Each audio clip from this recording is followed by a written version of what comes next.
Frankenstein by Mary Shelley. Letter 1. To Mrs. Seville, England. St. Petersburg, December 11, 17. You will rejoice to hear that no disaster has accompanied the commencement of an enterprise which you have regarded with such evil forebodings. I arrived here yesterday, and my first task is to assure my dear sister of my welfare and increasing confidence in the success of my undertaking. I am already far north of London, and as I walk in the streets of Petersburg, I feel a cold northern breeze play upon my cheeks, which braces my nerves and fills me with delight. Do you understand this feeling? This breeze, which has traveled from the regions towards which I am advancing, gives me a foretaste of those icy climes. Inspirited by this wind of promise, my daydreams become more fervent and vivid. I try in vain to be persuaded that the pole is the seat of frost and desolation. It ever presents itself to my imagination as the region of beauty and delight. There, Margaret, the sun is forever visible, its broad disk just skirting the horizon and diffusing a perpetual splendor. There, for with your leave, my sister, I will put some trust in preceding navigators.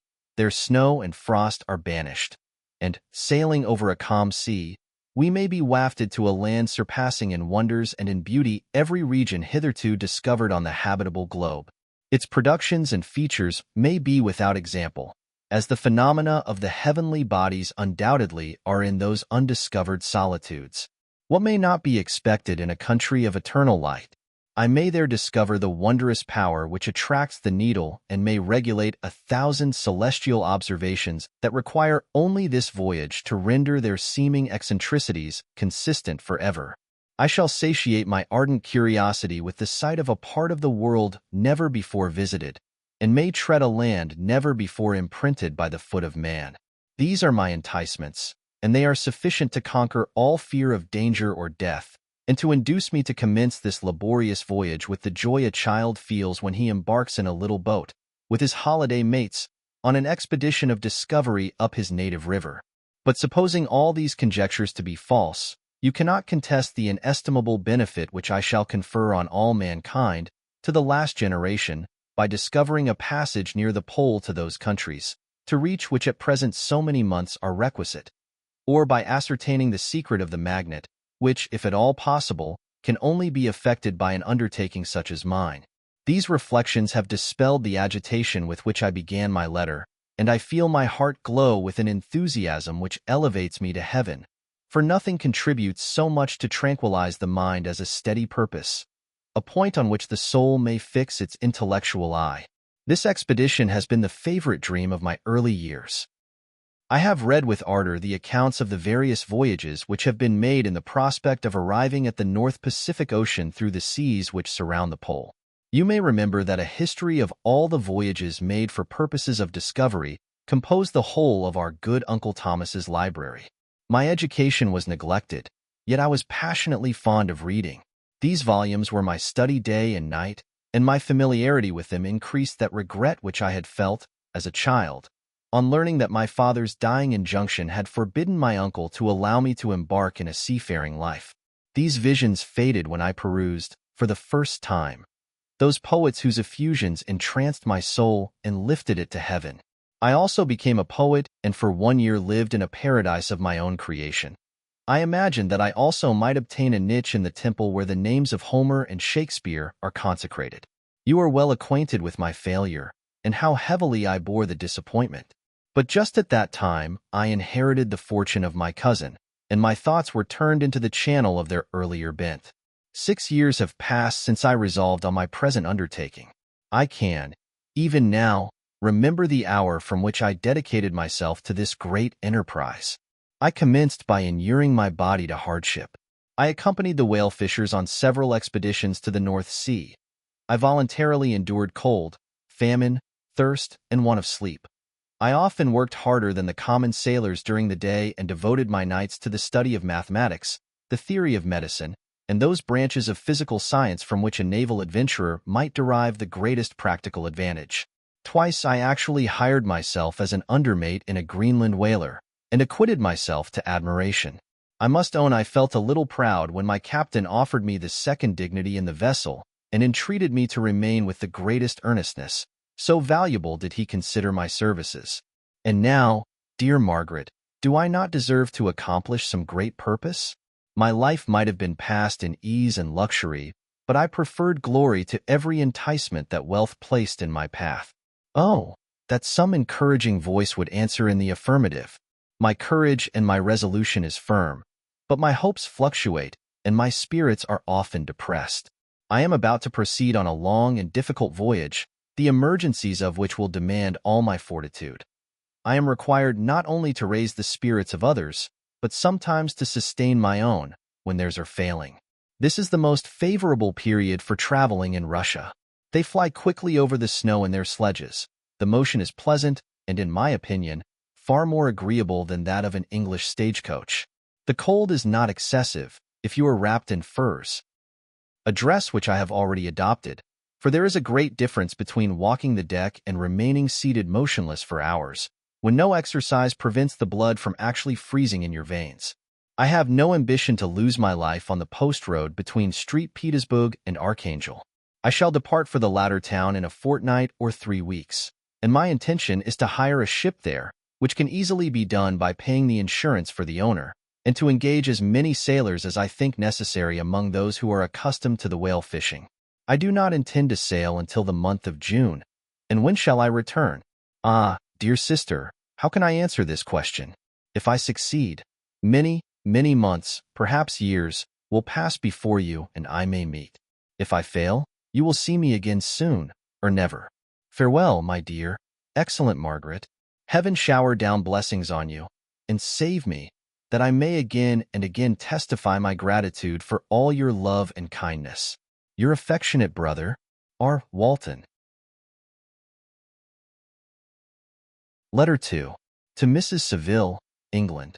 Archangel, March 28, 17.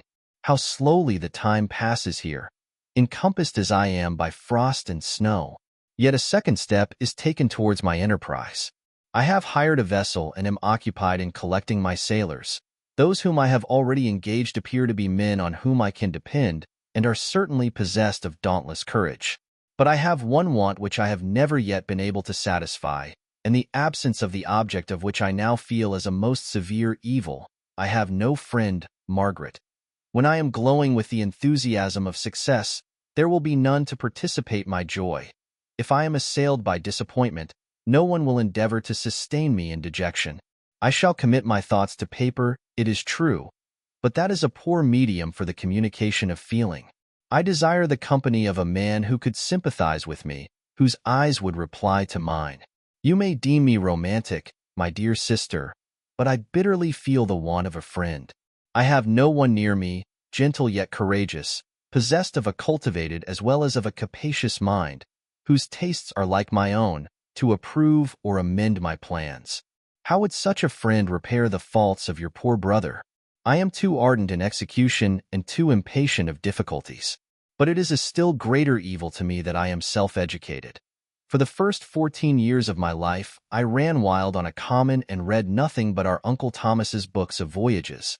At that age I became acquainted with the celebrated poets of our own country, but it was only when it had ceased to be in my power to derive its most important benefits from such a conviction that I perceived the necessity of becoming acquainted with more languages than that of my native country.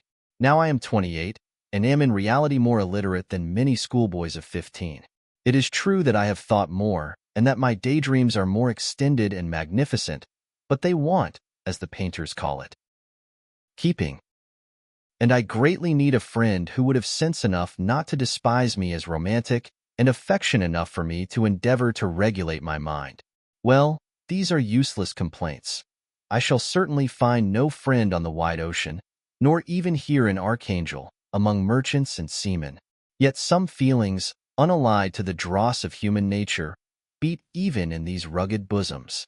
My lieutenant, for instance, is a man of wonderful courage and enterprise. He is madly desirous of glory, or rather, to word my phrase more characteristically, of advancement in his profession. He is an Englishman, and in the midst of national and professional prejudices, unsoftened by cultivation, retains some of the noblest endowments of humanity. I first became acquainted with him on board a whale vessel, finding that he was unemployed in this city, I easily engaged him to assist in my enterprise. The master is a person of an excellent disposition and is remarkable in the ship for his gentleness and the mildness of his discipline. This circumstance, added to his well-known integrity and dauntless courage, made me very desirous to engage him. A youth passed in solitude, my best years spent under your gentle and feminine fosterage, has so refined the groundwork of my character that I cannot overcome an intense distaste to the usual brutality exercised on board ship. I have never believed it to be necessary, and when I heard of a mariner equally noted for his kindliness of heart and the respect and obedience paid to him by his crew, I felt myself peculiarly fortunate in being able to secure his services. I heard of him first in rather a romantic manner, from a lady who owes to him the happiness of her life. This, briefly, is his story. Some years ago he loved a young Russian lady of moderate fortune, and having amassed a considerable sum in prize money, the father of the girl consented to the match. He saw his mistress once before the destined ceremony, but she was bathed in tears, and throwing herself at his feet, entreated him to spare her, confessing at the same time that she loved another, but that he was poor, and that her father would never consent to the union. My generous friend reassured the suppliant, and on being informed of the name of her lover, instantly abandoned his pursuit. He had already bought a farm with his money, on which he had designed to pass the remainder of his life, but he bestowed the whole on his rival, together with the remains of his prize money to purchase stock, and then himself solicited the young woman's father to consent to her marriage with her lover. But the old man decidedly refused, thinking himself bound in honor to my friend, who, when he found the father inexorable, quitted his country, nor returned until he heard that his former mistress was married according to her inclinations. "What a noble fellow!" you will exclaim. He is so, but then he is wholly uneducated. He is as silent as a Turk, and a kind of ignorant carelessness attends him, which, while it renders his conduct the more astonishing, detracts from the interest and sympathy which otherwise he would command. Yet do not suppose, because I complain a little, or because I can conceive a consolation for my toils which I may never know, that I am wavering in my resolutions. Those are as fixed as fate, and my voyage is only now delayed until the weather shall permit my embarkation. The winter has been dreadfully severe, but the spring promises well, and it is considered as a remarkably early season, so that perhaps I may sail sooner than I expected. I shall do nothing rashly. You know me sufficiently to confide in my prudence and considerateness whenever the safety of others is committed to my care. I cannot describe to you my sensations on the near prospect of my undertaking. It is impossible to communicate to you a conception of the trembling sensation, half pleasurable and half fearful, with which I am preparing to depart. I am going to unexplored regions, to the land of mist and snow, but I shall kill no albatross. Therefore do not be alarmed for my safety, or if I should come back to you as worn and woeful as the ancient mariner. You will smile at my allusion, but I will disclose a secret. I have often attributed my attachment to, my passionate enthusiasm for, the dangerous mysteries of ocean to that production of the most imaginative of modern poets. There is something at work in my soul which I do not understand. I am practically industrious, painstaking, a workman to execute with perseverance and labor. But besides this there is a love for the marvelous, a belief in the marvelous, intertwined in all my projects, which hurries me out of the common pathways of men, even to the wild sea and unvisited regions I am about to explore. But to return to dearer considerations, shall I meet you again, after having traversed immense seas, and returned by the most southern cape of Africa or America? I dare not expect such success, yet I cannot bear to look on the reverse of the picture. Continue for the present to write to me by every opportunity. I may receive your letters on some occasions when I need them most to support my spirits. I love you very tenderly. Remember me with affection, should you never hear from me again. Your affectionate brother, Robert Walton. Letter 3. To Mrs. Seville, England. July 7, 17. My dear sister, I write a few lines in haste to say that I am safe and well advanced on my voyage. This letter will reach England by a merchantman now on its homeward voyage from Archangel, more fortunate than I, who may not see my native land, perhaps, for many years. I am, however, in good spirits. My men are bold and apparently firm of purpose, nor do the floating sheets of ice that continually pass us, indicating the dangers of the region towards which we are advancing, appear to dismay them. We have already reached a very high latitude, but it is the height of summer, and although not so warm as in England, the southern gales, which blow us speedily towards those shores which I so ardently desire to attain, breathe a degree of renovating warmth which I had not expected. No incidents have hitherto befallen us that would make a figure in a letter. One or two stiff gales and the springing of a leak are accidents which experienced navigators scarcely remember to record, and I shall be well content if nothing worse happen to us during our voyage. Adieu, my dear Margaret. Be assured that for my own sake, as well as yours, I will not rashly encounter danger. I will be cool, persevering, and prudent. But success shall crown my endeavors. Wherefore not? Thus far I have gone, tracing a secure way over the pathless seas, the very stars themselves being witnesses and testimonies of my triumph. Why not still proceed over the untamed yet obedient element? What can stop the determined heart and resolved will of man? My swelling heart involuntarily pours itself out thus. But I must finish. Heaven bless my beloved sister, R.W. Letter 4. To Mrs. Seville, England. August 5, 17. So strange an accident has happened to us that I cannot forbear recording it, although it is very probable that you will see me before these papers can come into your possession. Last Monday, July 31st, we were nearly surrounded by ice, which closed in the ship on all sides, scarcely leaving her the sea-room in which she floated. Our situation was somewhat dangerous, especially as we were compassed round by a very thick fog. We accordingly lay to, hoping that some change would take place in the atmosphere and weather.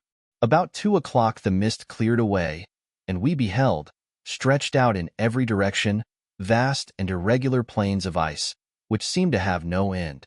Some of my comrades groaned, and my own mind began to grow watchful with anxious thoughts, when a strange sight suddenly attracted our attention and diverted our solicitude from our own situation. We perceived a low carriage, fixed on a sledge and drawn by dogs, pass on towards the north, at the distance of half a mile. A being which had the shape of a man, but apparently of gigantic stature, sat in the sledge and guided the dogs. We watched the rapid progress of the traveler with our telescopes until he was lost among the distant inequalities of the ice. This appearance excited our unqualified wonder. We were, as we believed, many hundred miles from any land. But this apparition seemed to denote that it was not, in reality, so distant as we had supposed. Shut in, however, by ice, it was impossible to follow his track, which we had observed with the greatest attention. About 2 hours after this occurrence we heard the ground sea, and before night the ice broke and freed our ship. We, however, lay to until the morning, fearing to encounter in the dark those large loose masses which float about after the breaking up of the ice. I profited of this time to rest for a few hours. In the morning, however, as soon as it was light, I went upon deck and found all the sailors busy on one side of the vessel, apparently talking to someone in the sea. It was, in fact, a sledge, like that we had seen before, which had drifted towards us in the night on a large fragment of ice. Only one dog remained alive, but there was a human being within it whom the sailors were persuading to enter the vessel. He was not, as the other travelers seemed to be, a savage inhabitant of some undiscovered island, but a European. When I appeared on deck, the master said, "Here is our captain, and he will not allow you to perish on the open sea." On perceiving me, the stranger addressed me in English, although with a foreign accent. "Before I come on board your vessel," said he, "will you have the kindness to inform me whither you are bound?" You may conceive my astonishment on hearing such a question addressed to me from a man on the brink of destruction, and to whom I should have supposed that my vessel would have been a resource which he would not have exchanged for the most precious wealth the earth can afford. I replied, however, that we were on a voyage of discovery towards the northern pole. Upon hearing this, he appeared satisfied and consented to come on board. Good God, Margaret, if you had seen the man who thus capitulated for his safety, your surprise would have been boundless. His limbs were nearly frozen, and his body dreadfully emaciated by fatigue and suffering. I never saw a man in so wretched a condition. We attempted to carry him into the cabin, but as soon as he had quitted the fresh air, he fainted. We accordingly brought him back to the deck and restored him to animation by rubbing him with brandy and forcing him to swallow a small quantity. As soon as he showed signs of life, we wrapped him up in blankets and placed him near the chimney of the kitchen stove. By slow degrees, he recovered and ate a little soup, which restored him wonderfully. 2 days passed in this manner before he was able to speak, and I often feared that his sufferings had deprived him of understanding.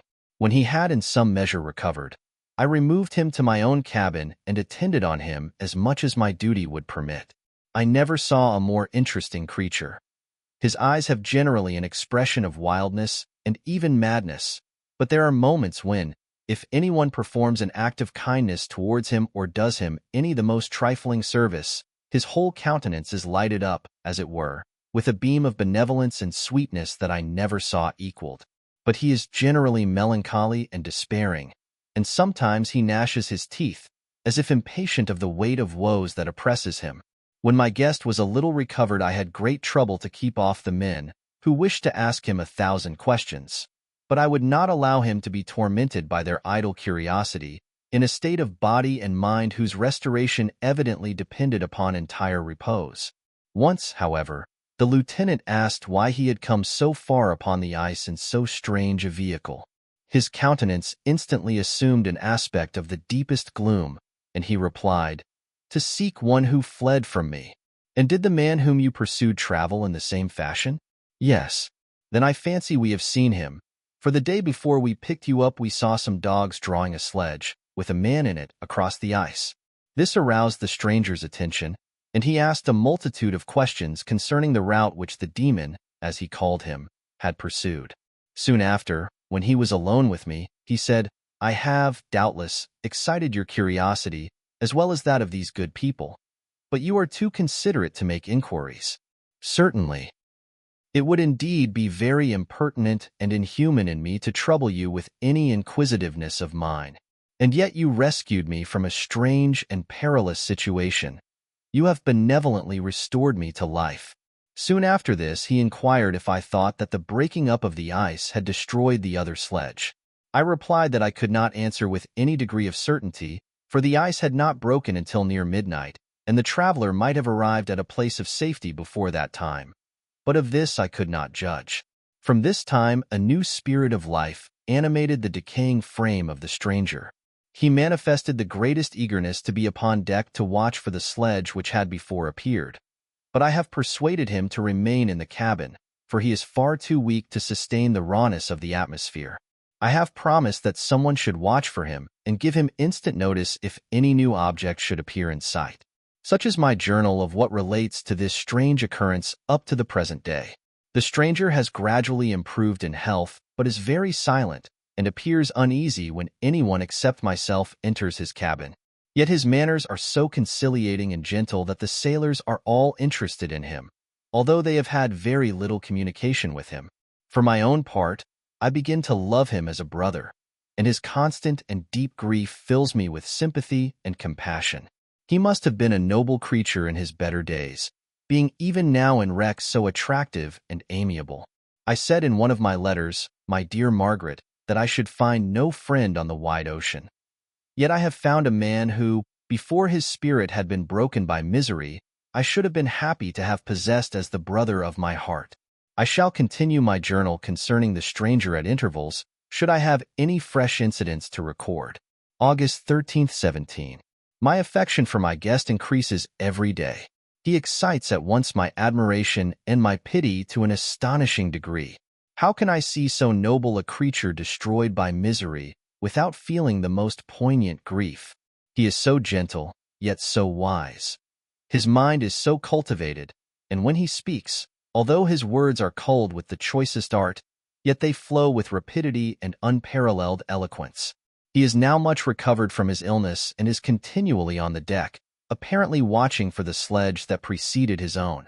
Yet, although unhappy, he is not so utterly occupied by his own misery, but that he interests himself deeply in the projects of others. He has frequently conversed with me on mine, which I have communicated to him without disguise.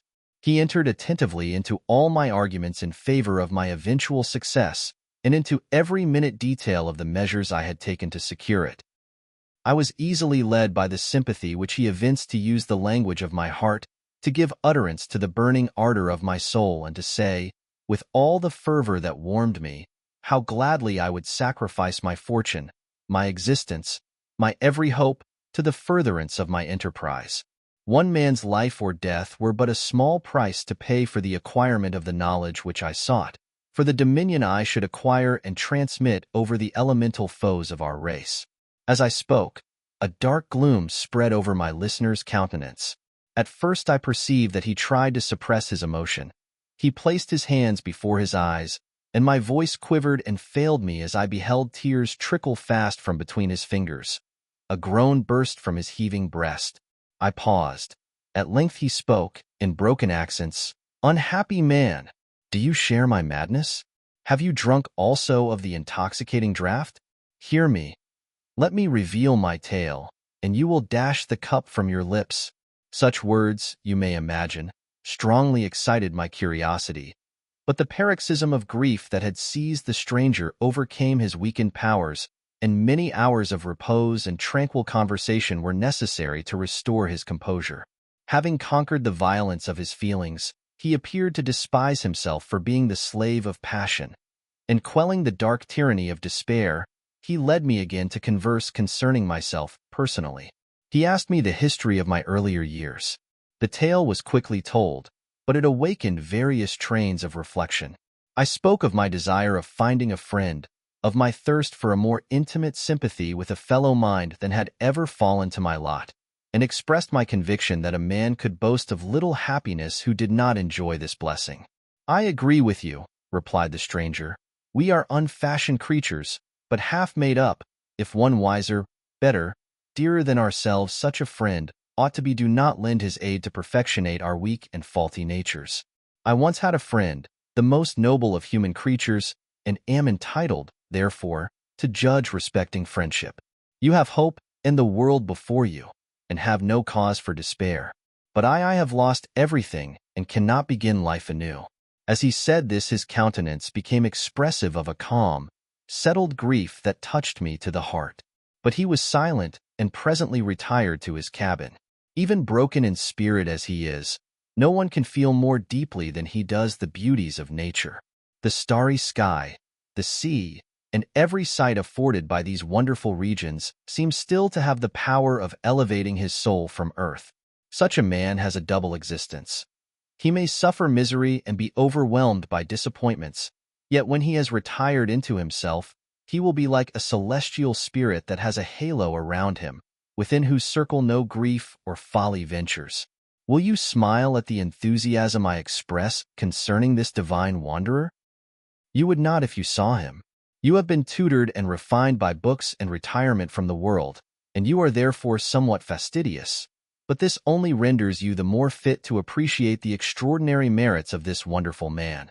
Sometimes I have endeavored to discover what quality it is which he possesses that elevates him so immeasurably above any other person I ever knew. I believe it to be an intuitive discernment, a quick but never failing power of judgment, a penetration into the causes of things, unequaled for clearness and precision. Add to this a facility of expression and a voice whose varied intonations are soul-subduing music. August 19, 17. Yesterday the stranger said to me, "You may easily perceive, Captain Walton, that I have suffered great and unparalleled misfortunes. I had determined at one time that the memory of these evils should die with me, but you have won me to alter my determination. You seek for knowledge and wisdom, as I once did, and I ardently hope that the gratification of your wishes may not be a serpent to sting you, as mine has been. I do not know that the relation of my disasters will be useful to you. Yet, when I reflect that you are pursuing the same course, exposing yourself to the same dangers which have rendered me what I am, I imagine that you may deduce an apt moral from my tale, one that may direct you if you succeed in your undertaking and console you in case of failure. Prepare to hear of occurrences which are usually deemed marvelous. Were we among the tamer scenes of nature, I might fear to encounter your unbelief, perhaps your ridicule, But many things will appear possible in these wild and mysterious regions which would provoke the laughter of those unacquainted with the ever-varied powers of nature. Nor can I doubt but that my tale conveys in its series internal evidence of the truth of the events of which it is composed. You may easily imagine that I was much gratified by the offered communication, yet I could not endure that he should renew his grief by a recital of his misfortunes. I felt the greatest eagerness to hear the promised narrative, partly from curiosity and partly from a strong desire to ameliorate his fate if it were in my power. I expressed these feelings in my answer. "I thank you," he replied, "for your sympathy, but it is useless. My fate is nearly fulfilled.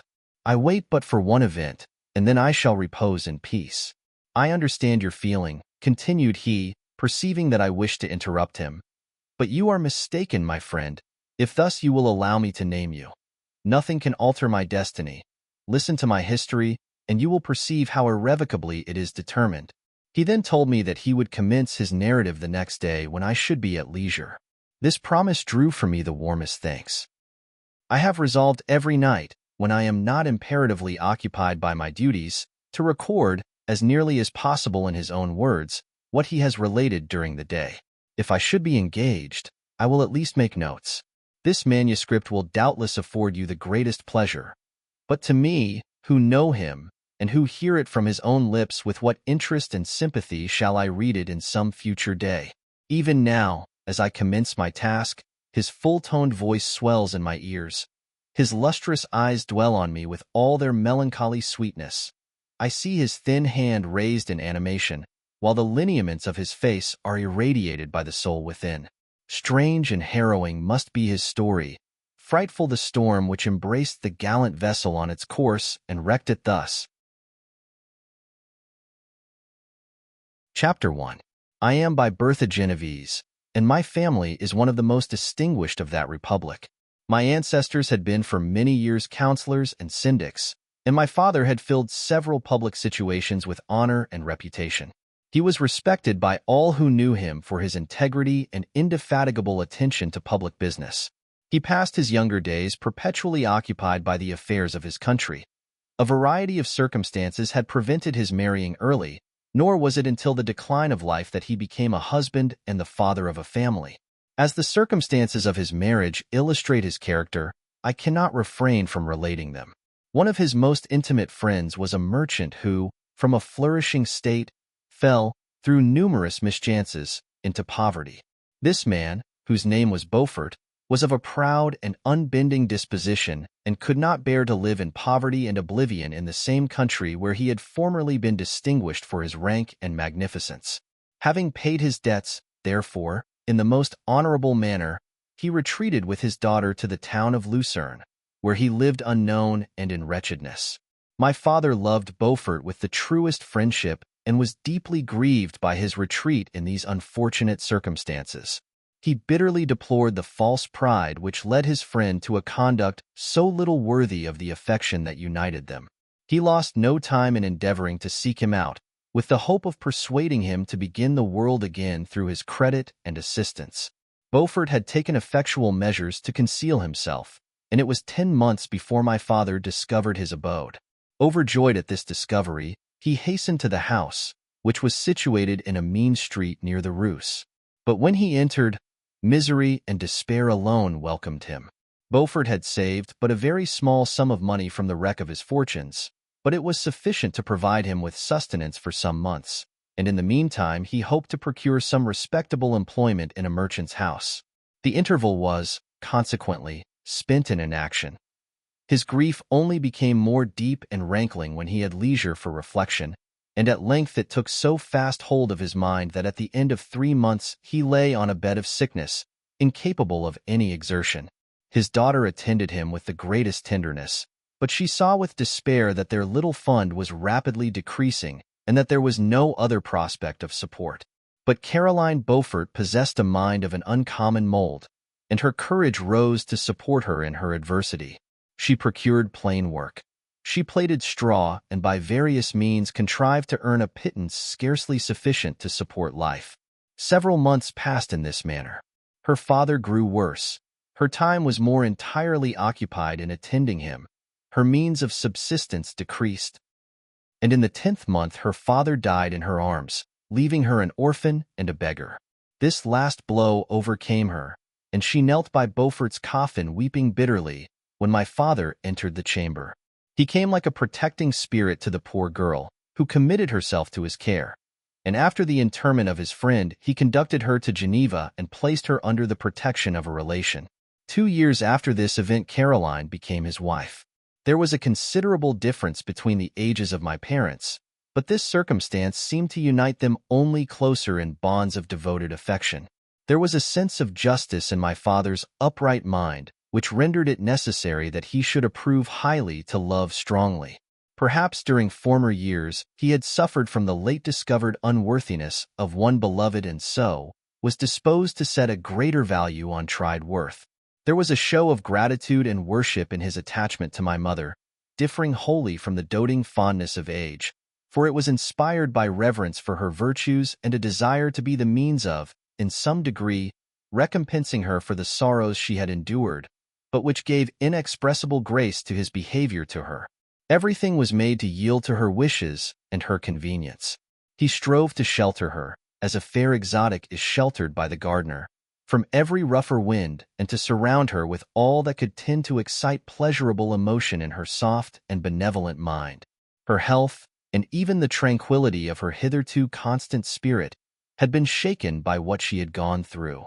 During the 2 years that had elapsed previous to their marriage, my father had gradually relinquished all his public functions, and immediately after their union they sought the pleasant climate of Italy, and the change of scene and interest attendant on a tour through that land of wonders, as a restorative for her weakened frame.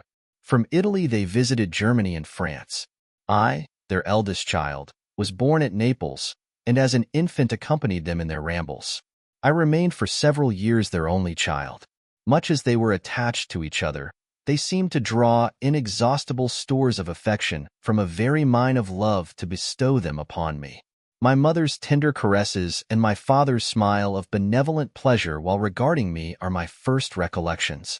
I was their plaything and their idol and something better, their child, the innocent and helpless creature bestowed on them by heaven, whom to bring up to good, and whose future lot it was in their hands to direct to happiness or misery, according as they fulfilled their duties towards me. With this deep consciousness of what they owed towards the being to which they had given life, added to the active spirit of tenderness that animated both, it may be imagined that while during every hour of my infant life I received a lesson of patience, of charity, and of self-control, I was so guided by a silken cord that all seemed but one train of enjoyment to me. For a long time I was their only care. My mother had much desired to have a daughter, but I continued their single offspring. When I was about 5 years old, while making an excursion beyond the frontiers of Italy, they passed a week on the shores of the Lake of Como. Their benevolent disposition often made them enter the cottages of the poor. This, to my mother, was more than a duty. It was a necessity, a passion, remembering what she had suffered and how she had been relieved, for her to act in her turn the guardian angel to the afflicted. During one of their walks, a poor cot in the foldings of a veil attracted their notice as being singularly disconsolate, while the number of half-clothed children gathered about it spoke of penury in its worst shape. One day, when my father had gone by himself to Milan, my mother, accompanied by me, visited this abode. She found a peasant and his wife, hard-working, bent down by care and labor, distributing a scanty meal to 5 hungry babes. Among these there was one which attracted my mother far above all the rest. She appeared of a different stock. The 4 others were dark-eyed, hardy little vagrants. This child was thin and very fair. Her hair was the brightest living gold, and despite the poverty of her clothing, seemed to set a crown of distinction on her head. Her brow was clear and ample, her blue eyes cloudless, and her lips and the molding of her face so expressive of sensibility and sweetness that none could behold her without looking on her as of a distinct species, a being heaven-sent, and bearing a celestial stamp in all her features. The peasant woman, perceiving that my mother fixed eyes of wonder and admiration on this lovely girl, eagerly communicated her history. She was not her child, but the daughter of a Milanese nobleman. Her mother was a German and had died on giving her birth. The infant had been placed with these good people to nurse. They were better off then. They had not been long married, and their eldest child was but just born. The father of their charge was one of those Italians nursed in the memory of the antique glory of Italy, one among the schiavi agnier fermenti, who exerted himself to obtain the liberty of his country. He became the victim of its weakness. Whether he had died or still lingered in the dungeons of Austria was not known. His property was confiscated. His child became an orphan and a beggar. She continued with her foster parents and bloomed in their rude abode, fairer than a garden rose among dark-leaved brambles. When my father returned from Milan, he found playing with me in the hall of our villa a child fairer than pictured cherub, a creature who seemed to shed radiance from her looks and whose form and motions were lighter than the chamois of the hills. The apparition was soon explained. With his permission, my mother prevailed on her rustic guardians to yield their charge to her. They were fond of the sweet orphan. Her presence had seemed a blessing to them, but it would be unfair to her to keep her in poverty and want when Providence afforded her such powerful protection. They consulted their village priest, and the result was that Elizabeth Lavinza became the inmate of my parents' house, my more than sister, the beautiful and adored companion of all my occupations and my pleasures. Everyone loved Elizabeth. The passionate and almost reverential attachment with which all regarded her became, while I shared it, my pride and my delight. On the evening previous to her being brought to my home, my mother had said playfully, "I have a pretty present for my Victor. Tomorrow he shall have it." And when, on the morrow, she presented Elizabeth to me as her promised gift, I, with childish seriousness, interpreted her words literally and looked upon Elizabeth as mine to protect, love, and cherish. All praises bestowed on her I received as made to a possession of my own. We called each other familiarly by the name of cousin. No word, no expression could body forth the kind of relation in which she stood to me, my more than sister, since till death she was to be mine only. Chapter 2. We were brought up together. There was not quite a year difference in our ages. I need not say that we were strangers to any species of disunion or dispute. Harmony was the soul of our companionship, and the diversity and contrast that subsisted in our characters drew us nearer together. Elizabeth was of a calmer and more concentrated disposition, but, with all my ardor, I was capable of a more intense application and was more deeply smitten with the thirst for knowledge.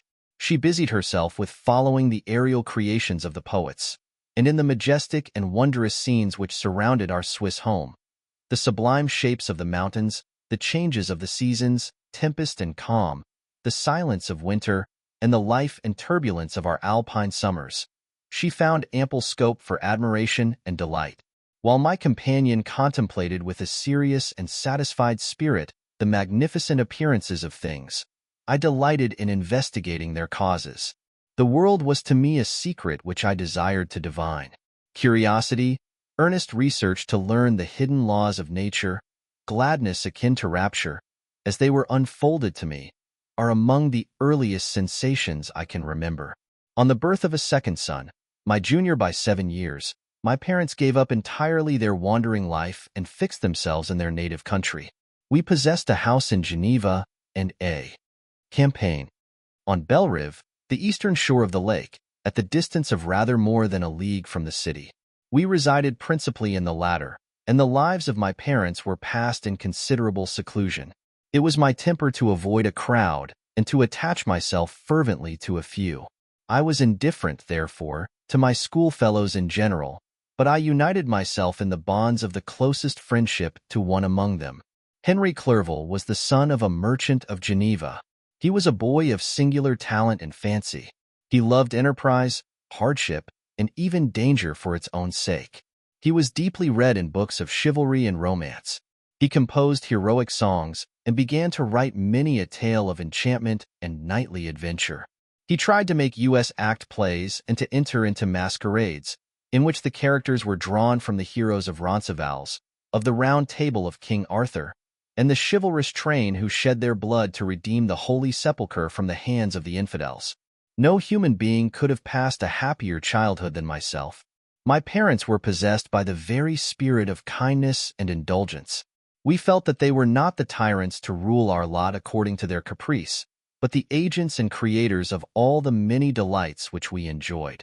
When I mingled with other families, I distinctly discerned how peculiarly fortunate my lot was, and gratitude assisted the development of filial love. My temper was sometimes violent, and my passions vehement. But by some law in my temperature, they were turned not towards childish pursuits, but to an eager desire to learn, and not to learn all things indiscriminately. I confess that neither the structure of languages, nor the code of governments, nor the politics of various states possessed attractions for me. It was the secrets of heaven and earth that I desired to learn, and whether it was the outward substance of things, or the inner spirit of nature and the mysterious soul of man that occupied me, still my inquiries were directed to the metaphysical, or in its highest sense, the physical secrets of the world. Meanwhile, Clerval occupied himself, so to speak, with the moral relations of things. The busy stage of life, the virtues of heroes, and the actions of men were his theme, and his hope and his dream was to become one among those whose names are recorded in story as the gallant and adventurous benefactors of our species. The saintly soul of Elizabeth shone like a shrine-dedicated lamp in our peaceful home. Her sympathy was ours. Her smile, her soft voice, the sweet glance of her celestial eyes were ever there to bless and animate us. She was the living spirit of love to soften and attract. I might have become sullen in my study, rough through the ardor of my nature, but that she was there to subdue me to a semblance of her own gentleness. And Clerval, could aught ill entrench on the noble spirit of Clerval? Yet he might not have been so perfectly humane, so thoughtful in his generosity, so full of kindness and tenderness amidst his passion for adventurous exploit, had she not unfolded to him the real loveliness of beneficence, and made the doing good the end and aim of his soaring ambition. I feel exquisite pleasure in dwelling on the recollections of childhood, before misfortune had tainted my mind and changed its bright visions of extensive usefulness into gloomy and narrow reflections upon self.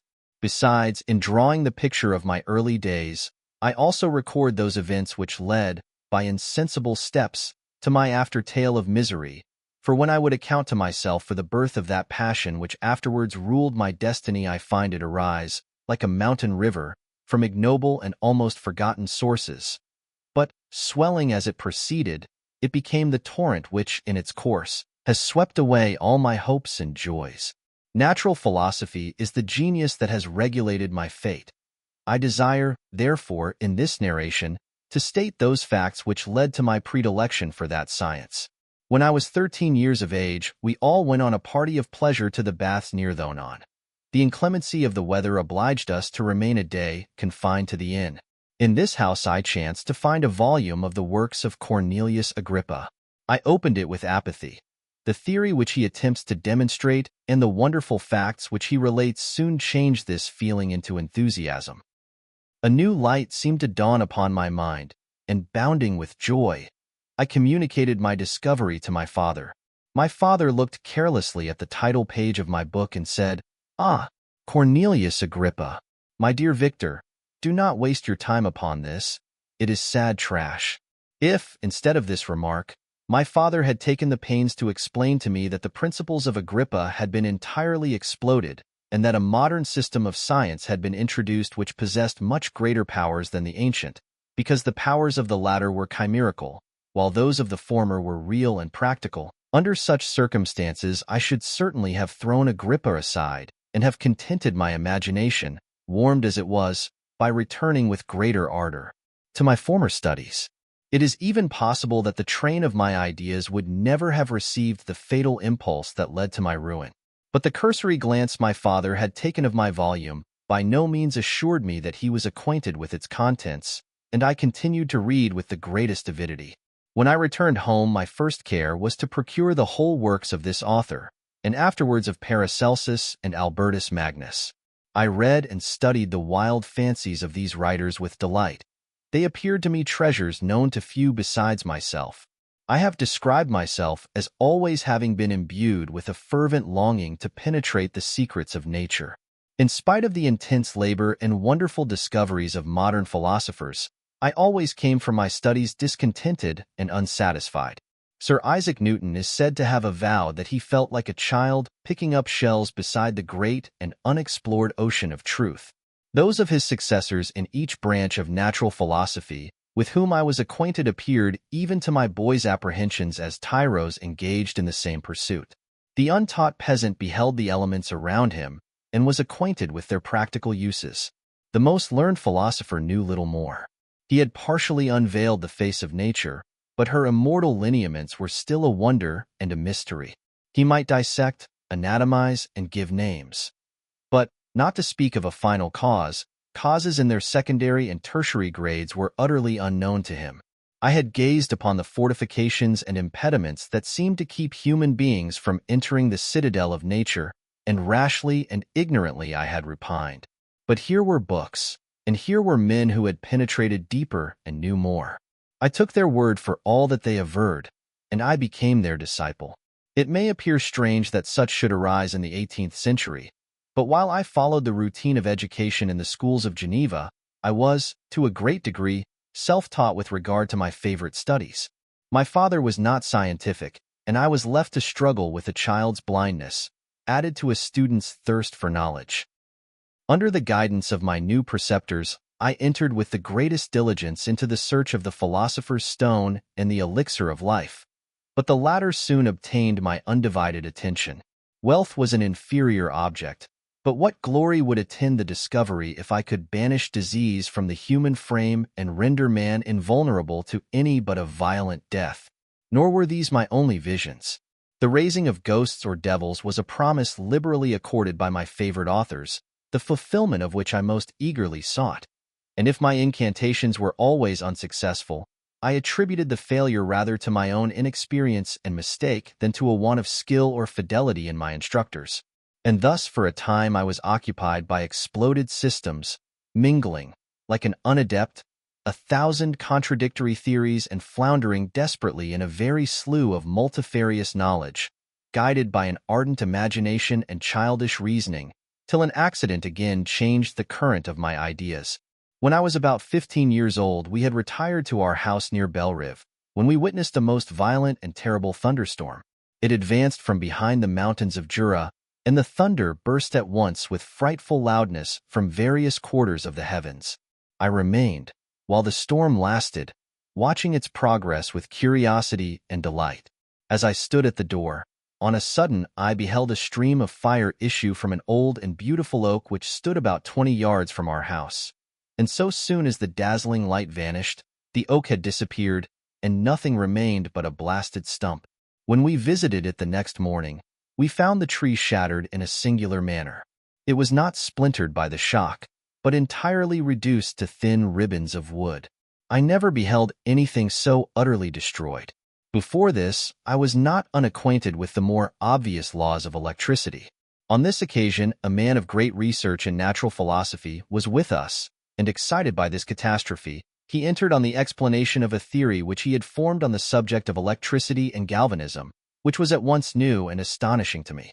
All that he said threw greatly into the shade Cornelius Agrippa, Albertus Magnus, and Paracelsus, the lords of my imagination.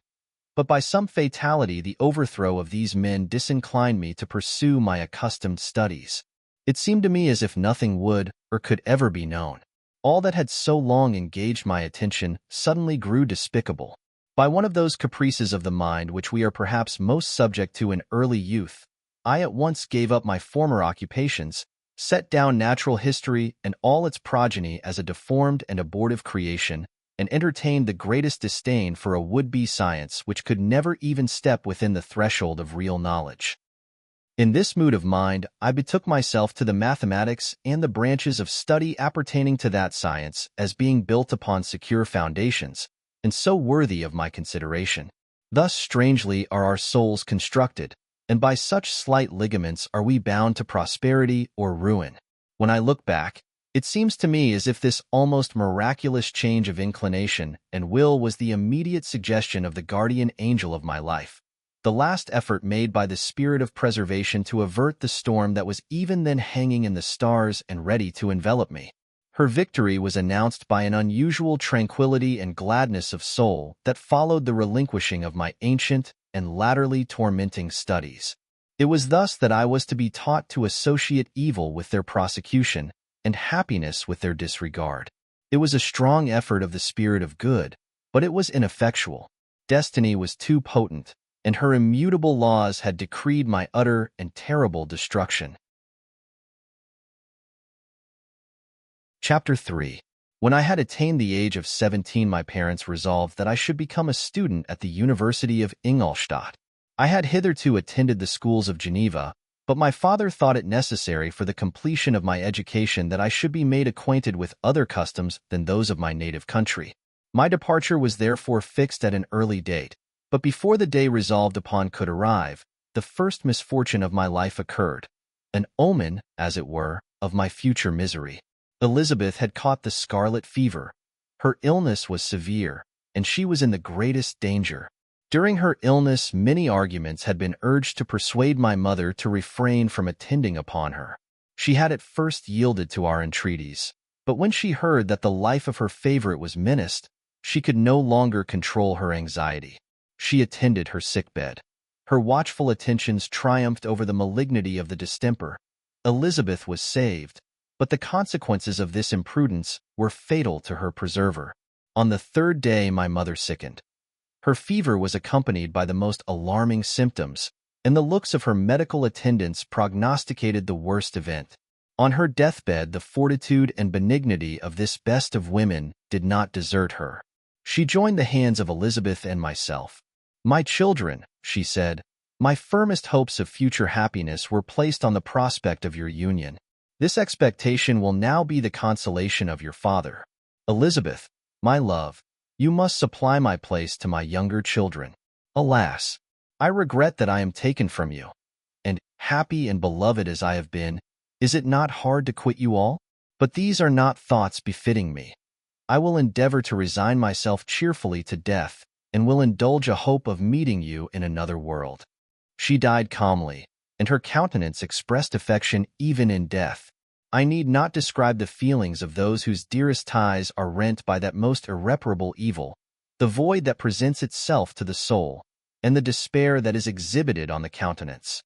It is so long before the mind can persuade itself that she whom we saw every day, and whose very existence appeared a part of our own, can have departed forever, that the brightness of a beloved eye can have been extinguished, and the sound of a voice so familiar and dear to the ear can be hushed, never more to be heard.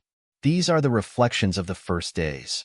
But when the lapse of time proves the reality of the evil, then the actual bitterness of grief commences.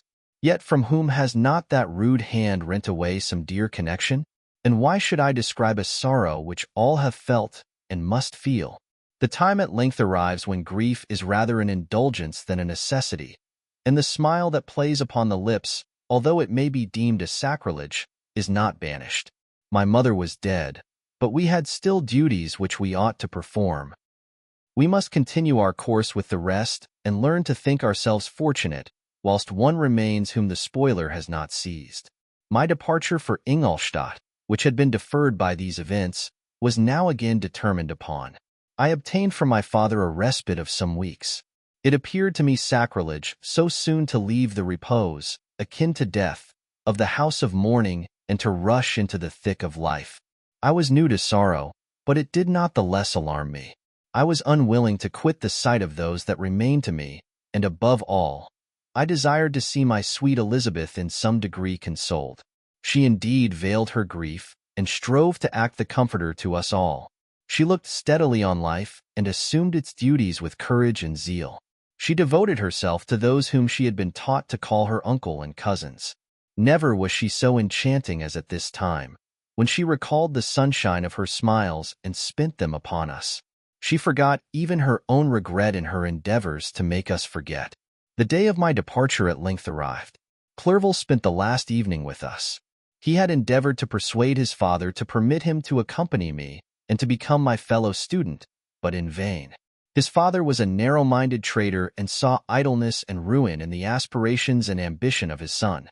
Henry deeply felt the misfortune of being debarred from a liberal education. He said little, But when he spoke, I read in his kindling eye and in his animated glance a restrained but firm resolve not to be chained to the miserable details of commerce. We sat late. We could not tear ourselves away from each other, nor persuade ourselves to say the word farewell. It was said, and we retired under the pretense of seeking repose, each fancying that the other was deceived. But when at morning's dawn I descended to the carriage which was to convey me away, they were all there. My father again to bless me, Clerval to press my hand once more, my Elizabeth to renew her entreaties that I would write often and to bestow the last feminine attentions on her playmate and friend. I threw myself into the chaise that was to convey me away and indulged in the most melancholy reflections. I, who had ever been surrounded by amiable companions, continually engaged in endeavoring to bestow mutual pleasure, I was now alone.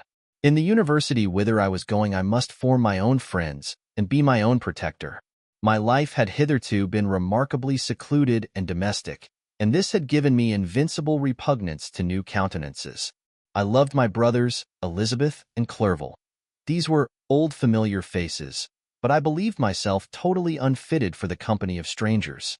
Such were my reflections as I commenced my journey, but as I proceeded, my spirits and hopes rose. I ardently desired the acquisition of knowledge. I had often, when at home, thought it hard to remain during my youth cooped up in one place, and had longed to enter the world and take my station among other human beings. Now my desires were complied with, and it would, indeed, have been folly to repent. I had sufficient leisure for these and many other reflections during my journey to Ingolstadt, which was long and fatiguing. At length the high white steeple of the town met my eyes. I alighted and was conducted to my solitary apartment to spend the evening as I pleased. The next morning I delivered my letters of introduction and paid a visit to some of the principal professors.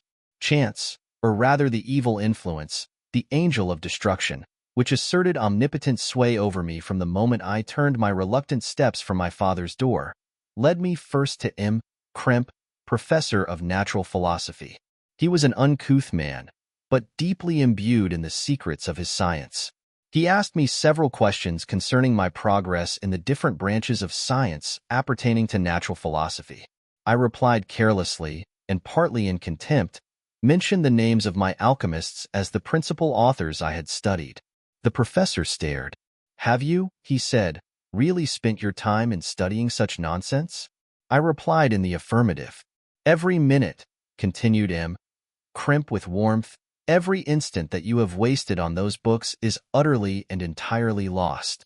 You have burdened your memory with exploded systems and useless names. Good God!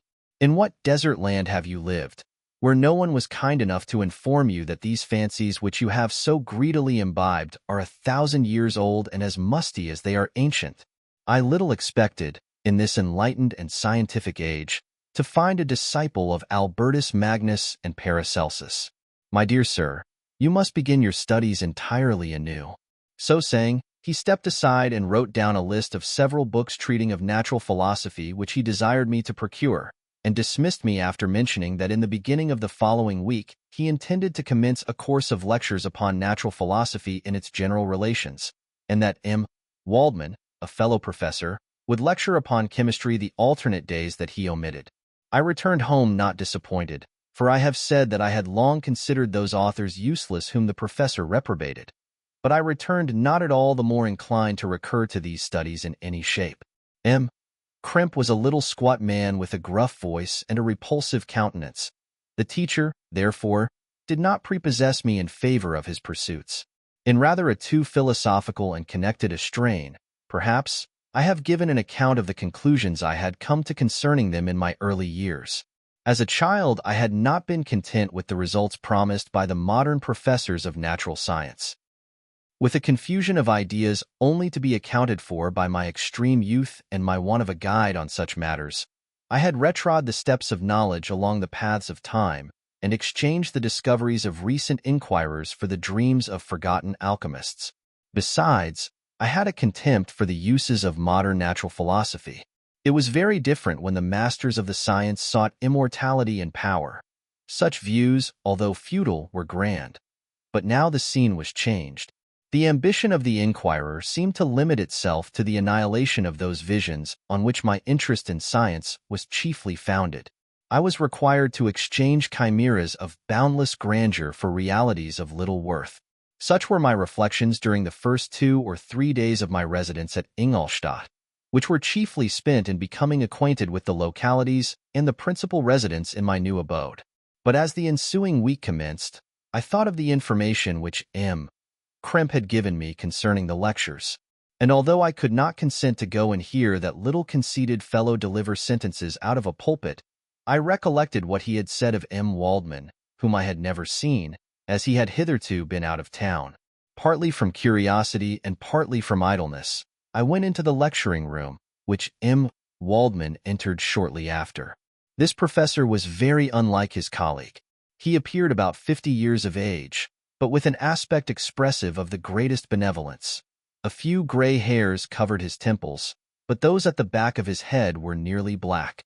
His person was short but remarkably erect, and his voice the sweetest I had ever heard. He began his lecture by a recapitulation of the history of chemistry and the various improvements made by different men of learning, pronouncing with fervor the names of the most distinguished discoverers. He then took a cursory view of the present state of the science and explained many of its elementary terms. After having made a few preparatory experiments, he concluded with a panegyric upon modern chemistry, the terms of which I shall never forget. The ancient teachers of this science, said he, promised impossibilities and performed nothing. The modern masters promise very little. They know that metals cannot be transmuted and that the elixir of life is a chimera, but these philosophers, whose hands seem only made to dabble in dirt, and their eyes to pore over the microscope or crucible, have indeed performed miracles. They penetrate into the recesses of nature and show how she works in her hiding places. They ascend into the heavens. They have discovered how the blood circulates and the nature of the air we breathe. They have acquired new and almost unlimited powers. They can command the thunders of heaven, mimic the earthquake, and even mock the invisible world with its own shadows. Such were the professor's words. Rather, let me say, such the words of the fate, announced to destroy me. As he went on, I felt as if my soul were grappling with a palpable enemy. One by one the various keys were touched which formed the mechanism of my being. Chord after chord was sounded, and soon my mind was filled with one thought, one conception, one purpose.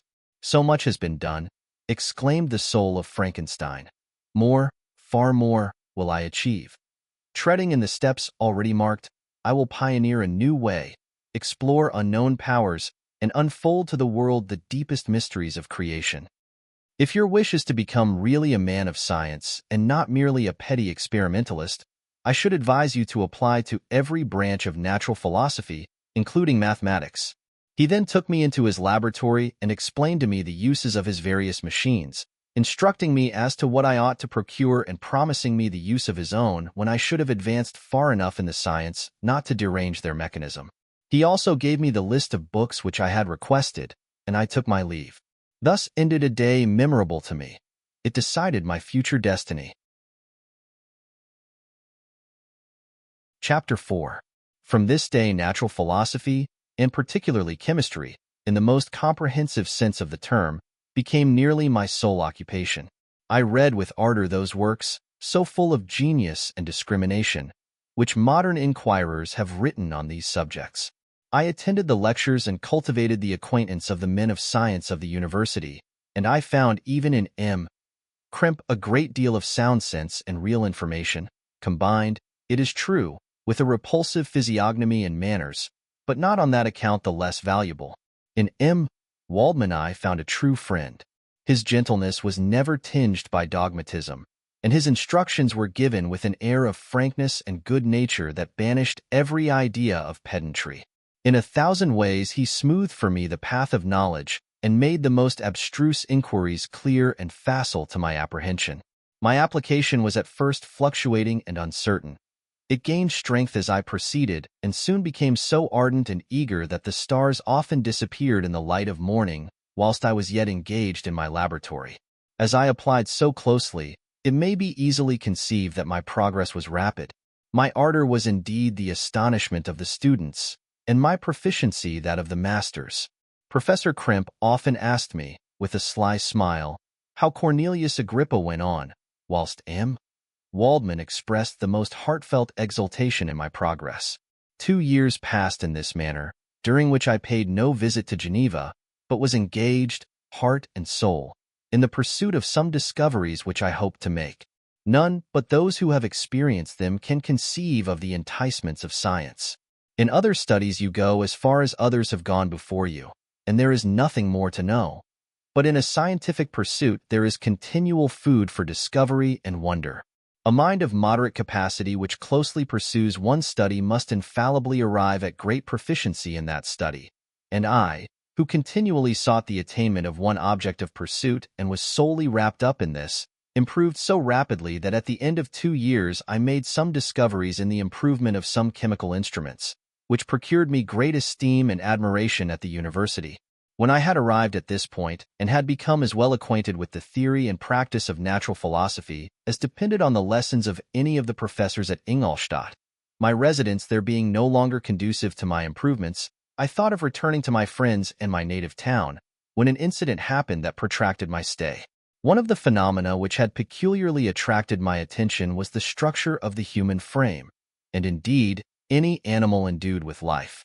Whence, I often asked myself, did the principle of life proceed? It was a bold question, and one which has ever been considered as a mystery. Yet with how many things are we upon the brink of becoming acquainted, if cowardice or carelessness did not restrain our inquiries? I revolved these circumstances in my mind, and determined thenceforth to apply myself more particularly to those branches of natural philosophy which relate to physiology. Unless I had been animated by an almost supernatural enthusiasm, my application to this study would have been irksome and almost intolerable. To examine the causes of life, we must first have recourse to death. I became acquainted with the science of anatomy, but this was not sufficient. I must also observe the natural decay and corruption of the human body. In my education, my father had taken the greatest precautions that my mind should be impressed with no supernatural horrors. I do not ever remember to have trembled at a tale of superstition, or to have feared the apparition of a spirit. Darkness had no effect upon my fancy, and a churchyard was to me merely the receptacle of bodies deprived of life, which, from being the seat of beauty and strength, had become food for the worm.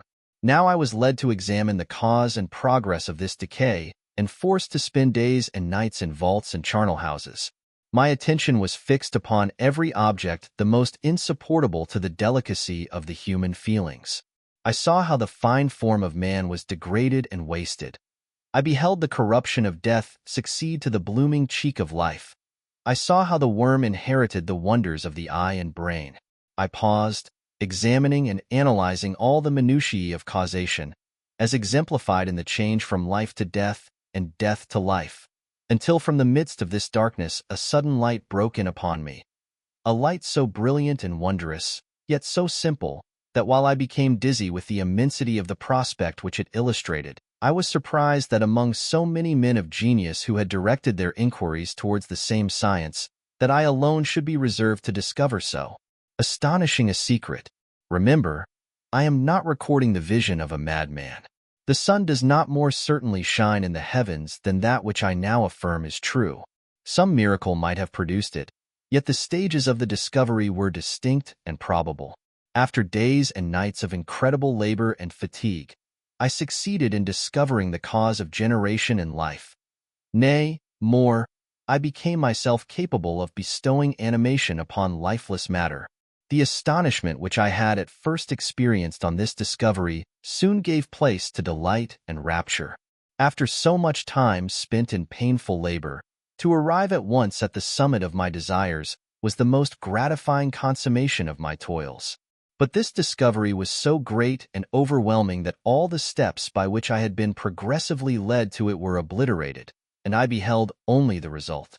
What had been the study and desire of the wisest men since the creation of the world was now within my grasp. Not that, like a magic scene, it all opened upon me at once. The information I had obtained was of a nature rather to direct my endeavors so soon as I should point them towards the object of my search than to exhibit that object already accomplished.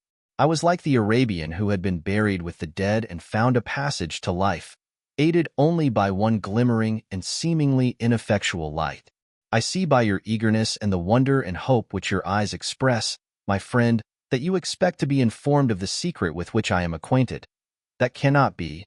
Listen patiently until the end of my story, and you will easily perceive why I am reserved upon that subject. I will not lead you on, unguarded and ardent as I then was, to your destruction and infallible misery. Learn from me, if not by my precepts, at least by my example, how dangerous is the acquirement of knowledge and how much happier that man is who believes his native town to be the world, than he who aspires to become greater than his nature will allow. When I found so astonishing a power placed within my hands, I hesitated a long time concerning the manner in which I should employ it. Although I possessed the capacity of bestowing animation, yet to prepare a frame for the reception of it, with all its intricacies of fibers, muscles, and veins, still remained a work of inconceivable difficulty and labor.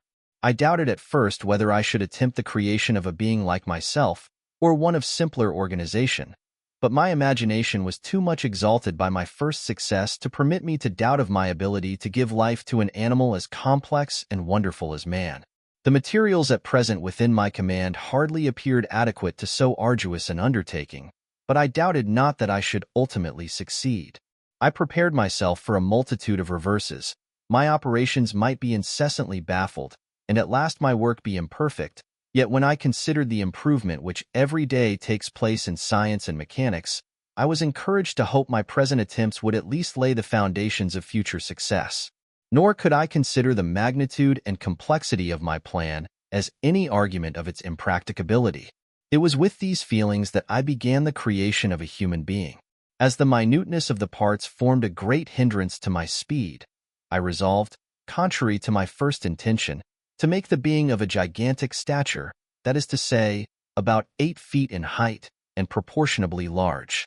After having formed this determination, and having spent some months in successfully collecting and arranging my materials, I began. No one can conceive the variety of feelings which bore me onwards, like a hurricane, in the first enthusiasm of success. Life and death appeared to me ideal bounds, which I should first break through, and pour a torrent of light into our dark world. A new species would bless me as its creator and source. Many happy and excellent natures would owe their being to me. No father could claim the gratitude of his child so completely as I should deserve theirs. Pursuing these reflections, I thought that if I could bestow animation upon lifeless matter, I might in process of time, although I now found it impossible, renew life where death had apparently devoted the body to corruption. These thoughts supported my spirits, while I pursued my undertaking with unremitting ardor. My cheek had grown pale with study, and my person had become emaciated with confinement. Sometimes, on the very brink of certainty, I failed. Yet still I clung to the hope which the next day or the next hour might realize. One secret which I alone possessed was the hope to which I had dedicated myself, and the moon gazed on my midnight labors, while, with unrelaxed and breathless eagerness, I pursued nature to her hiding places. Who shall conceive the horrors of my secret toil, as I dabbled among the unhallowed damps of the grave, or tortured the living animal to animate the lifeless clay? My limbs now tremble, and my eyes swim with the remembrance. But then a resistless and almost frantic impulse urged me forward. I seemed to have lost all soul or sensation but for this one pursuit. It was indeed but a passing trance, that only made me feel with renewed acuteness so soon as, the unnatural stimulus ceasing to operate, I had returned to my old habits. I collected bones from charnel houses and disturbed, with profane fingers, the tremendous secrets of the human frame. In a solitary chamber, or rather cell at the top of the house, and separated from all the other apartments by a gallery and staircase, I kept my workshop of filthy creation. My eyeballs were starting from their sockets in attending to the details of my employment. The dissecting room and the slaughterhouse furnished many of my materials, and often did my human nature turn with loathing from my occupation, whilst, still urged on by an eagerness which perpetually increased, I brought my work near to a conclusion. The summer months passed while I was thus engaged, heart and soul, in one pursuit. It was a most beautiful season. Never did the fields bestow a more plentiful harvest or the vines yield a more luxuriant vintage, but my eyes were insensible to the charms of nature. And the same feelings which made me neglect the scenes around me caused me also to forget those friends who were so many miles absent, and whom I had not seen for so long a time. I knew my silence disquieted them, and I well remembered the words of my father. I know that while you are pleased with yourself you will think of us with affection, and we shall hear regularly from you. You must pardon me if I regard any interruption in your correspondence as a proof that your other duties are equally neglected.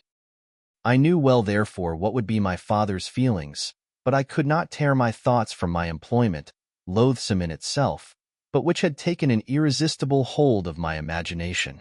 I wished, as it were, to procrastinate all that related to my feelings of affection until the great object, which swallowed up every habit of my nature, should be completed.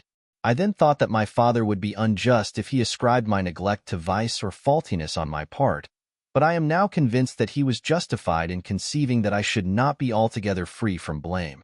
A human being in perfection ought always to preserve a calm and peaceful mind, and never to allow passion or a transitory desire to disturb his tranquility. I do not think that the pursuit of knowledge is an exception to this rule. If the study to which you apply yourself has a tendency to weaken your affections and to destroy your taste for those simple pleasures in which no alloy can possibly mix, then that study is certainly unlawful, that is to say, not befitting the human mind.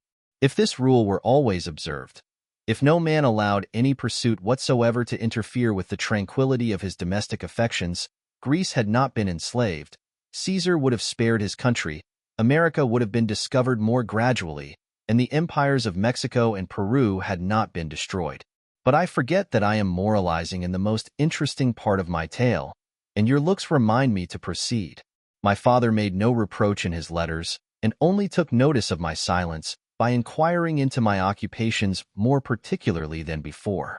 Winter, spring, and summer passed away during my labors, but I did not watch the blossom or the expanding leaves, sights which before always yielded me supreme delight. So deeply was I engrossed in my occupation. The leaves of that year had withered before my work drew near to a close, and now every day showed me more plainly how well I had succeeded.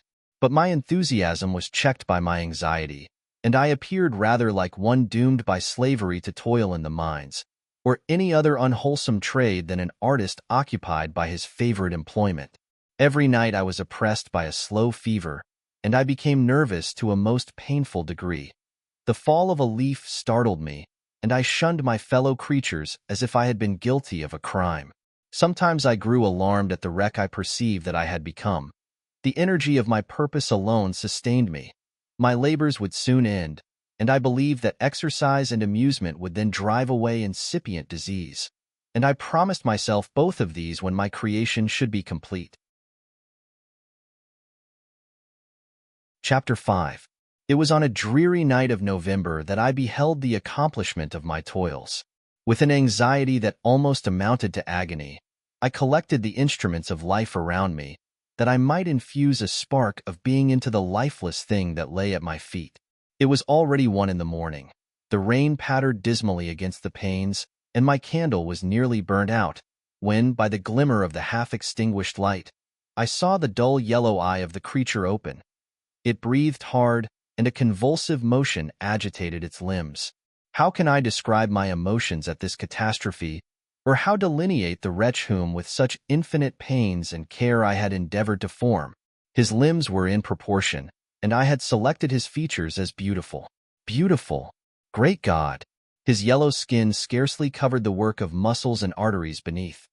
His hair was of a lustrous black and flowing, his teeth of a pearly whiteness, but these luxuriances only formed a more horrid contrast with his watery eyes, that seemed almost of the same color as the dun-white sockets in which they were set, his shriveled complexion and straight black lips. The different accidents of life are not so changeable as the feelings of human nature. I had worked hard for nearly 2 years, for the sole purpose of infusing life into an inanimate body. For this I had deprived myself of rest and health. I had desired it with an ardor that far exceeded moderation. But now that I had finished, the beauty of the dream vanished, and breathless horror and disgust filled my heart. Unable to endure the aspect of the being I had created, I rushed out of the room and continued a long time traversing my bedchamber, unable to compose my mind to sleep. At length lassitude succeeded to the tumult I had before endured, and I threw myself on the bed in my clothes, endeavoring to seek a few moments of forgetfulness. But it was in vain. I slept, indeed, but I was disturbed by the wildest dreams. I thought I saw Elizabeth, in the bloom of health, walking in the streets of Ingolstadt. Delighted and surprised, I embraced her, but as I imprinted the first kiss on her lips, they became livid with the hue of death. Her features appeared to change, and I thought that I held the corpse of my dead mother in my arms. A shroud enveloped her form, and I saw the graveworms crawling in the folds of the flannel. I started from my sleep with horror. A cold dew covered my forehead, my teeth chattered, and every limb became convulsed. When, by the dim and yellow light of the moon, as it forced its way through the window shutters, I beheld the wretch, the miserable monster whom I had created. He held up the curtain of the bed, and his eyes, if eyes they may be called, were fixed on me. His jaws opened, and he muttered some inarticulate sounds, while a grin wrinkled his cheeks. He might have spoken, but I did not hear. One hand was stretched out, seemingly to detain me, but I escaped and rushed downstairs.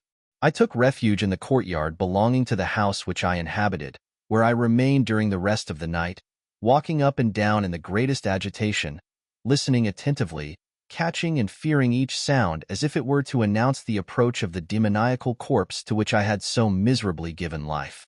Oh, no mortal could support the horror of that countenance. A mummy again endued with animation could not be so hideous as that wretch.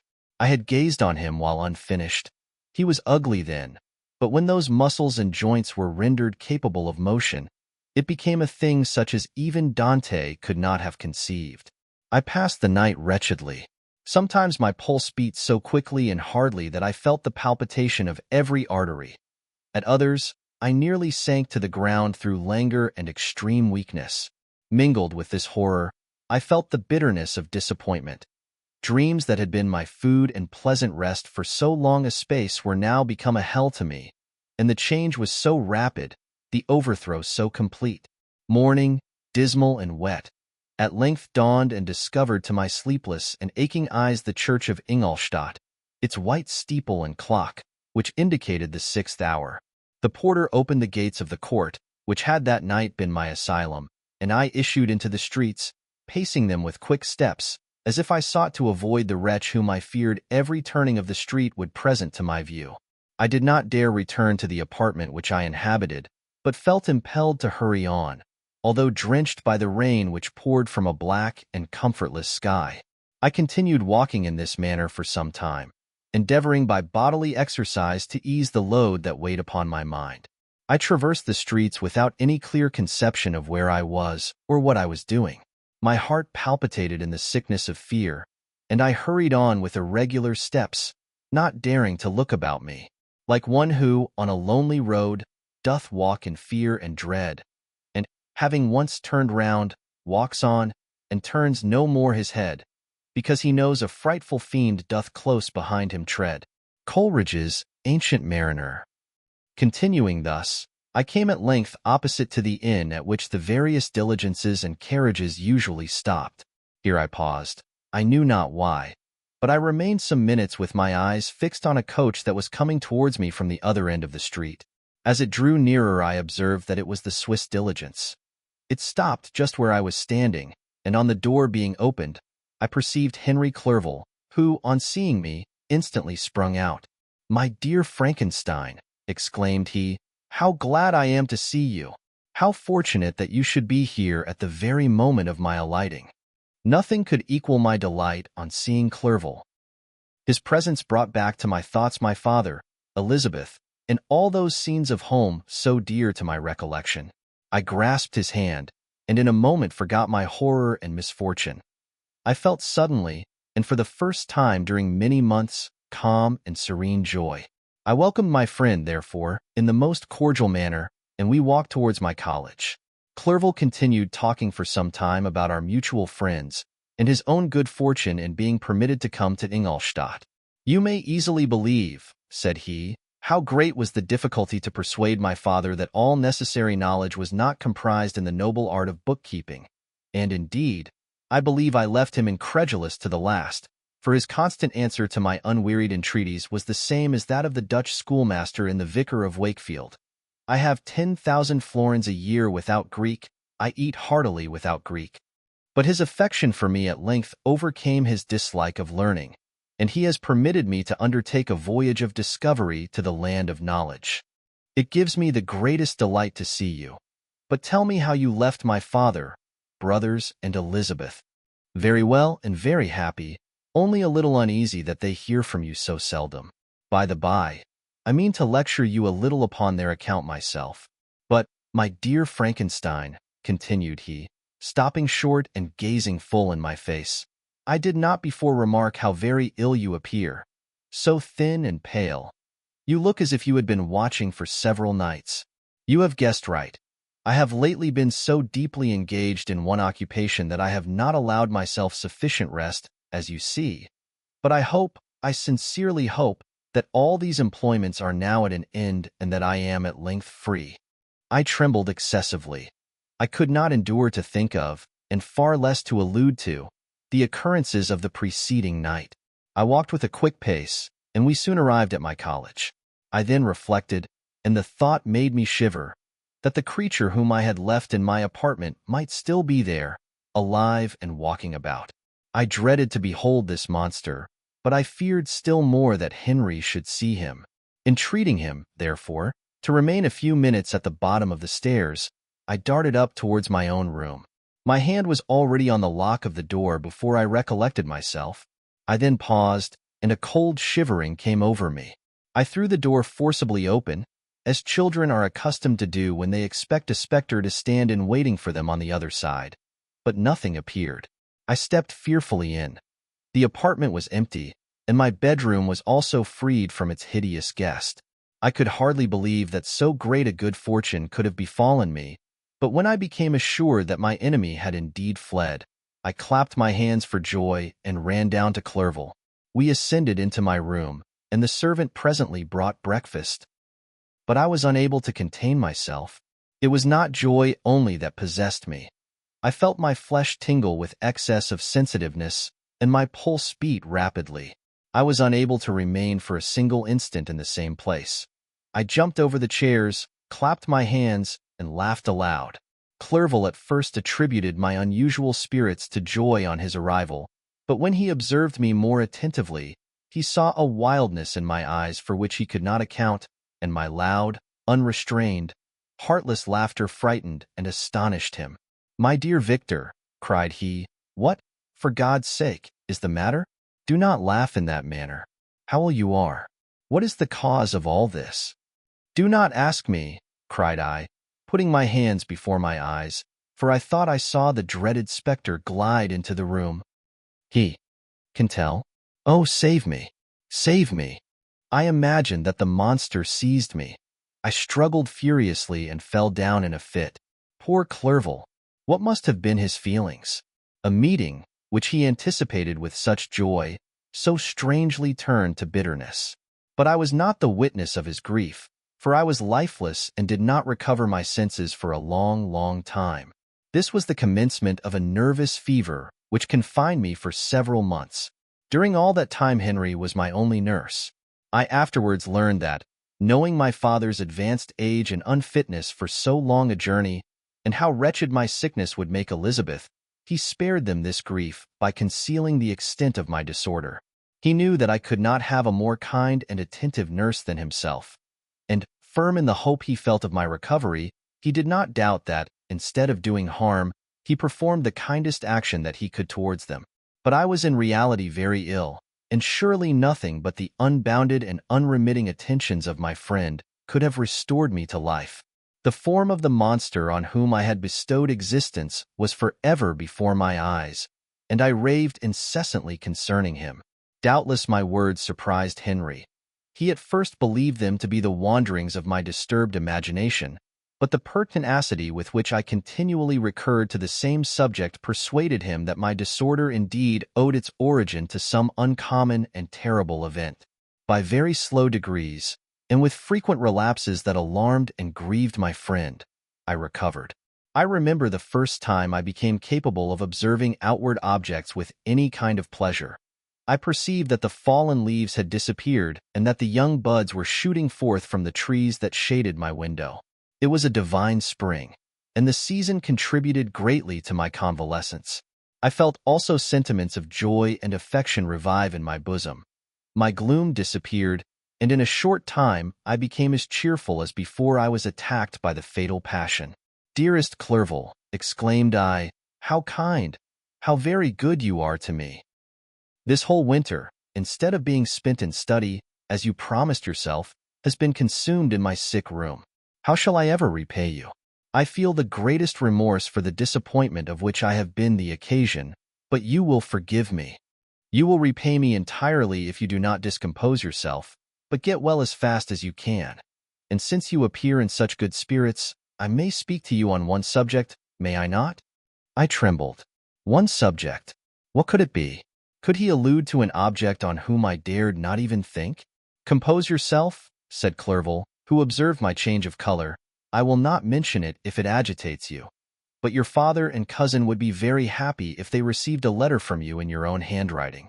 They hardly know how ill you have been and are uneasy at your long silence. Is that all, my dear Henry?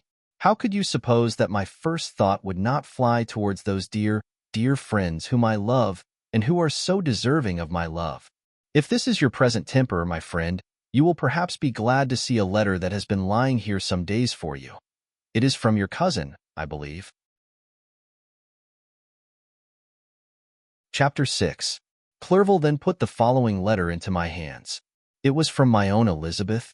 "My dearest cousin, you have been ill, very ill, and even the constant letters of dear kind Henry are not sufficient to reassure me on your account. You are forbidden to write, to hold a pen. Yet one word from you, dear Victor, is necessary to calm our apprehensions. For a long time I have thought that each post would bring this line, and my persuasions have restrained my uncle from undertaking a journey to Ingolstadt. I have prevented his encountering the inconveniences and perhaps dangers of so long a journey, yet how often have I regretted not being able to perform it myself. I figure to myself that the task of attending on your sickbed has devolved on some mercenary old nurse, who could never guess your wishes nor minister to them with the care and affection of your poor cousin. Yet that is over now. Clerval writes that indeed you are getting better. I eagerly hope that you will confirm this intelligence soon in your own handwriting. Get well, and return to us. You will find a happy, cheerful home and friends who love you dearly. Your father's health is vigorous, and he asks but to see you, but to be assured that you are well, and not a care will ever cloud his benevolent countenance. How pleased you would be to remark the improvement of our Ernest. He is now 16 and full of activity and spirit. He is desirous to be a true Swiss and to enter into foreign service, but we cannot part with him, at least until his elder brother returns to us. My uncle is not pleased with the idea of a military career in a distant country, but Ernest never had your powers of application. He looks upon study as an odious fetter. His time is spent in the open air, climbing the hills or rowing on the lake. I fear that he will become an idler unless we yield the point and permit him to enter on the profession which he has selected. Little alteration, except the growth of our dear children, has taken place since you left us. The blue lake and snow-clad mountains, they never change, and I think our placid home and our contented hearts are regulated by the same immutable laws. My trifling occupations take up my time and amuse me, and I am rewarded for any exertions by seeing none but happy, kind faces around me. Since you left us, but one change has taken place in our little household. Do you remember on what occasion Justine Moritz entered our family? Probably you do not. I will relate her history, therefore, in a few words. Madame Moritz, her mother, was a widow with 4 children, of whom Justine was the third. This girl had always been the favorite of her father, but through a strange perversity, her mother could not endure her, and after the death of M. Moritz, treated her very ill. My aunt observed this, and when Justine was 12 years of age, prevailed on her mother to allow her to live at our house. The republican institutions of our country have produced simpler and happier manners than those which prevail in the great monarchies that surround it. Hence there is less distinction between the several classes of its inhabitants, and the lower orders, being neither so poor nor so despised, their manners are more refined and moral. A servant in Geneva does not mean the same thing as a servant in France and England. Justine, thus received in our family, learned the duties of a servant, a condition which, in our fortunate country, does not include the idea of ignorance and a sacrifice of the dignity of a human being. Justine, you may remember, was a great favorite of yours, and I recollect you once remarked that if you were in an ill humor, one glance from Justine could dissipate it. For the same reason that Ariosto gives concerning the beauty of Angelica, she looked so frank-hearted and happy. My aunt conceived a great attachment for her, by which she was induced to give her an education superior to that which she had at first intended. This benefit was fully repaid. Justine was the most grateful little creature in the world. I do not mean that she made any professions. I never heard one pass her lips, but you could see by her eyes that she almost adored her protectress. Although her disposition was gay and in many respects inconsiderate, yet she paid the greatest attention to every gesture of my aunt. She thought her the model of all excellence and endeavored to imitate her phraseology and manners, so that even now she often reminds me of her. When my dearest aunt died, everyone was too much occupied in their own grief to notice poor Justine, who had attended her during her illness with the most anxious affection. Poor Justine was very ill, but other trials were reserved for her. One by one, her brothers and sister died, and her mother, with the exception of her neglected daughter, was left childless. The conscience of the woman was troubled. She began to think that the deaths of her favorites was a judgment from heaven to chastise her partiality.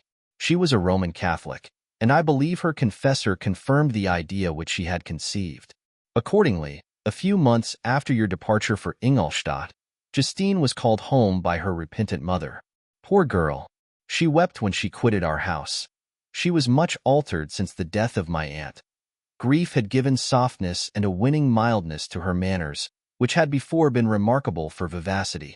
Nor was her residence at her mother's house of a nature to restore her gaiety. The poor woman was very vacillating in her repentance. She sometimes begged Justine to forgive her unkindness, but much oftener accused her of having caused the deaths of her brothers and sister. Perpetual fretting at length threw Madame Moritz into a decline, which at first increased her irritability, but she is now at peace forever. She died on the first approach of cold weather at the beginning of this last winter. Justine has just returned to us, and I assure you I love her tenderly.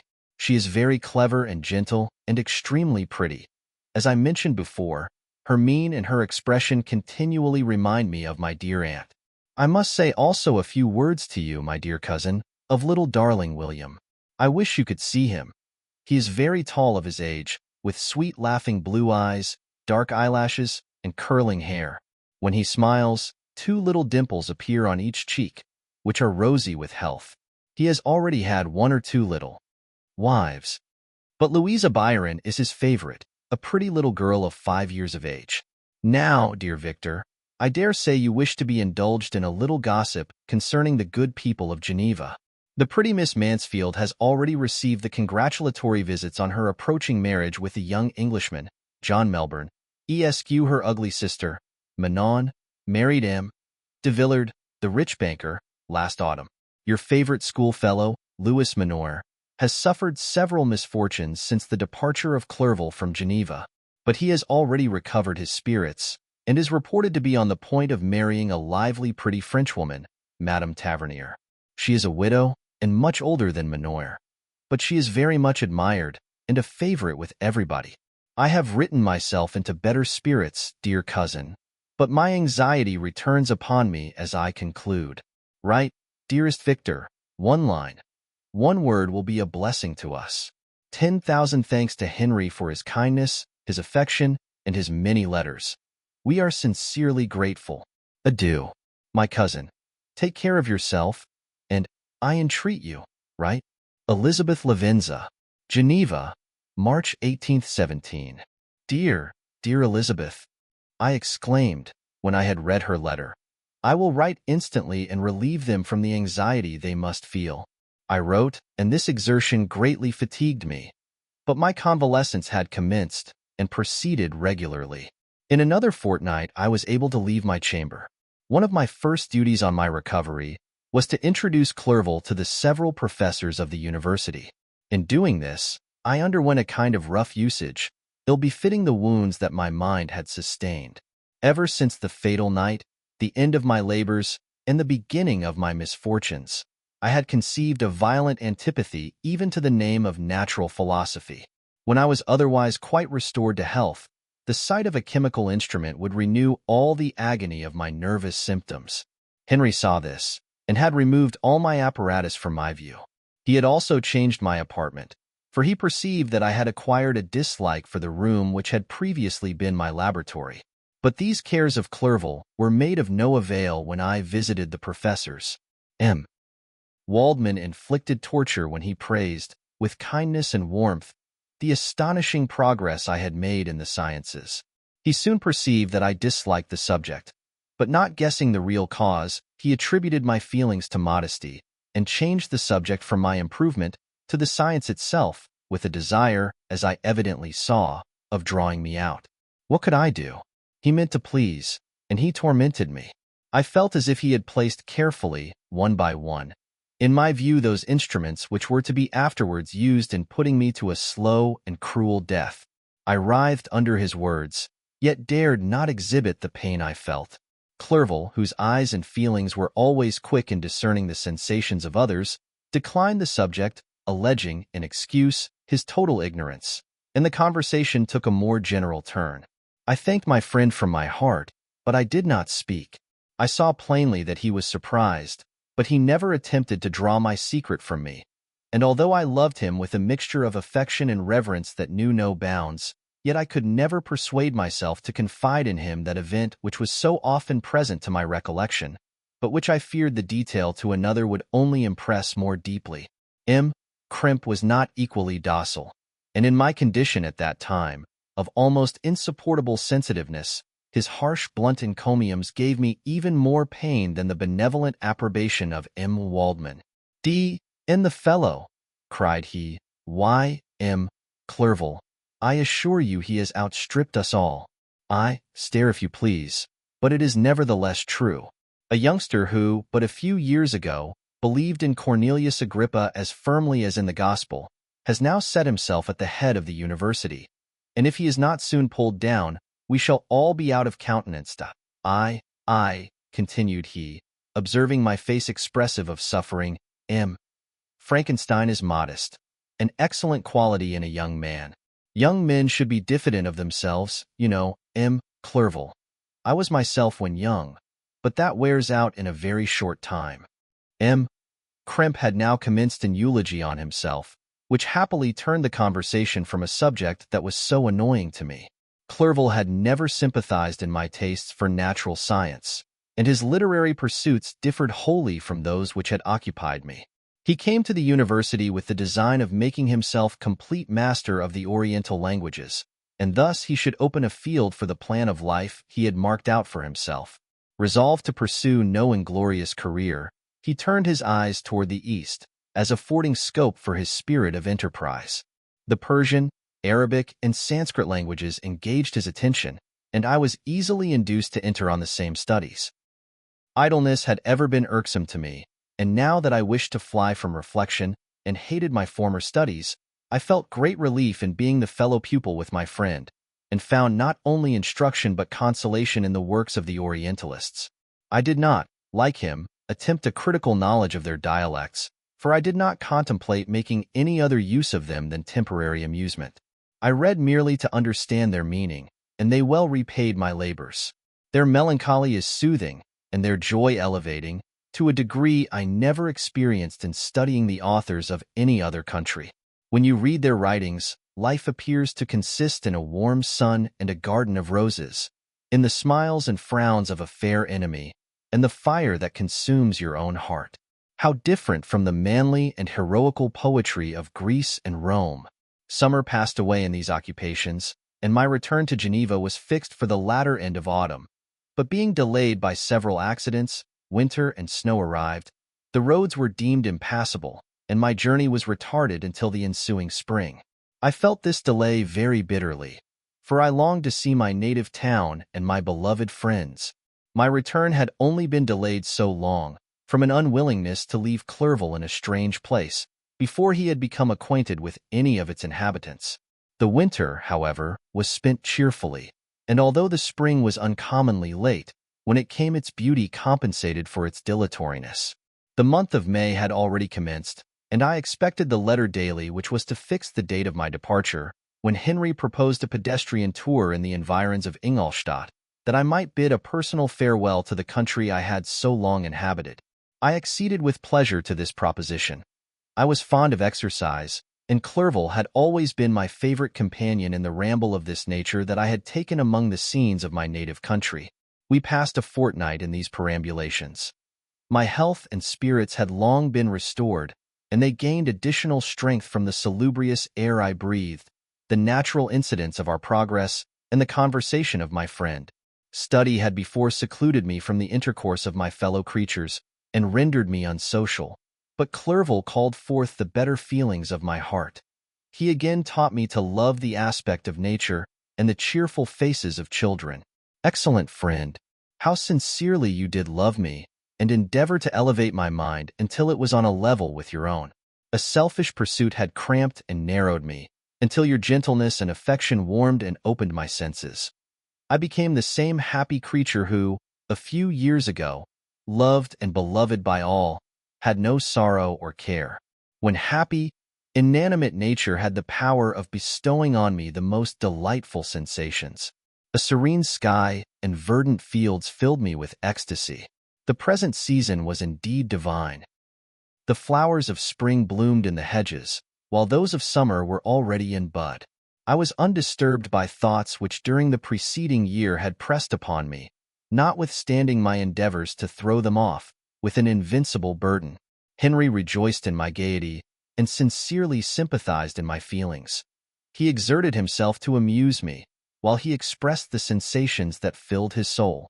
The resources of his mind on this occasion were truly astonishing. His conversation was full of imagination, and very often, in imitation of the Persian and Arabic writers, he invented tales of wonderful fancy and passion. At other times he repeated my favorite poems, or drew me out into arguments, which he supported with great ingenuity.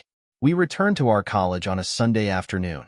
The peasants were dancing, and everyone we met appeared gay and happy. My own spirits were high, and I bounded along with feelings of unbridled joy and hilarity. Chapter 7. On my return, I found the following letter from my father. My dear Victor, you have probably waited impatiently for a letter to fix the date of your return to us, and I was at first tempted to write only a few lines, merely mentioning the day on which I should expect you. But that would be a cruel kindness, and I dare not do it. What would be your surprise, my son, when you expected a happy and glad welcome, to behold, on the contrary, tears and wretchedness? And how, Victor, can I relate our misfortune? Absence cannot have rendered you callous to our joys and griefs, and how shall I inflict pain on my long-absent son? I wish to prepare you for the woeful news, but I know it is impossible. Even now your eye schemes over the page to seek the words which are to convey to you the horrible tidings. William is dead, that sweet child, whose smiles delighted and warmed my heart, who was so gentle, yet so gay. Victor, he is murdered. I will not attempt to console you, but will simply relate the circumstances of the transaction. Last Thursday, May 7th, I, my niece, and your 2 brothers went a walk in Plainpalais. The evening was warm and serene, and we prolonged our walk farther than usual. It was already dusk before we thought of returning, and then we discovered that William and Ernest, who had gone on before, were not to be found. We accordingly rested on a seat until they should return. Presently Ernest came, and inquired if we had seen his brother. He said, that he had been playing with him, that William had run away to hide himself, and that he vainly sought for him, and afterwards waited for a long time, but that he did not return. This account rather alarmed us, and we continued to search for him until night fell, when Elizabeth conjectured that he might have returned to the house. He was not there. We returned again with torches, for I could not rest when I thought that my sweet boy had lost himself and was exposed to all the damps and dews of night. Elizabeth also suffered extreme anguish. About 5 in the morning I discovered my lovely boy, whom the night before I had seen blooming and active in health, stretched on the grass livid and motionless. The print of the murderer's finger was on his neck. He was conveyed home, and the anguish that was visible in my countenance betrayed the secret to Elizabeth. She was very earnest to see the corpse. At first I attempted to prevent her, but she persisted, and entering the room where it lay, hastily examined the neck of the victim, and clasping her hands exclaimed, "O God, I have murdered my darling child." She fainted, and was restored with extreme difficulty. When she again lived, it was only to weep and sigh. She told me that same evening William had teased her to let him wear a very valuable miniature that she possessed of your mother. This picture is gone, and was doubtless the temptation which urged the murderer to the deed. We have no trace of him at present, although our exertions to discover him are unremitted, but they will not restore my beloved William. Come, dearest Victor, you alone can console Elizabeth. She weeps continually, and accuses herself unjustly as the cause of his death. Her words pierce my heart. We are all unhappy, but will not that be an additional motive for you, my son, to return and be our comforter? Your dear mother. Alas, Victor, I now say, thank God she did not live to witness the cruel, miserable death of her youngest darling. Come, Victor, not brooding thoughts of vengeance against the assassin, but with feelings of peace and gentleness that will heal, instead of festering, the wounds of our minds. Enter the house of mourning, my friend, but with kindness and affection for those who love you, and not with hatred for your enemies. Your affectionate and afflicted father, Alphonse Frankenstein. Geneva, May 12, 17. Clerval, who had watched my countenance as I read this letter, was surprised to observe the despair that succeeded the joy I at first expressed on receiving news from my friends. I threw the letter on the table and covered my face with my hands. "My dear Frankenstein," exclaimed Henry, when he perceived me weep with bitterness, "are you always to be unhappy? My dear friend, what has happened?" I motioned him to take up the letter, while I walked up and down the room in the extremest agitation. Tears also gushed from the eyes of Clerval as he read the account of my misfortune. "I can offer you no consolation, my friend," said he. "Your disaster is irreparable. What do you intend to do?" "To go instantly to Geneva. Come with me, Henry, to order the horses." During our walk, Clerval endeavored to say a few words of consolation. He could only express his heartfelt sympathy. "Poor William," said he, "dear lovely child. He now sleeps with his angel mother, who that had seen him bright and joyous in his young beauty, but must weep over his untimely loss. To die so miserably, to feel the murderer's grasp, how much more a murder that could destroy radiant innocence. Poor little fellow, one only consolation have we. His friends mourn and weep, but he is at rest. The pang is over, his sufferings are at an end forever. A sod covers his gentle form, and he knows no pain. He can no longer be a subject for pity. We must reserve that for his miserable survivors." Clerval spoke thus as we hurried through the streets. The words impressed themselves on my mind, and I remembered them afterwards in solitude. But now, as soon as the horses arrived, I hurried into a cabriolet and bade farewell to my friend. My journey was very melancholy. At first I wished to hurry on, for I longed to console and sympathize with my loved and sorrowing friends. But when I drew near my native town, I slackened my progress. I could hardly sustain the multitude of feelings that crowded into my mind. I passed through scenes familiar to my youth, but which I had not seen for nearly 6 years. How altered everything might be during that time. One sudden and desolating change had taken place, but 1,000 little circumstances might have by degrees worked other alterations, which, although they were done more tranquilly, might not be the less decisive. Fear overcame me. I dared no advance, dreading 1,000 nameless evils that made me tremble, although I was unable to define them. I remained 2 days at Lausanne, in this painful state of mind. I contemplated the lake. The waters were placid. All around was calm, and the snowy mountains, the palaces of nature, were not changed. By degrees the calm and heavenly scene restored me, and I continued my journey towards Geneva. The road ran by the side of the lake, which became narrower as I approached my native town. I discovered more distinctly the black sides of Jura and the bright summit of Mont Blanc. I wept like a child. Dear mountains, my own beautiful lake, how do you welcome your wanderer? Your summits are clear. The sky and lake are blue and placid. Is this to prognosticate peace, or to mock at my unhappiness? I fear, my friend, that I shall render myself tedious by dwelling on these preliminary circumstances. But they were days of comparative happiness, and I think of them with pleasure. My country, my beloved country, who but a native can tell the delight I took in again beholding thy streams, thy mountains, and, more than all, thy lovely lake. Yet, as I drew nearer home, grief and fear again overcame me.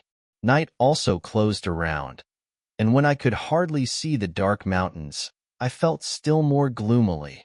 The picture appeared a vast and dim scene of evil, and I foresaw obscurely that I was destined to become the most wretched of human beings. Alas!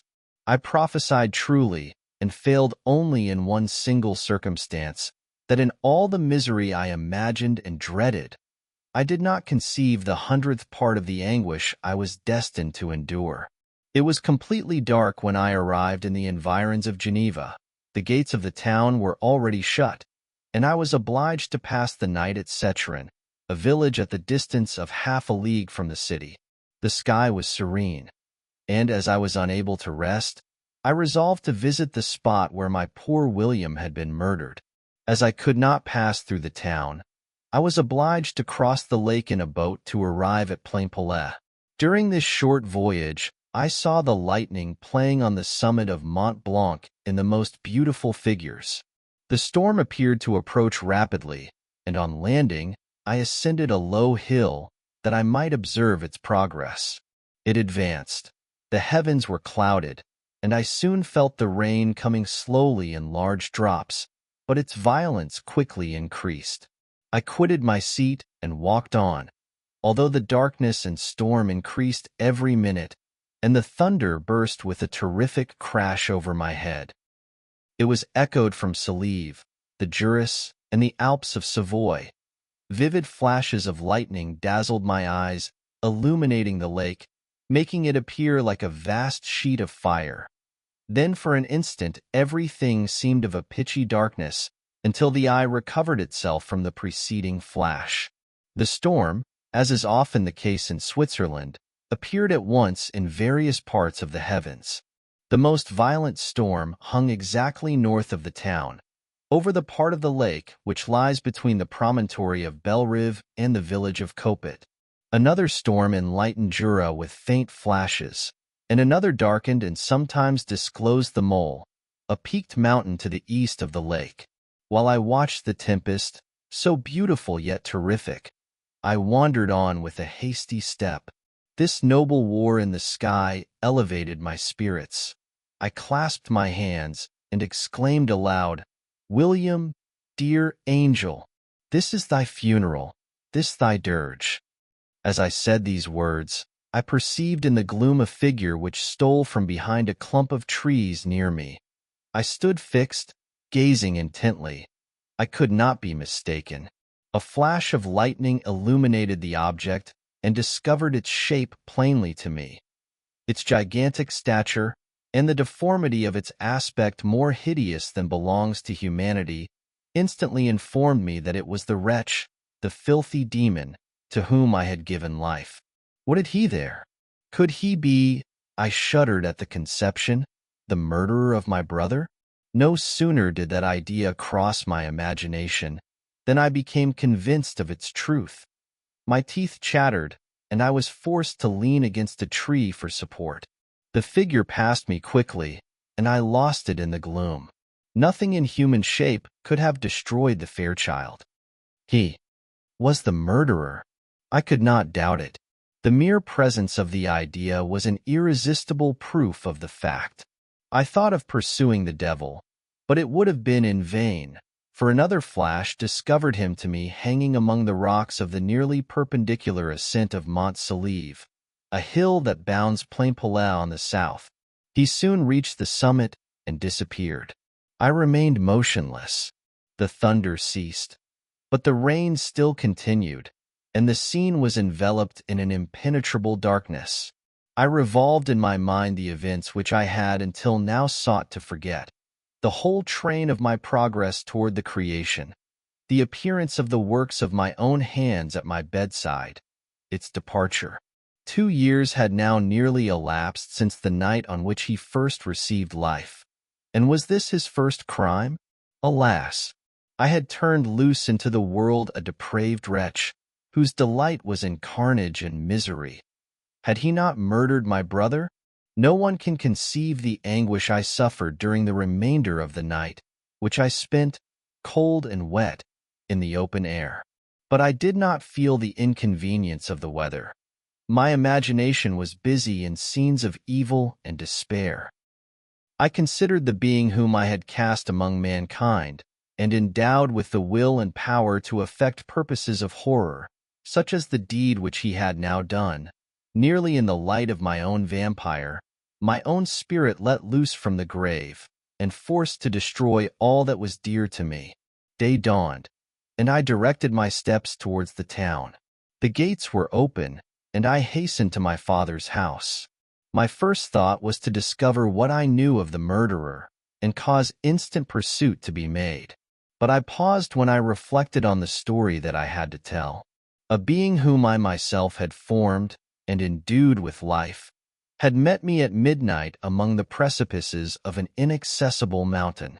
I remembered also the nervous fever with which I had been seized just at the time that I dated my creation, and which would give an air of delirium to a tale otherwise so utterly improbable. I well knew that if any other had communicated such a relation to me, I should have looked upon it as the ravings of insanity. Besides, the strange nature of the animal would elude all pursuit, even if I were so far credited as to persuade my relatives to commence it. And then of what use would be pursuit? Who could arrest a creature capable of scaling the overhanging sides of Mont Saleve? These reflections determined me, and I resolved to remain silent. It was about 5 in the morning when I entered my father's house. I told the servants not to disturb the family, and went into the library to attend their usual hour of rising. 6 years had elapsed, passed in a dream but for one indelible trace, and I stood in the same place where I had last embraced my father before my departure for Ingolstadt.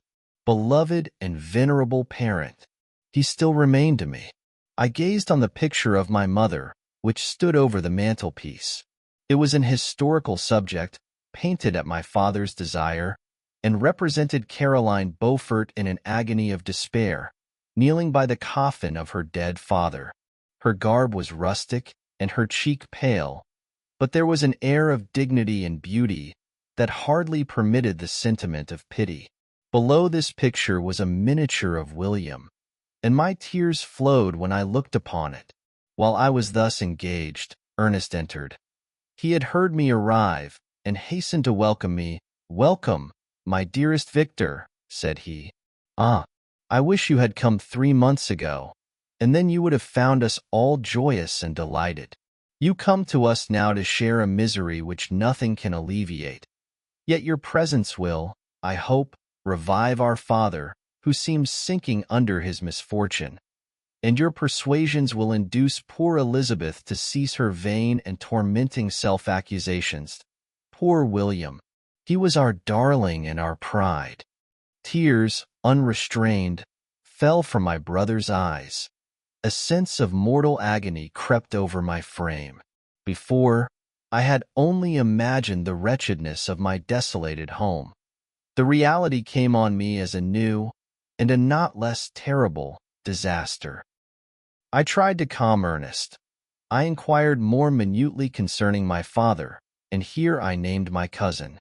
She most of all, said Ernest, requires consolation. She accused herself of having caused the death of my brother, and that made her very wretched. But since the murderer has been discovered,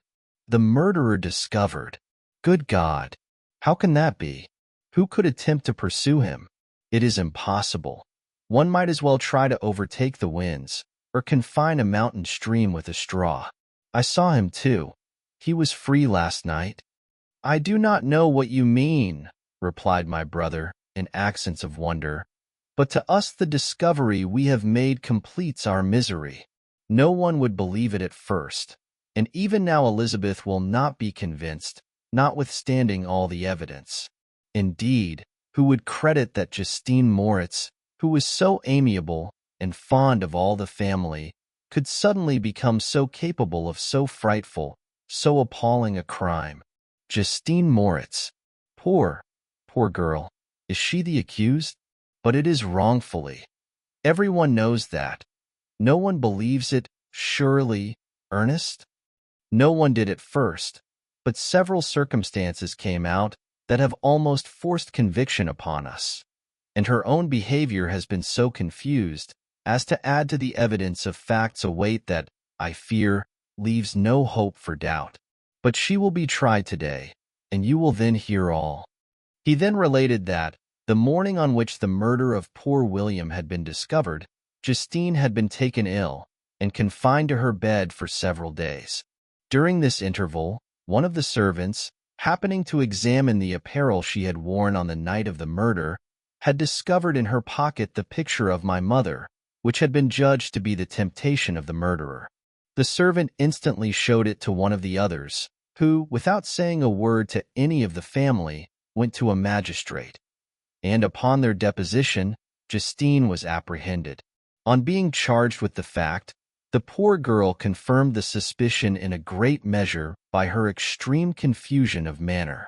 This was a strange tale, but it did not shake my faith, and I replied earnestly, "You are all mistaken. I know the murderer. Justine, poor, good Justine, is innocent." At that instant my father entered. I saw unhappiness deeply impressed on his countenance, but he endeavored to welcome me cheerfully, and, after we had exchanged our mournful greeting, would have introduced some other topic than that of our disaster, had not Ernest exclaimed, "Good God, Papa! Victor says that he knows who was the murderer of poor William."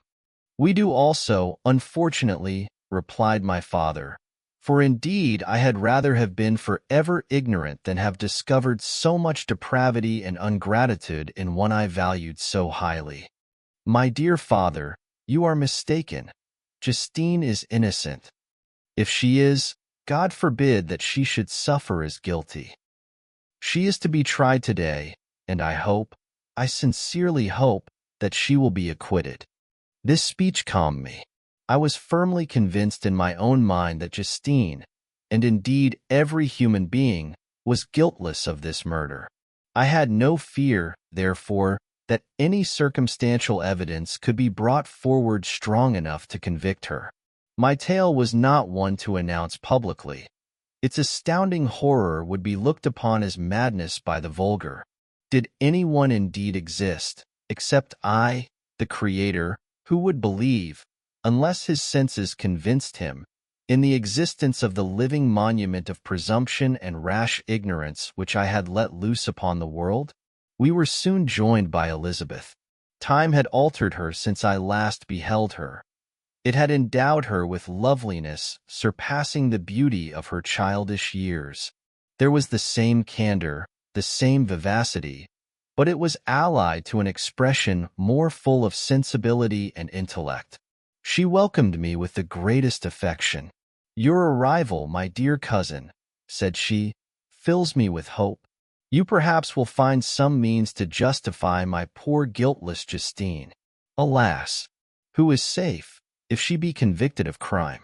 I rely on her innocence as certainly as I do upon my own. Our misfortune is doubly hard to us. We have not only lost that lovely darling boy, but this poor girl, whom I sincerely love, is to be torn away by even a worse fate. If she is condemned, I never shall know joy more. But she will not, I am sure she will not, and then I shall be happy again, even after the sad death of my little William." "She is innocent, my Elizabeth," said I, "and that shall be proved. Fear nothing, but let your spirits be cheered by the assurance of her acquittal. How kind and generous you are! Everyone else believes in her guilt, and that made me wretched, for I knew that it was impossible. And to see everyone else prejudiced in so deadly a manner rendered me hopeless and despairing."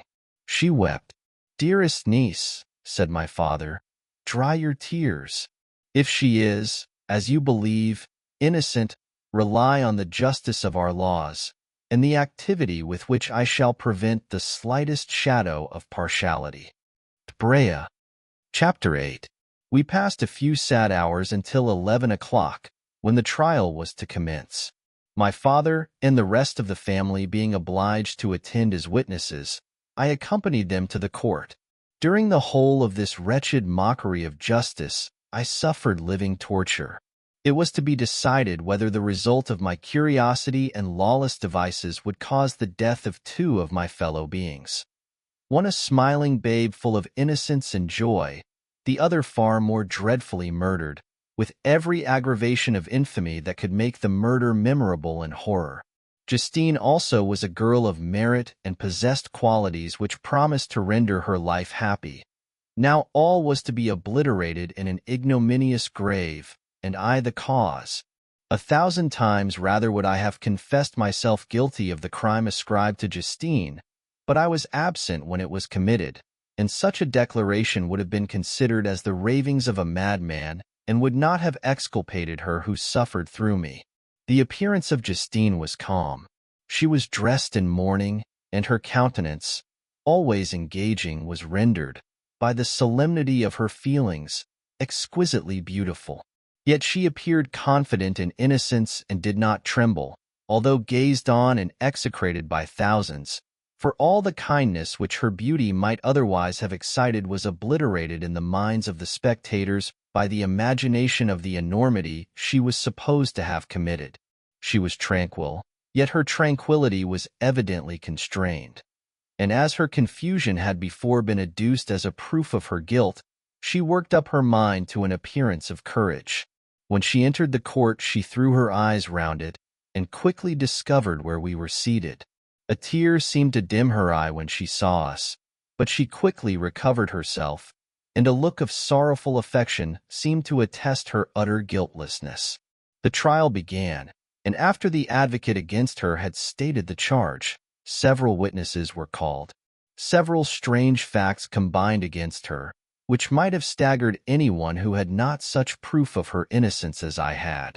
She had been out the whole of the night on which the murder had been committed, and towards morning had been perceived by a market woman not far from the spot where the body of the murdered child had been afterwards found.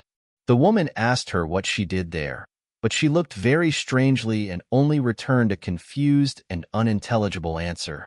She returned to the house about 8 o'clock, and when one inquired where she had passed the night, she replied that she had been looking for the child and demanded earnestly if anything had been heard concerning him. When shown the body, she fell into violent hysterics and kept her bed for several days. The picture was then produced which the servant had found in her pocket, and when Elizabeth, in a faltering voice, proved that it was the same which, an hour before the child had been missed, she had placed round his neck, a murmur of horror and indignation filled the court. Justine was called on for her defense. As the trial had proceeded, her countenance had altered. Surprise, horror, and misery were strongly expressed. Sometimes she struggled with her tears, but when she was desired to plead, she collected her powers and spoke in an audible although variable voice. "God knows," she said, "how entirely I am innocent. But I do not pretend that my protestations should acquit me. I rest my innocence on a plain and simple explanation of the facts which have been adduced against me, and I hope the character I have always borne will incline my judges to a favorable interpretation where any circumstance appears doubtful or suspicious." She then related that, by the permission of Elizabeth, she had passed the evening of the night on which the murder had been committed at the house of an aunt at Chain, a village situated at about a league from Geneva. On her return, at about 9 o'clock, she met a man who asked her if she had seen anything of the child who was lost. She was alarmed by this account and passed several hours in looking for him, when the gates of Geneva were shut, and she was forced to remain several hours of the night in a barn belonging to a cottage, being unwilling to call up the inhabitants, to whom she was well known. Most of the night she spent here watching. Towards morning she believed that she slept for a few minutes. Some steps disturbed her, and she awoke. It was dawn, and she quitted her asylum, that she might again endeavor to find my brother. If she had gone near the spot where his body lay, it was without her knowledge. That she had been bewildered when questioned by the market woman was not surprising, since she had passed a sleepless night, and the fate of poor William was yet uncertain. Concerning the picture she could give no account. "I know," continued the unhappy victim, "how heavily and fatally this one circumstance weighs against me, but I have no power of explaining it, and when I have expressed my utter ignorance, I am only left to conjecture concerning the probabilities by which it might have been placed in my pocket. But here also I am checked. I believe that I have no enemy on earth, and none surely would have been so wicked as to destroy me wantonly. Did the murderer place it there? I know of no opportunity afforded him for so doing.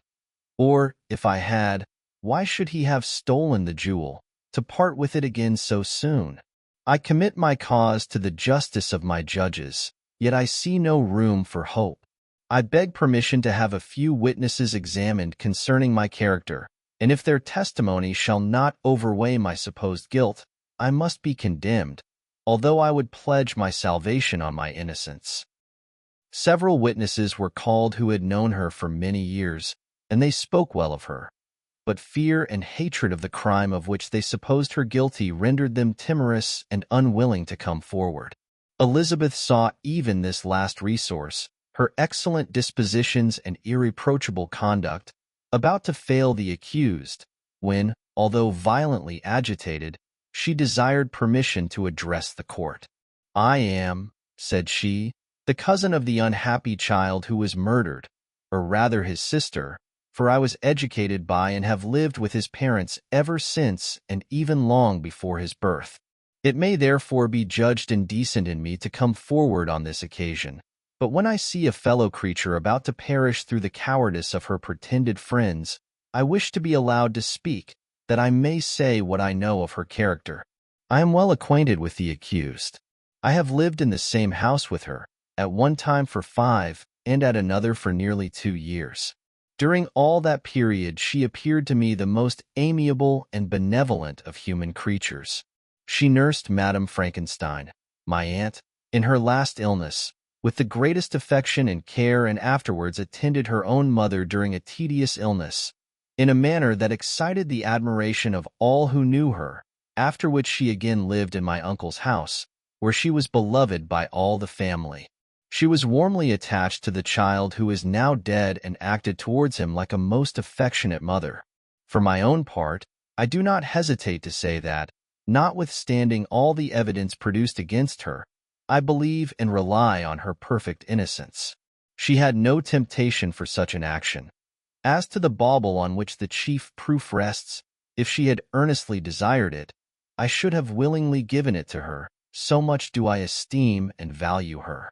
A murmur of approbation followed Elizabeth's simple and powerful appeal, but it was excited by her generous interference, and not in favor of poor Justine, on whom the public indignation was turned with renewed violence, charging her with the blackest ingratitude. She herself wept as Elizabeth spoke, but she did not answer. My own agitation and anguish was extreme during the whole trial. I believed in her innocence. I knew it. Could the demon who had, I did not for a minute doubt, murdered my brother also in his hellish sport have betrayed the innocent to death and ignominy? I could not sustain the horror of my situation, and when I perceived that the popular voice and the countenances of the judges had already condemned my unhappy victim, I rushed out of the court in agony. The tortures of the accused did not equal mine. She was sustained by innocence, but the fangs of remorse tore my bosom and would not forego their hold. I passed a night of unmingled wretchedness. In the morning I went to the court. My lips and throat were parched. I dared not ask the fatal question, but I was known, and the officer guessed the cause of my visit. The ballots had been thrown. They were all black, and Justine was condemned. I cannot pretend to describe what I then felt. I had before experienced sensations of horror, and I have endeavored to bestow upon them adequate expressions, but words cannot convey an idea of the heart-sickening despair that I then endured. The person to whom I addressed myself added that Justine had already confessed her guilt.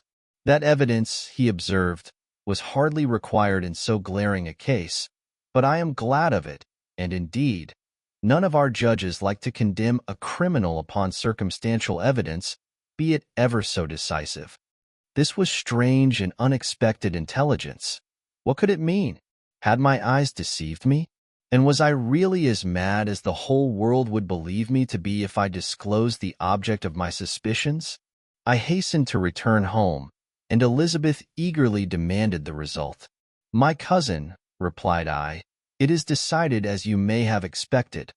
All judges had rather that 10 innocent should suffer than that one guilty should escape. But she has confessed."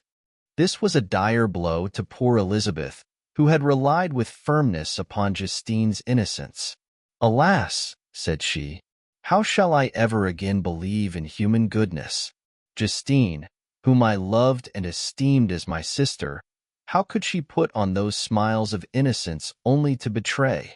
Her mild eyes seemed incapable of any severity or guile, and yet she has committed a murder." Soon after we heard that the poor victim had expressed a desire to see my cousin. My father wished her not to go, but said that he left it to her own judgment and feelings to decide. "Yes," said Elizabeth, "I will go, although she is guilty, and you, Victor, shall accompany me. I cannot go alone." The idea of this visit was torture to me, yet I could not refuse. We entered the gloomy prison chamber and beheld Justine sitting on some straw at the farther end. Her hands were manacled, and her head rested on her knees. She rose on seeing us enter, and when we were left alone with her, she threw herself at the feet of Elizabeth, weeping bitterly. My cousin wept also. "Oh, Justine," said she, "why did you rob me of my last consolation? I relied on your innocence, and although I was then very wretched, I was not so miserable as I am now. And do you also believe that I am so very, very wicked? Do you also join with my enemies to crush me, to condemn me as a murderer?" Her voice was suffocated with sobs. "Rise, my poor girl," said Elizabeth. "Why do you kneel, if you are innocent? I am not one of your enemies. I believed you guiltless, notwithstanding every evidence, until I heard that you had yourself declared your guilt. That report, you say, is false. And be assured, dear Justine, that nothing can shake my confidence in you for a moment but your own confession. I did confess, but I confessed a lie. I confessed that I might obtain absolution, but now that falsehood lies heavier at my heart than all my other sins. The God of heaven forgive me. Ever since I was condemned, my confessor has besieged me. He threatened and menaced until I almost began to think that I was the monster that he said I was. He threatened excommunication and hellfire in my last moments if I continued obdurate. Dear lady, I had none to support me. All looked on me as a wretch doomed to ignominy and perdition. What could I do? In an evil hour I subscribed to a lie, and now only am I truly miserable. She paused, weeping, and then continued, I thought with horror, my sweet lady, that you should believe your Justine, whom your blessed aunt had so highly honored, and whom you loved, was a creature capable of a crime which none but the devil himself could have perpetrated. Dear William, dearest blessed child, I soon shall see you again in heaven, where we shall all be happy, and that consoles me, going as I am to suffer ignominy and death. Oh, Justine, forgive me for having for one moment distrusted you. Why did you confess? But do not mourn, dear girl. Do not fear. I will proclaim, I will prove your innocence. I will melt the stony hearts of your enemies by my tears and prayers. You shall not die. You, my playfellow, my companion, my sister, perish on the scaffold. No, no, I never could survive so horrible a misfortune. Justine shook her head mournfully. I do not fear to die, she said. That pang is past. God raises my weakness and gives me courage to endure the worst. I leave a sad and bitter world, and if you remember me and think of me as of one unjustly condemned, I am resigned to the fate awaiting me. Learn from me, dear lady, to submit in patience to the will of heaven. During this conversation, I had retired to a corner of the prison room, where I could conceal the horrid anguish that possessed me. Despair. Who dared talk of that? The poor victim, who on the morrow was to pass the awful boundary between life and death, felt not, as I did, such deep and bitter agony. I gnashed my teeth and ground them together, uttering a groan that came from my inmost soul. Justine started. When she saw who it was, she approached me and said, Dear sir, you are very kind to visit me. You, I hope, do not believe that I am guilty? I could not answer. No, Justine, said Elizabeth. He is more convinced of your innocence than I was, for even when he heard that you had confessed, he did not credit it. I truly thank him. In these last moments I feel the sincerest gratitude towards those who think of me with kindness. How sweet is the affection of others to such a wretch as I am.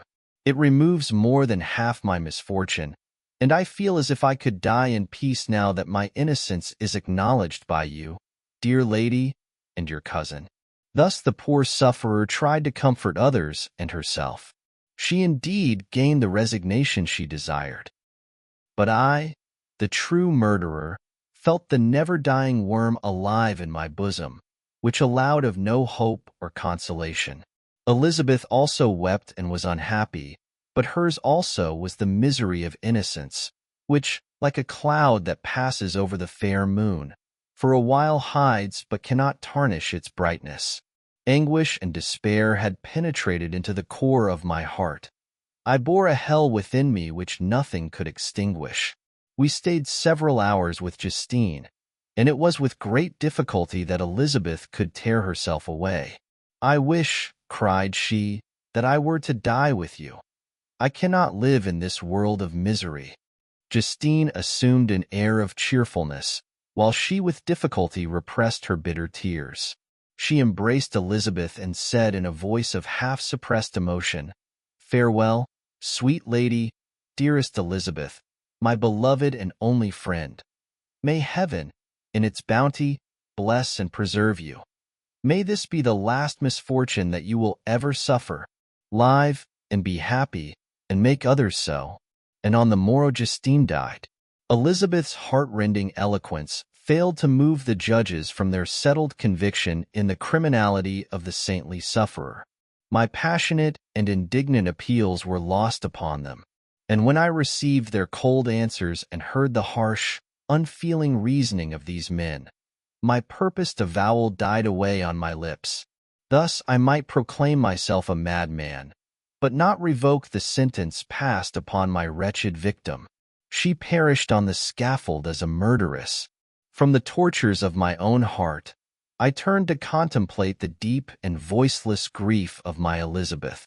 This also was my doing, and my father's woe, and the desolation of that late so smiling home, all was the work of my thrice accursed hands.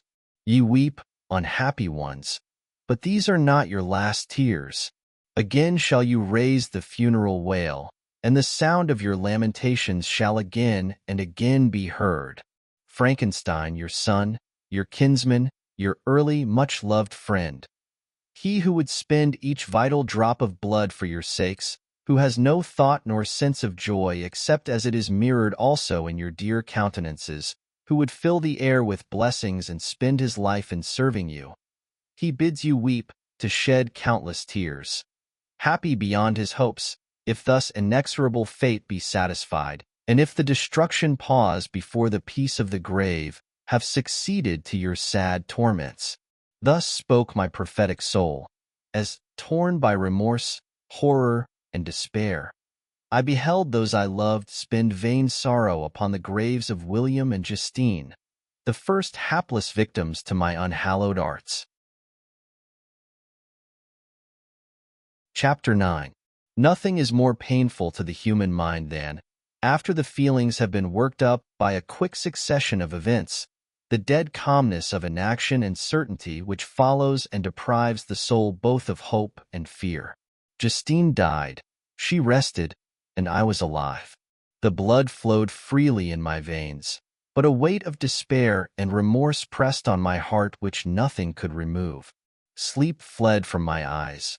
I wandered like an evil spirit, for I had committed deeds of mischief beyond description horrible, and more, much more, I persuaded myself, was yet behind.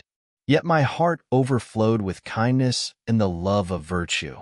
I had begun life with benevolent intentions and thirsted for the moment when I should put them in practice and make myself useful to my fellow beings. Now all was blasted. Instead of that serenity of conscience which allowed me to look back upon the past with self-satisfaction, and from thence to gather promise of new hopes, I was seized by remorse and the sense of guilt, which hurried me away to a hell of intense tortures such as no language can describe.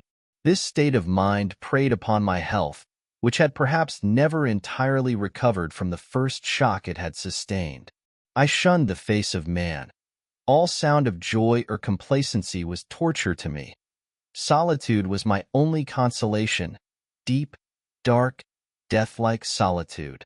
My father observed with pain the alteration perceptible in my disposition and habits, and endeavored by arguments deduced from the feelings of his serene conscience and guiltless life to inspire me with fortitude and awaken in me the courage to dispel the dark cloud which brooded over me. "Do you think, Victor," said he, "that I do not suffer also? No one could love a child more than I loved your brother." Tears came into his eyes as he spoke. But is it not a duty to the survivors that we should refrain from augmenting their unhappiness by an appearance of a moderate grief? It is also a duty owed to yourself, for excessive sorrow prevents improvement or enjoyment, or even the discharge of daily usefulness, without which no man is fit for society. This advice, although good, was totally inapplicable to my case. I should have been the first to hide my grief and console my friends if remorse had not mingled its bitterness, and terror its alarm, with my other sensations. Now I could only answer my father with a look of despair, and endeavor to hide myself from his view. About this time we retired to our house at Belrive. This change was particularly agreeable to me. The shutting of the gates regularly at 10 o'clock and the impossibility of remaining on the lake after that hour had rendered our residence within the walls of Geneva very irksome to me. I was now free. Often, after the rest of the family had retired for the night, I took the boat and passed many hours upon the water. Sometimes, with my sails set, I was carried by the wind. And sometimes, after rowing into the middle of the lake, I left the boat to pursue its own course and gave way to my own miserable reflections.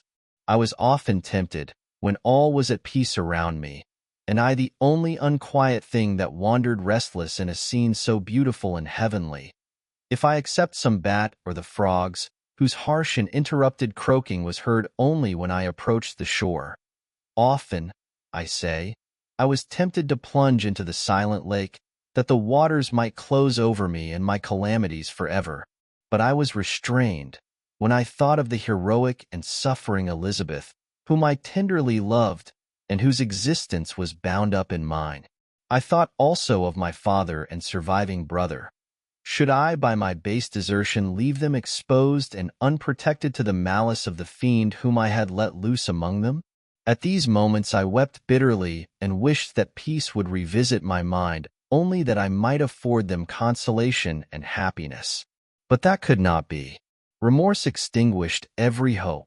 I had been the author of unalterable evils, and I lived in daily fear lest the monster whom I had created should perpetrate some new wickedness. I had an obscure feeling that all was not over, and that he would still commit some signal crime, which by its enormity should almost efface the recollection of the past. There was always scope for fear so long as anything I loved remained behind. My abhorrence of this fiend cannot be conceived. When I thought of him, I gnashed my teeth. My eyes became inflamed, and I ardently wished to extinguish that life which I had so thoughtlessly bestowed. When I reflected on his crimes and malice, my hatred and revenge burst all bounds of moderation. I would have made a pilgrimage to the highest peak of the Andes, could I, when there, have precipitated him to their base. I wished to see him again, that I might wreak the utmost extent of abhorrence on his head, and avenge the deaths of William and Justine. Our house was the house of mourning. My father's health was deeply shaken by the horror of the recent events. Elizabeth was sad and desponding. She no longer took delight in her ordinary occupations. All pleasure seemed to her sacrilege toward the dead. Eternal woe and tears she then thought was the just tribute she should pay to innocence so blasted and destroyed. She was no longer that happy creature who in earlier youth wandered with me on the banks of the lake and talked with ecstasy of our future prospects. The first of those sorrows which are sent to wean us from the earth had visited her, and its dimming influence quenched her dearest smiles. When I reflect, my dear cousin, said she, on the miserable death of Justine Moritz, I no longer see the world and its works as they before appeared to me. Before, I looked upon the accounts of vice and injustice that I read in books or heard from others as tales of ancient days or imaginary evils. At least they were remote and more familiar to reason than to the imagination. But now misery has come home, and men appear to me as monsters thirsting for each other's blood. Yet I am certainly unjust. Everybody believed that poor girl to be guilty, and if she could have committed the crime for which she suffered, assuredly she would have been the most depraved of human creatures. For the sake of a few jewels, to have murdered the son of her benefactor and friend, a child whom she had nursed from its birth, and appeared to love as if it had been her own. I could not consent to the death of any human being, but certainly I should have thought such a creature unfit to remain in the society of men. But she was innocent. I know, I feel she was innocent. You are of the same opinion, and that confirms me. Alas, Victor, when falsehood can look so like the truth, who can assure themselves of certain happiness? I feel as if I were walking on the edge of a precipice, towards which thousands are crowding and endeavoring to plunge me into the abyss. William and Justine were assassinated, and the murderer escapes. He walks about the world free, and perhaps respected. But even if I were condemned to suffer on the scaffold for the same crimes, I would not change places with such a wretch. I listened to this discourse with the extremest agony. I, not in deed, but in effect, was the true murderer. Elizabeth read my anguish in my countenance, and kindly taking my hand, said, "My dearest friend, You must calm yourself. These events have affected me, God knows how deeply, but I am not so wretched as you are. There is an expression of despair, and sometimes of revenge, in your countenance that makes me tremble.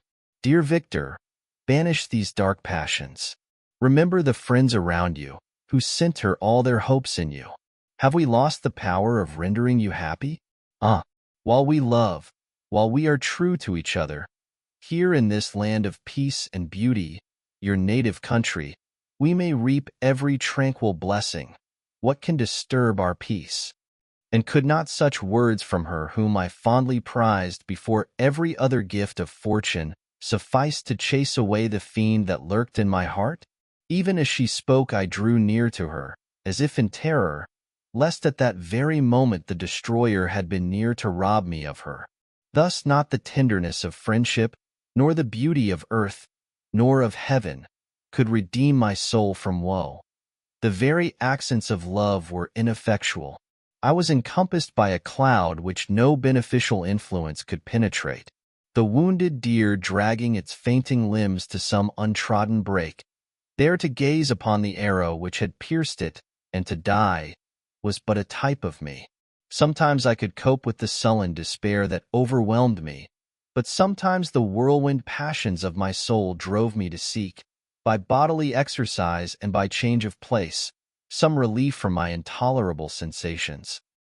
It was during an access of this kind that I suddenly left my home, and bending my steps towards the near alpine valleys, sought in the magnificence, the eternity of such scenes, to forget myself and my ephemeral, because human, sorrows.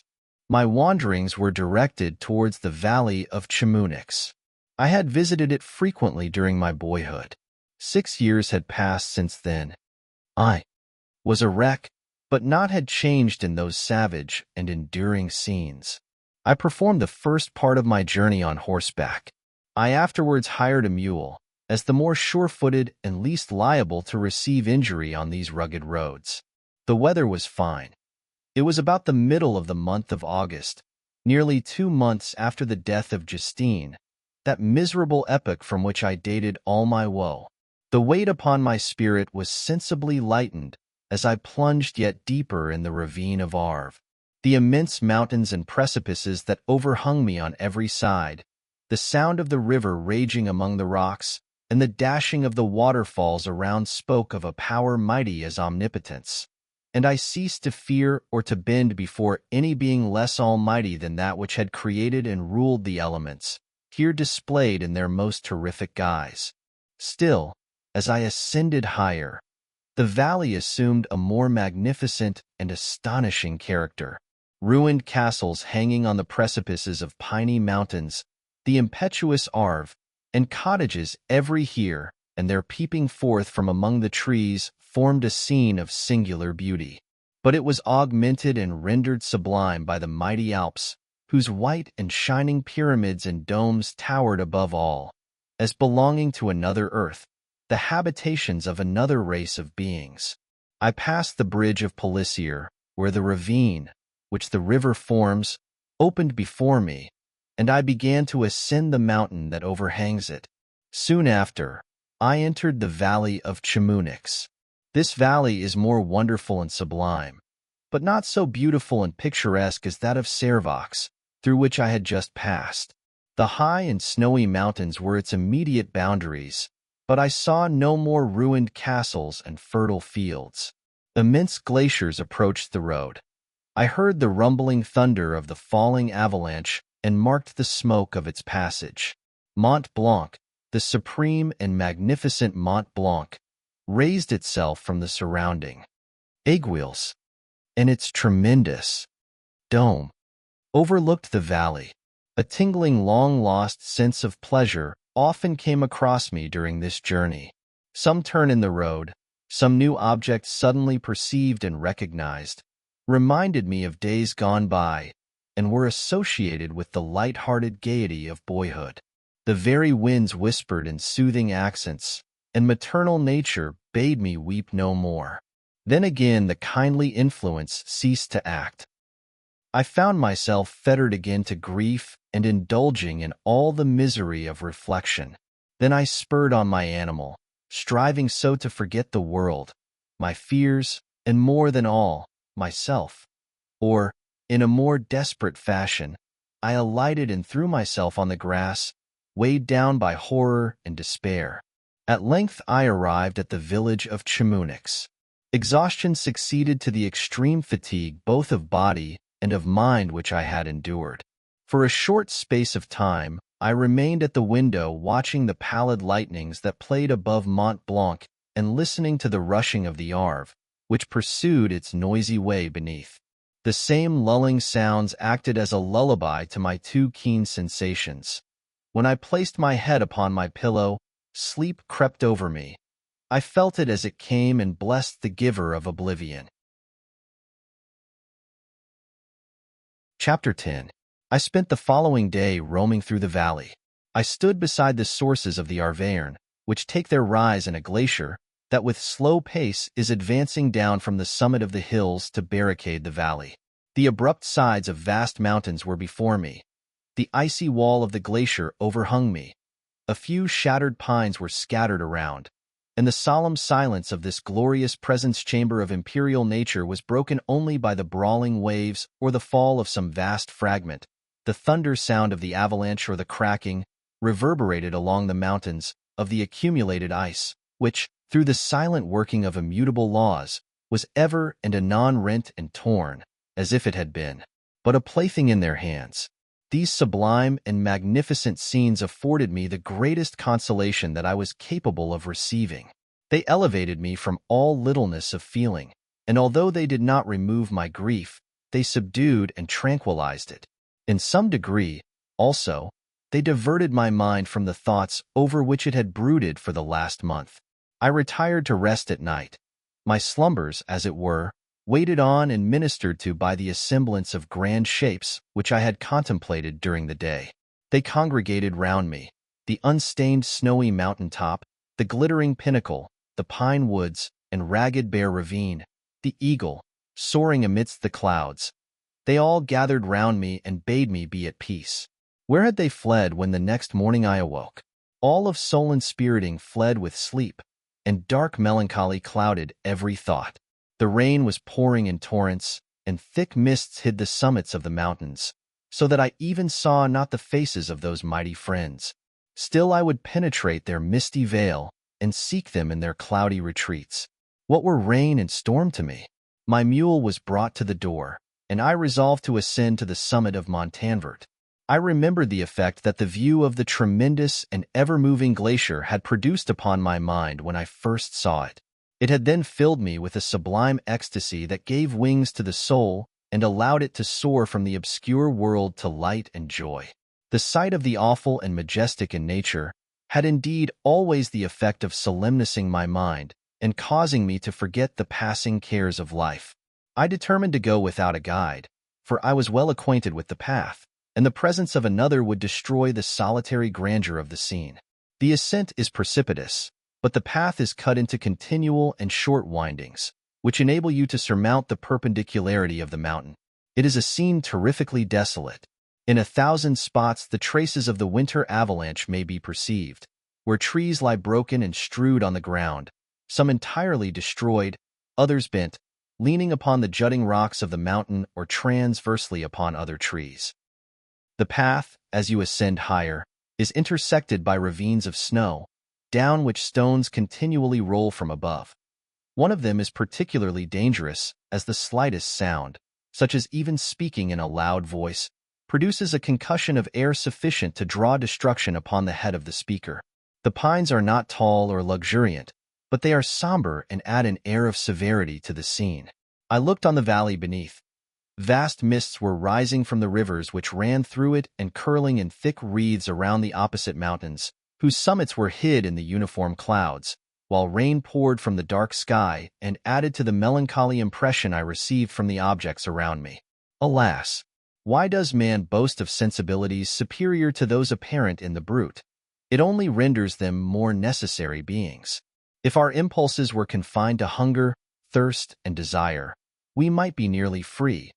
But now we are moved by every wind that blows and a chance word or scene that word may convey to us. We rest. A dream has power to poison sleep. We rise. One wandering thought pollutes the day. We feel, conceive, or reason, laugh or weep, embrace fond woe, or cast our cares away. It is the same. For, be it joy or sorrow, the path of its departure still is free. Man's yesterday may ne'er be like his morrow. Naught may endure but mutability. It was nearly noon when I arrived at the top of the ascent. For some time I sat upon the rock that overlooks the sea of ice. A mist covered both that and the surrounding mountains. Presently a breeze dissipated the cloud, and I descended upon the glacier. The surface is very uneven, rising like the waves of a troubled sea, descending low, and interspersed by rifts that sink deep. The field of ice is almost a league in width, but I spent nearly 2 hours in crossing it. The opposite mountain is a bare perpendicular rock.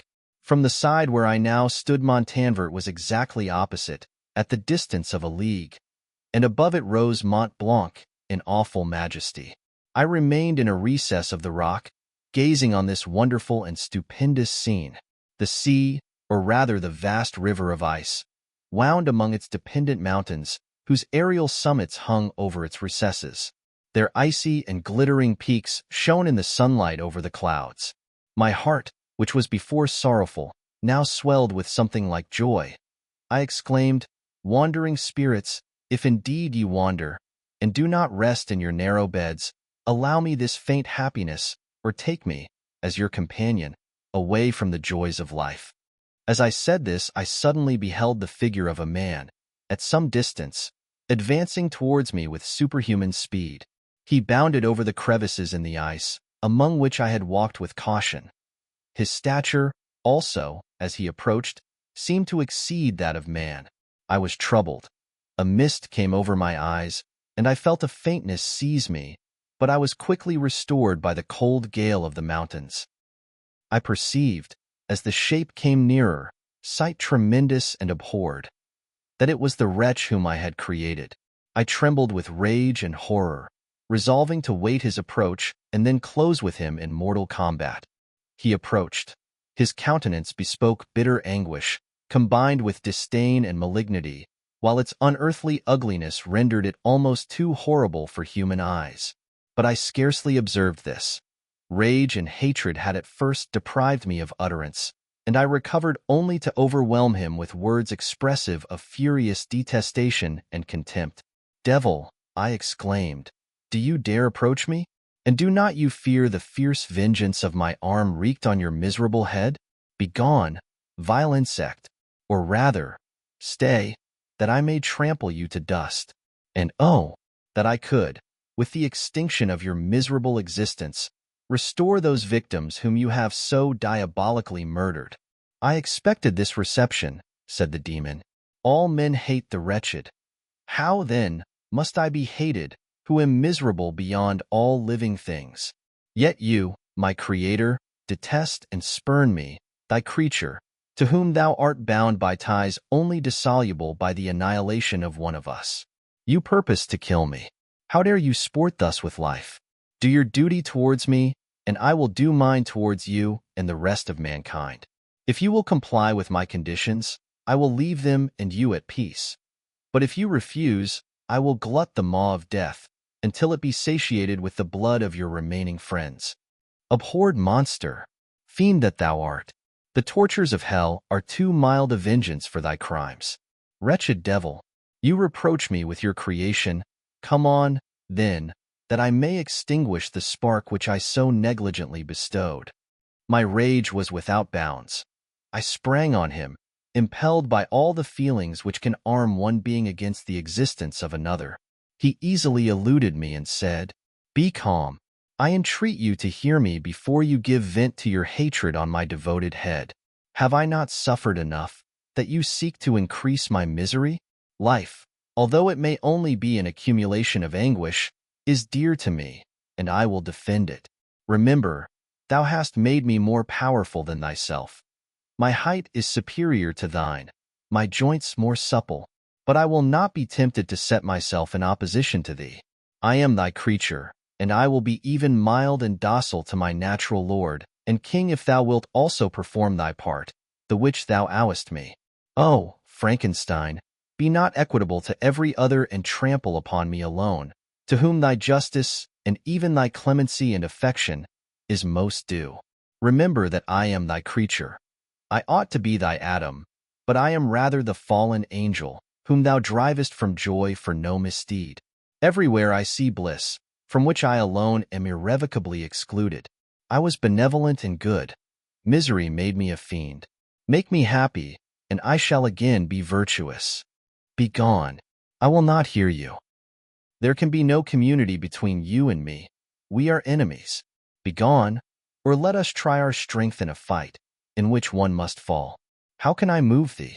Will no entreaties cause thee to turn a favorable eye upon thy creature, who implores thy goodness and compassion?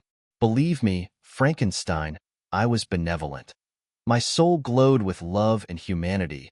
But am I not alone, miserably alone? You, my creator, abhor me. What hope can I gather from your fellow creatures, who owe me nothing? They spurn and hate me. The desert mountains and dreary glaciers are my refuge. I have wandered here many days. The caves of ice, which I only do not fear, are a dwelling to me, and the only one which man does not grudge. These bleak skies I hail, for they are kinder to me than your fellow beings. If the multitude of mankind knew of my existence, they would do as you do, and arm themselves for my destruction. Shall I not then hate them who abhor me? I will keep no terms with my enemies. I am miserable, and they shall share my wretchedness. Yet it is in your power to recompense me, and deliver them from an evil which it only remains for you to make so great, that not only you and your family, but thousands of others, shall be swallowed up in the whirlwinds of its rage. Let your compassion be moved, and do not disdain me. Listen to my tale. When you have heard that, abandon or commiserate me, as you shall judge that I deserve. But hear me. The guilty are allowed, by human laws, bloody as they are, to speak in their own defense before they are condemned. Listen to me, Frankenstein. You accuse me of murder, and yet you would, with a satisfied conscience, destroy your own creature. Oh, praise the eternal justice of man. Yet I ask you not to spare me. Listen to me, and then, if you can, and if you will, destroy the work of your hands. Why do you call to my remembrance, I rejoined, circumstances of which I shudder to reflect, that I have been the miserable origin and author? Cursed be the day, abhorred devil, in which you first saw light. Cursed, although I curse myself, be the hands that formed you. You have made me wretched beyond expression. You have left me no power to consider whether I am just to you or not. Begone. Relieve me from the sight of your detested form. Thus I relieve thee, my creator, he said, and placed his hated hands before my eyes, which I flung from me with violence. Thus I take from thee a sight which you abhor. Still thou canst listen to me and grant me thy compassion. By the virtues that I once possessed, I demand this from you. Hear my tale. It is long and strange, and the temperature of this place is not fitting to your fine sensations. Come to the hut upon the mountain. The sun is yet high in the heavens, before it descends to hide itself behind your snowy precipices and illuminate another world.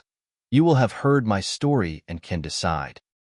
On you it rests, whether I quit forever the neighborhood of man and lead a harmless life, or become the scourge of your fellow creatures and the author of your own speedy ruin. As he said this, he led the way across the ice. I followed. My heart was full, and I did not answer him, but as I proceeded, I weighed the various arguments that he had used and determined at least to listen to his tale. I was partly urged by curiosity, and compassion confirmed my resolution. I had hitherto supposed him to be the murderer of my brother, and I eagerly sought a confirmation or denial of this opinion. For the first time, also, I felt what the duties of a creator towards his creature were, and that I ought to render him happy before I complained of his wickedness. These motives urged me to comply with his demand. We crossed the ice, therefore, and ascended the opposite rock. The air was cold, and the rain again began to descend. We entered the hut, the fiend with an air of exultation. I with a heavy heart and depressed spirits. But I consented to listen, and seating myself by the fire which my odious companion had lighted, he thus began his tale. Chapter 11. It is with considerable difficulty that I remember the original era of my being. All the events of that period appear confused and indistinct.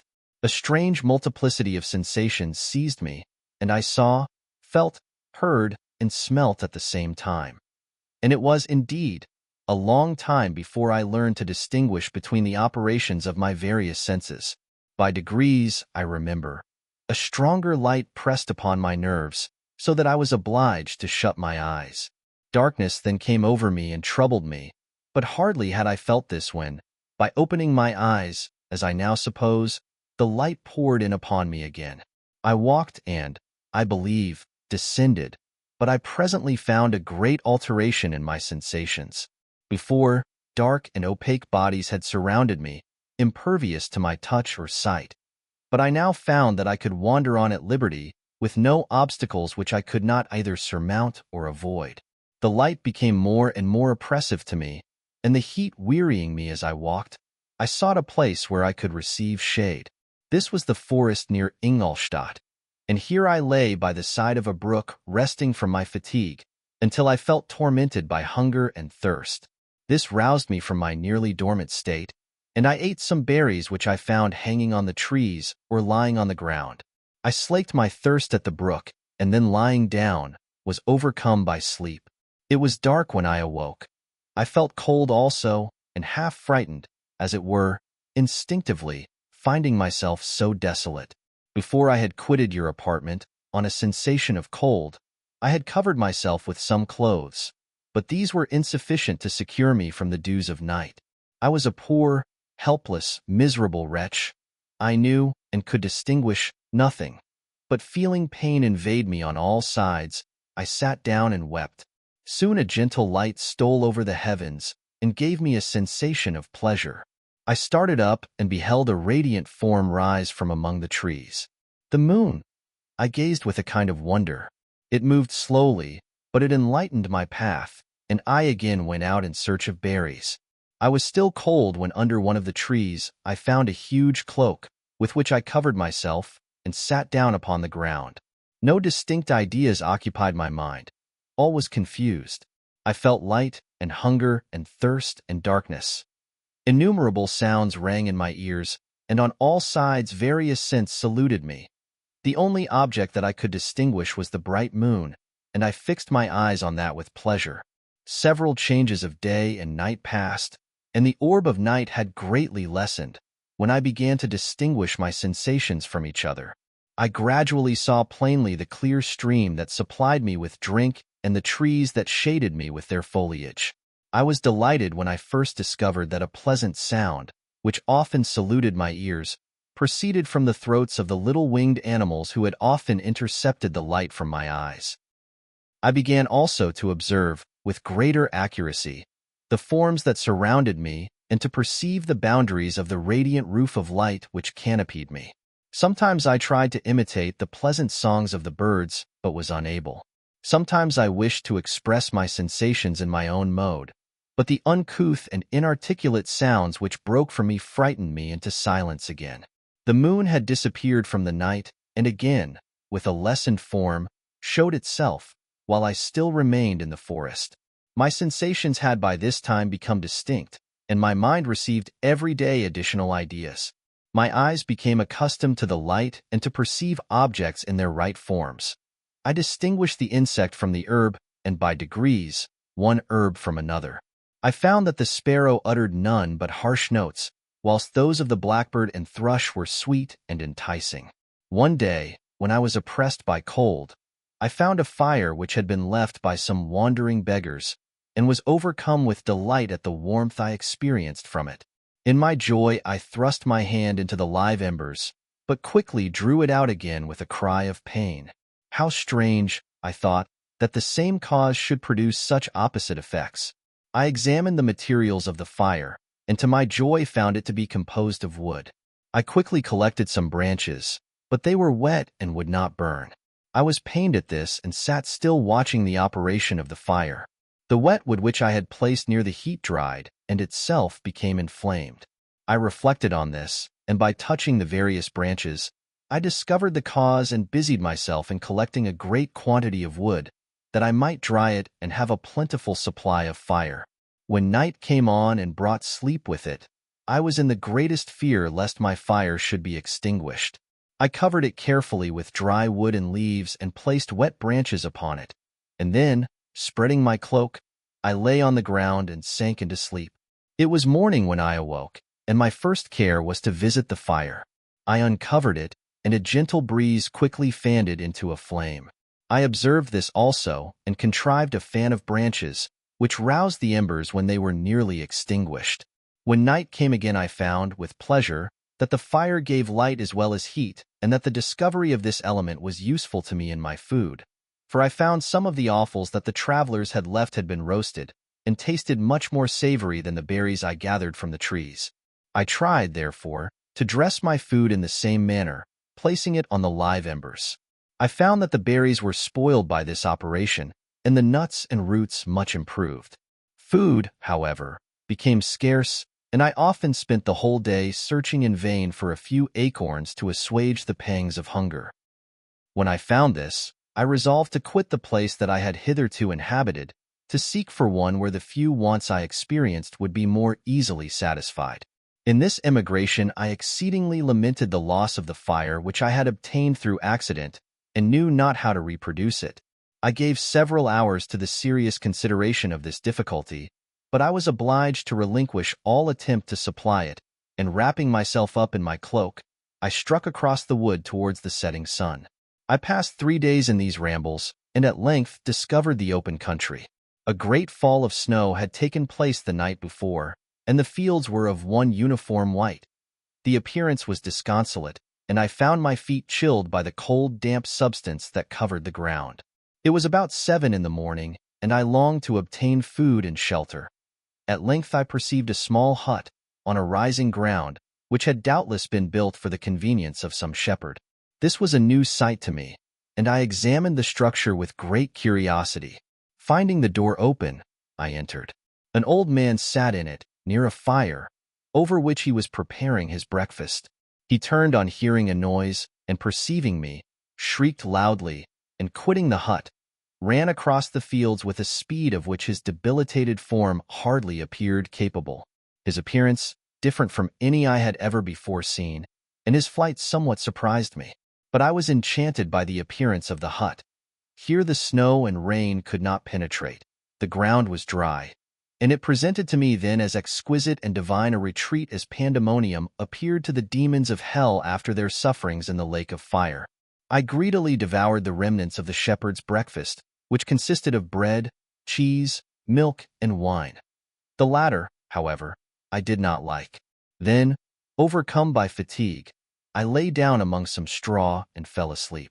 It was noon when I awoke, and allured by the warmth of the sun, which shone brightly on the white ground, I determined to recommence my travels, and, depositing the remains of the peasant's breakfast in a wallet I found, I proceeded across the fields for several hours, until at sunset I arrived at a village.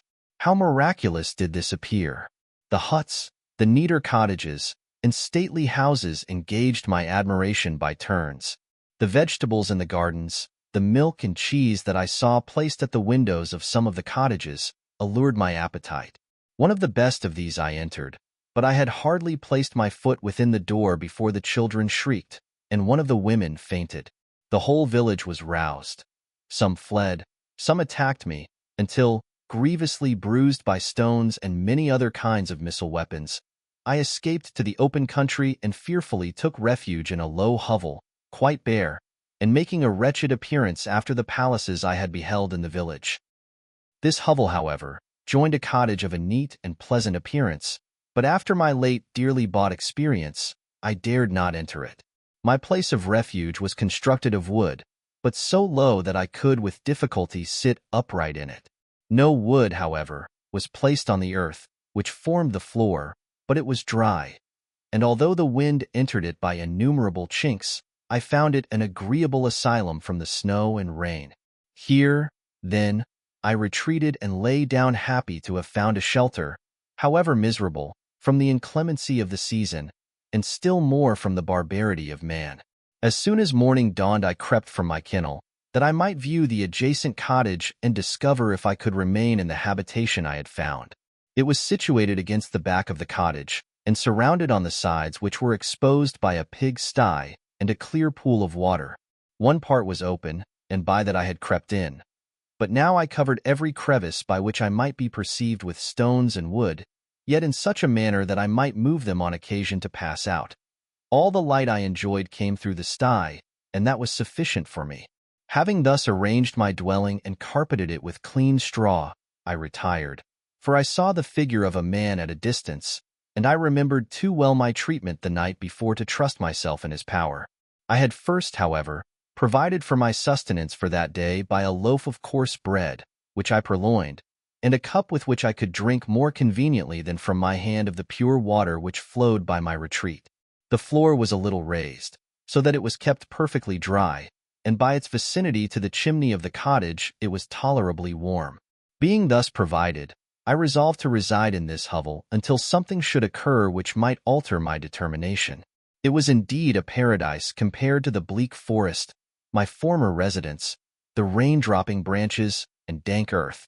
I ate my breakfast with pleasure, and was about to remove a plank to procure myself a little water when I heard a step, and looking through a small chink, I beheld a young creature, with a pail on her head, passing before my hovel. The girl was young and of gentle demeanor, unlike what I have since found cottagers and farmhouse servants to be. Yet she was meanly dressed, a coarse blue petticoat and a linen jacket being her only garb. Her fair hair was plaited but not adorned. She looked patient yet sad. I lost sight of her, and in about a quarter of an hour she returned bearing the pail, which was now partly filled with milk. As she walked along, seemingly incommoded by the burden, a young man met her, whose countenance expressed a deeper despondence. Uttering a few sounds with an air of melancholy, he took the pail from her head and bore it to the cottage himself. She followed, and they disappeared.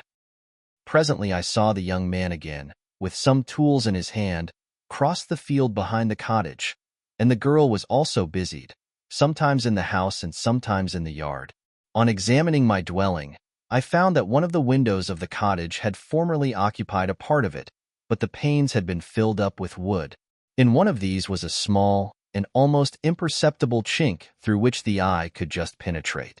Through this crevice a small room was visible, whitewashed and clean, but very bare of furniture.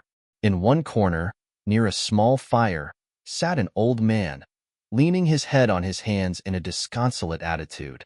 The young girl was occupied in arranging the cottage, but presently she took something out of a drawer, which employed her hands, and she sat down beside the old man, who, taking up an instrument, began to play and to produce sounds sweeter than the voice of the thrush or the nightingale. It was a lovely sight, even to me, poor wretch who had never beheld aught beautiful before. The silver hair and benevolent countenance of the aged Katager won my reverence, while the gentle manners of the girl enticed my love. He played a sweet, mournful air which I perceived drew tears from the eyes of his amiable companion, of which the old man took no notice until she sobbed audibly. He then pronounced a few sounds, and the fair creature, leaving her work, knelt at his feet.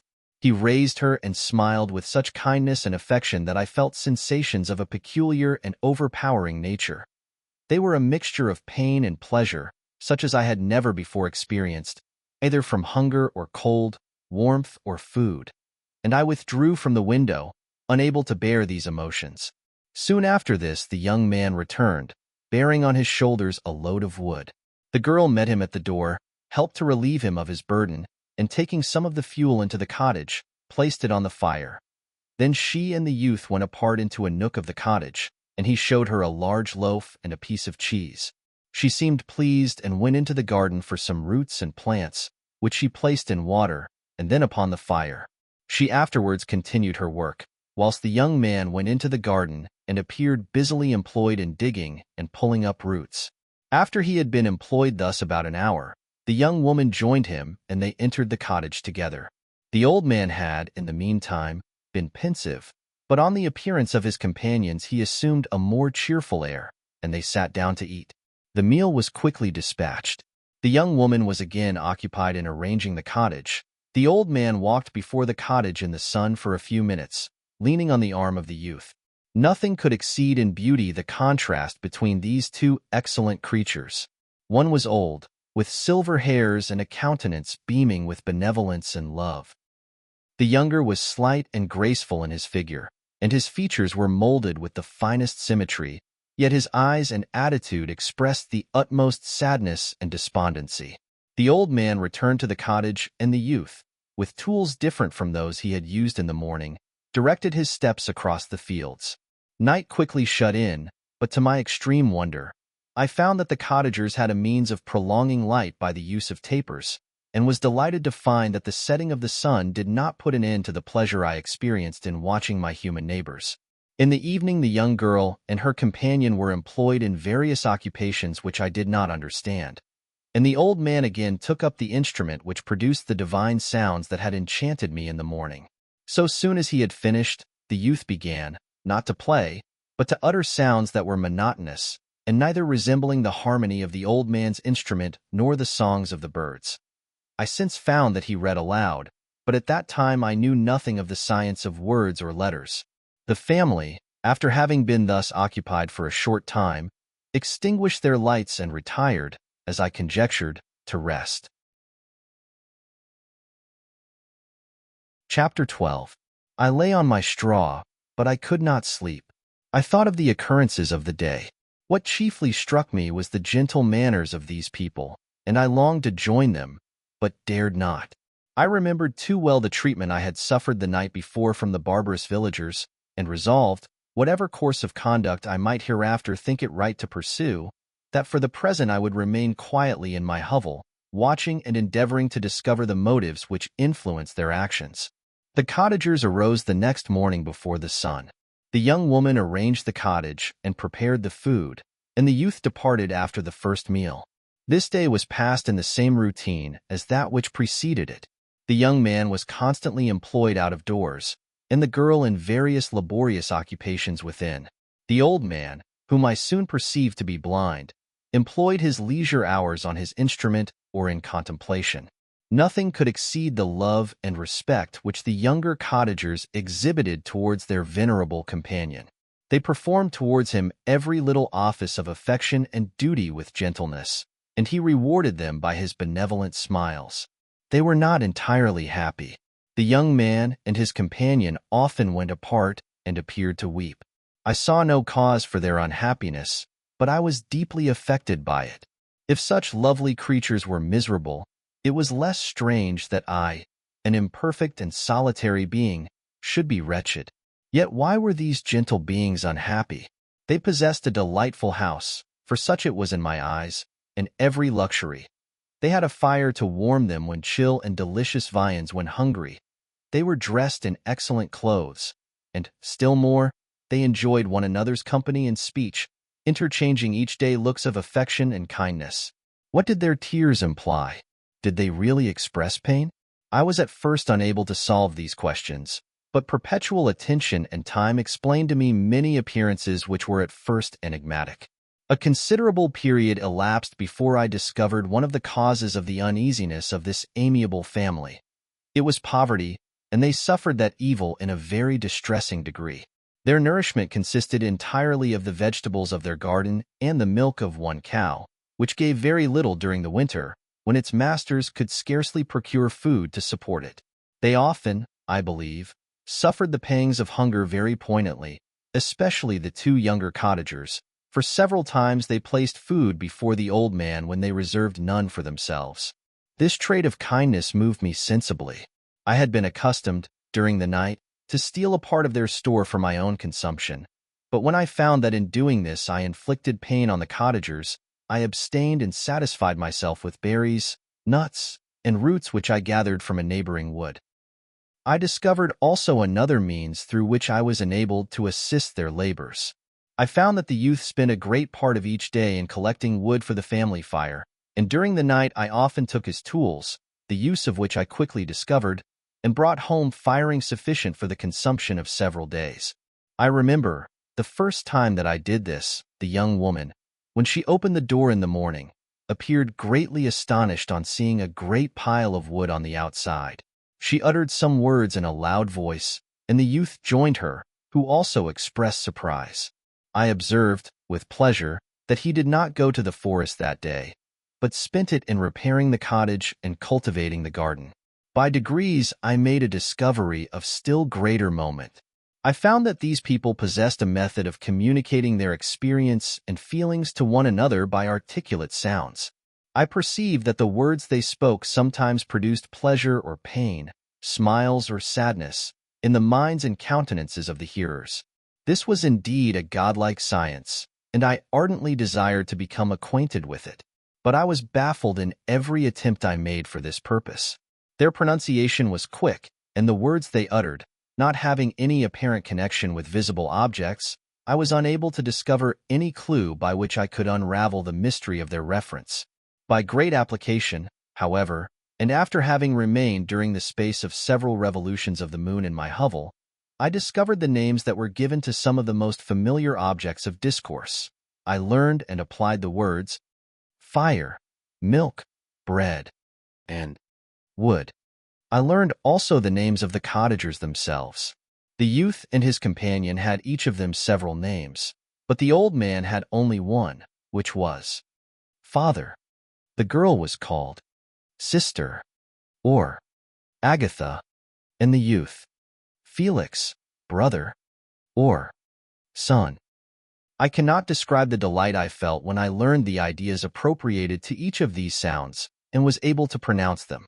I distinguished several other words without being able as yet to understand or apply them, such as good, dearest, unhappy. I spent the winter in this manner. The gentle manners and beauty of the cottagers greatly endeared them to me. When they were unhappy, I felt depressed. When they rejoiced, I sympathized in their joys. I saw few human beings besides them, and if any other happened to enter the cottage, their harsh manners and rude gait only enhanced to me the superior accomplishments of my friends. The old man, I could perceive, often endeavored to encourage his children, as sometimes I found that he called them, to cast off their melancholy. He would talk in a cheerful accent, with an expression of goodness that bestowed pleasure even upon me.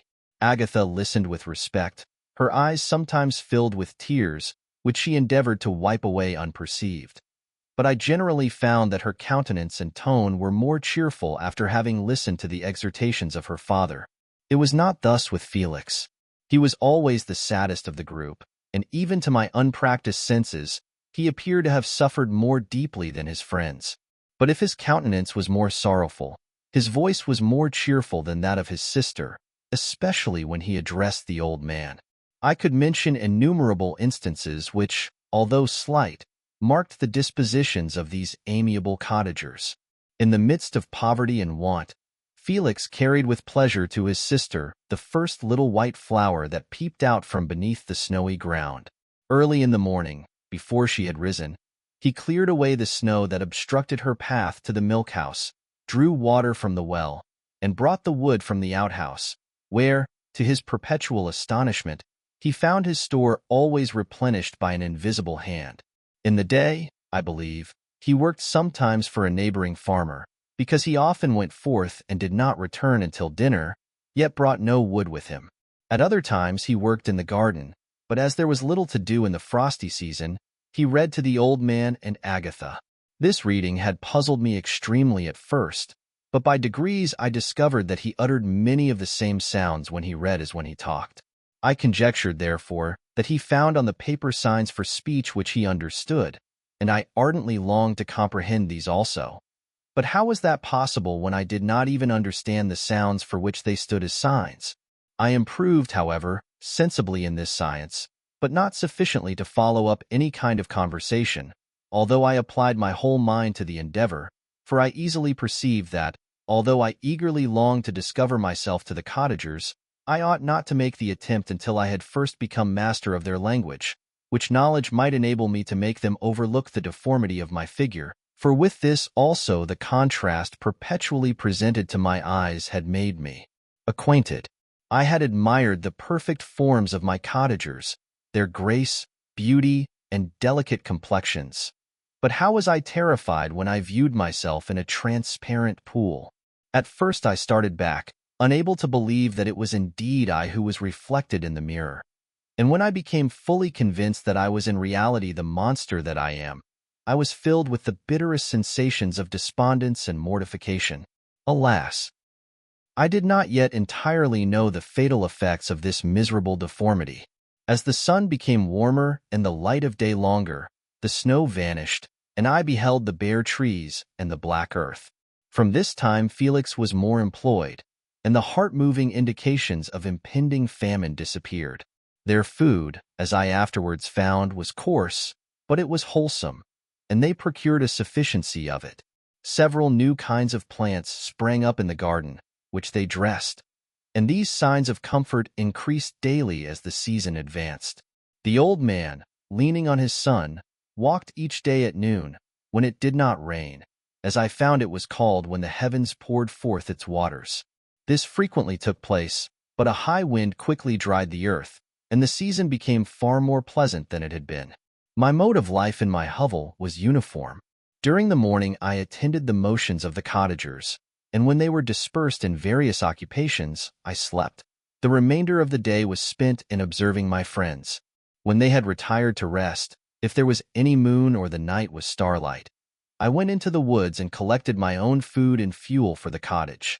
When I returned, as often as it was necessary, I cleared their path from the snow and performed those offices that I had seen done by Felix. I afterwards found that these labors, performed by an invisible hand, greatly astonished them, and once or twice I heard them, on these occasions, utter the words, "Good spirit, wonderful."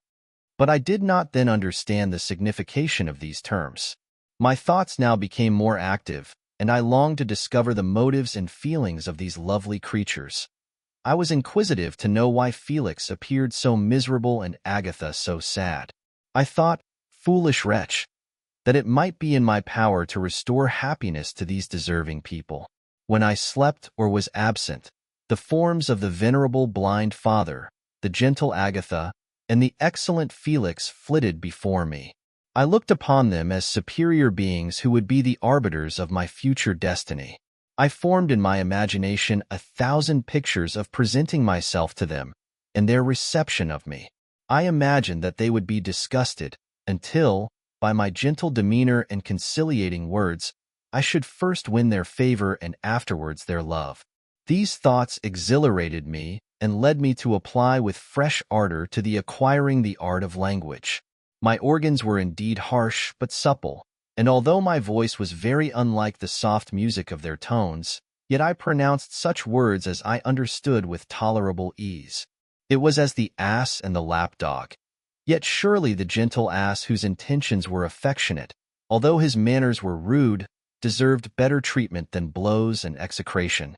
The pleasant showers and genial warmth of spring greatly altered the aspect of the earth. Men who before this change seemed to have been hid in caves dispersed themselves and were employed in various arts of cultivation.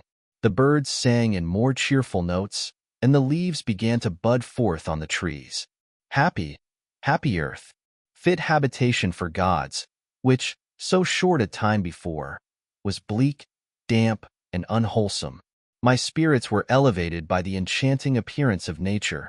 The past was blotted from my memory, the present was tranquil, and the future gilded by bright rays of hope and anticipations of joy.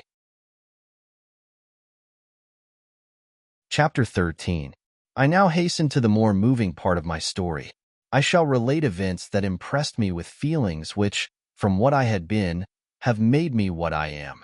Spring advanced rapidly. The weather became fine and the skies cloudless.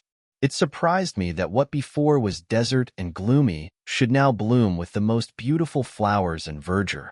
My senses were gratified and refreshed by 1,000 scents of delight and 1,000 sights of beauty. It was on one of these days, when my cottagers periodically rested from labor, the old man played on his guitar, and the children listened to him, that I observed the countenance of Felix was melancholy beyond expression. He sighed frequently, and once his father paused in his music, and I conjectured by his manner that he inquired the cause of his son's sorrow. Felix replied in a cheerful accent, and the old man was recommencing his music when someone tapped at the door. It was a lady on horseback, accompanied by a countryman as a guide. The lady was dressed in a dark suit and covered with a thick black veil. Agatha asked a question, to which the stranger only replied by pronouncing, in a sweet accent, the name of Felix. Her voice was musical but unlike that of either of my friends. On hearing this word, Felix came up hastily to the lady, who, when she saw him, threw up her veil, and I beheld a countenance of angelic beauty and expression. Her hair of a shining raven black and curiously braided. Her eyes were dark but gentle, although animated. Her features of a regular proportion, and her complexion wondrously fair, each cheek tinged with a lovely pink. Felix seemed ravished with delight when he saw her. Every trait of sorrow vanished from his face, and it instantly expressed a degree of ecstatic joy, of which I could hardly have believed it capable. His eyes sparkled, as his cheek flushed with pleasure, and at that moment I thought him as beautiful as the stranger. She appeared affected by different feelings. Wiping a few tears from her lovely eyes, she held out her hand to Felix, who kissed it rapturously and called her, as well as I could distinguish, his sweet Arabian. She did not appear to understand him, but smiled. He assisted her to dismount, and dismissing her guide, conducted her into the cottage. Some conversation took place between him and his father, and the young stranger knelt at the old man's feet and would have kissed his hand, but he raised her and embraced her affectionately. I soon perceived that although the stranger uttered articulate sounds and appeared to have a language of her own, she was neither understood by nor herself understood the cottagers. They made many signs which I did not comprehend, but I saw that her presence diffused gladness through the cottage, dispelling their sorrow as the sun dissipates the morning mists. Felix seemed peculiarly happy, and with smiles of delight welcomed his Arabian. Agatha, the ever-gentle Agatha, kissed the hands of the lovely stranger, and pointing to her brother, made signs which appeared to me to mean that he had been sorrowful until she came. Some hours passed thus, while they, by their countenances, expressed joy, the cause of which I did not comprehend. Presently I found, by the frequent recurrence of some sound which the stranger repeated after them, that she was endeavoring to learn their language, and the idea instantly occurred to me that I should make use of the same instructions to the same end. The stranger learned about 20 words at the first lesson. Most of them, indeed, were those which I had before understood, but I profited by the others. As night came on, Agatha and the Arabian retired early. When they separated, Felix kissed the hand of the stranger and said, "Good night, sweet Safie." He sat up much longer, conversing with his father, and by the frequent repetition of her name, I conjectured that their lovely guest was the subject of their conversation. I ardently desired to understand them, and bent every faculty towards that purpose, but found it utterly impossible.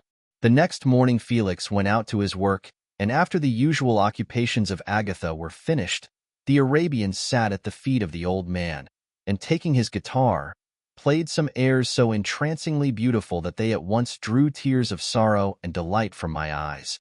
She sang, and her voice flowed in a rich cadence, swelling or dying away like a nightingale of the woods. When she had finished, she gave the guitar to Agatha, who at first declined it. She played a simple air, and her voice accompanied it in sweet accents, but unlike the wondrous strain of the stranger. The old man appeared enraptured, and said some words which Agatha endeavored to explain to Safie, and by which he appeared to wish to express that she bestowed on him the greatest delight by her music. The days now passed as peaceably as before, with the sole alteration that joy had taken place of sadness in the countenances of my friends. Safie was always gay and happy. She and I improved rapidly in the knowledge of language, so that in 2 months I began to comprehend most of the words uttered by my protectors. In the meanwhile also the black ground was covered with herbage, and the green banks interspersed with innumerable flowers, sweet to the scent and the eyes, stars of pale radiance among the moonlight woods. The sun became warmer, the nights clear and balmy, and my nocturnal rambles were an extreme pleasure to me, although they were considerably shortened by the late setting and early rising of the sun, for I never ventured abroad during daylight, fearful of meeting with the same treatment I had formerly endured in the first village which I entered.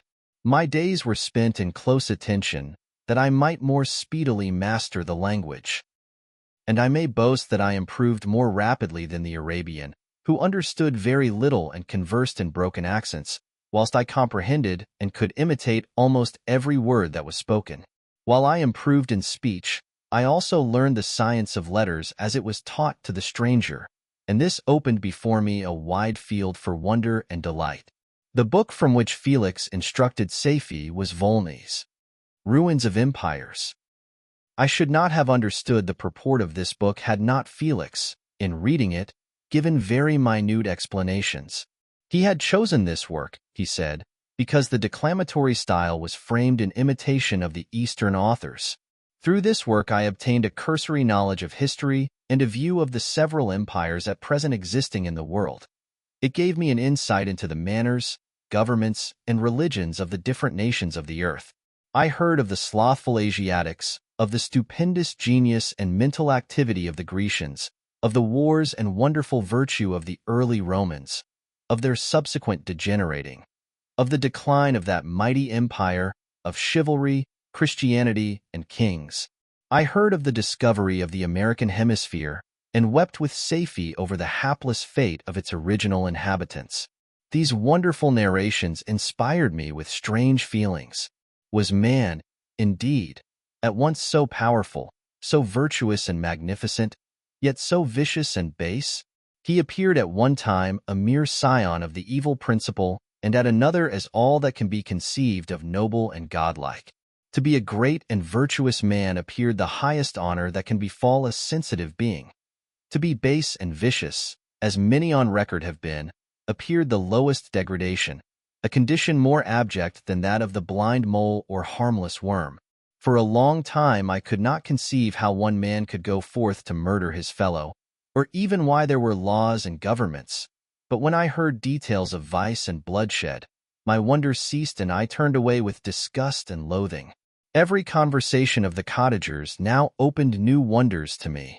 While I listened to the instructions which Felix bestowed upon the Arabian, the strange system of human society was explained to me.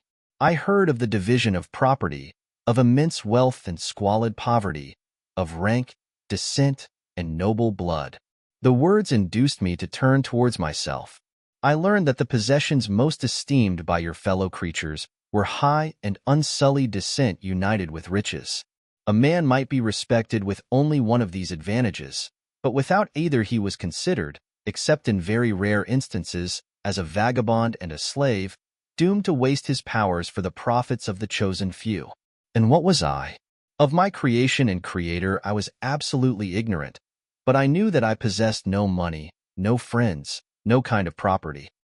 I was, besides, endued with a figure hideously deformed and loathsome. I was not even of the same nature as man. I was more agile than they and could subsist upon coarser diet. I bore the extremes of heat and cold with less injury to my frame. My stature far exceeded theirs. When I looked around I saw and heard of none like me. Was I, then, a monster, a blot upon the earth, from which all men fled and whom all men disowned? I cannot describe to you the agony that these reflections inflicted upon me. I tried to dispel them, but sorrow only increased with knowledge. Oh, that I had forever remained in my native wood, nor known nor felt beyond the sensations of hunger, thirst, and heat. Of what a strange nature is knowledge! It clings to the mind when it has once seized on it like a lichen on the rock.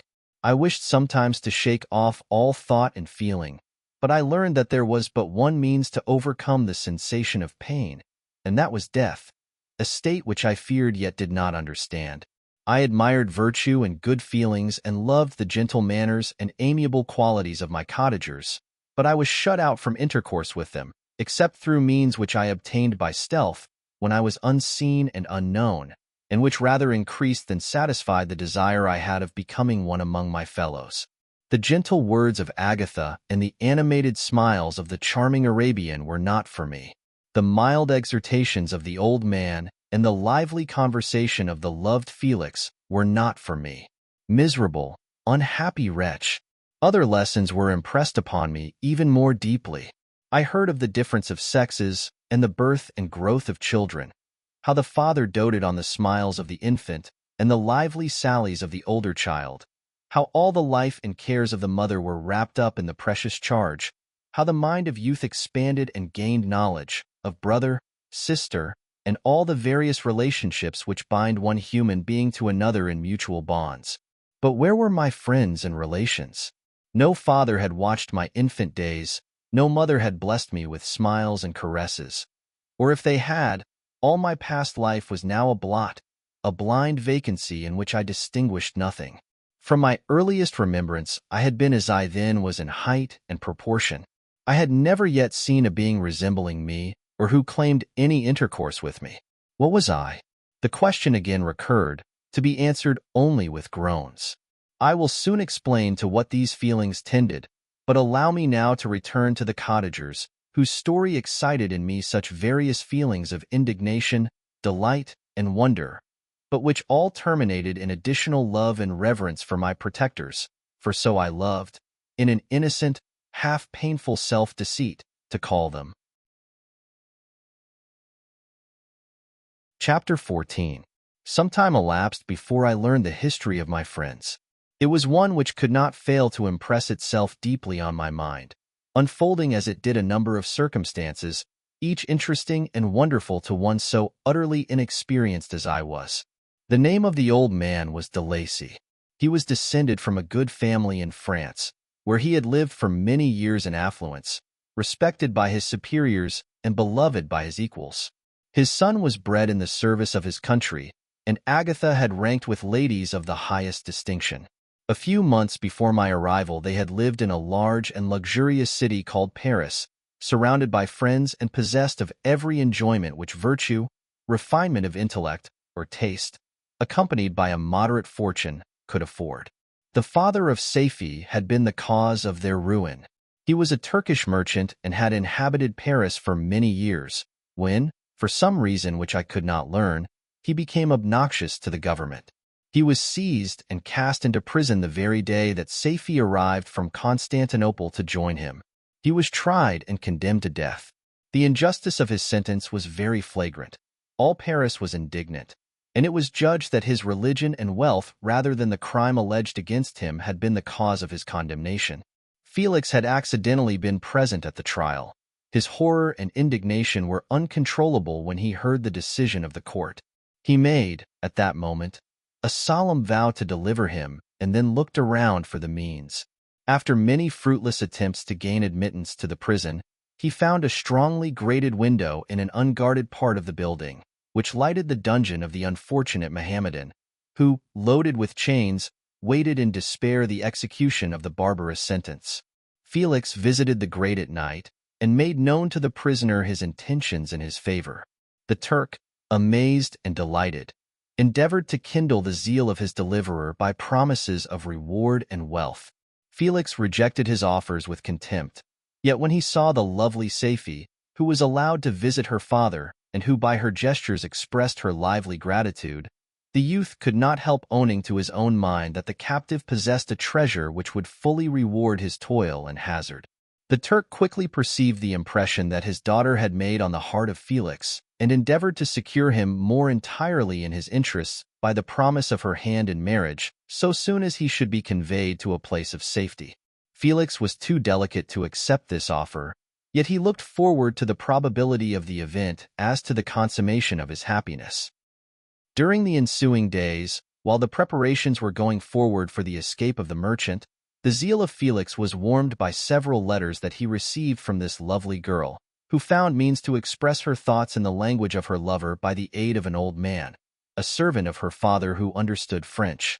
She thanked him in the most ardent terms for his intended services towards her parent, and at the same time she gently deplored her own fate. I have copies of these letters, for I found means, during my residence in the hovel, to procure the implements of writing.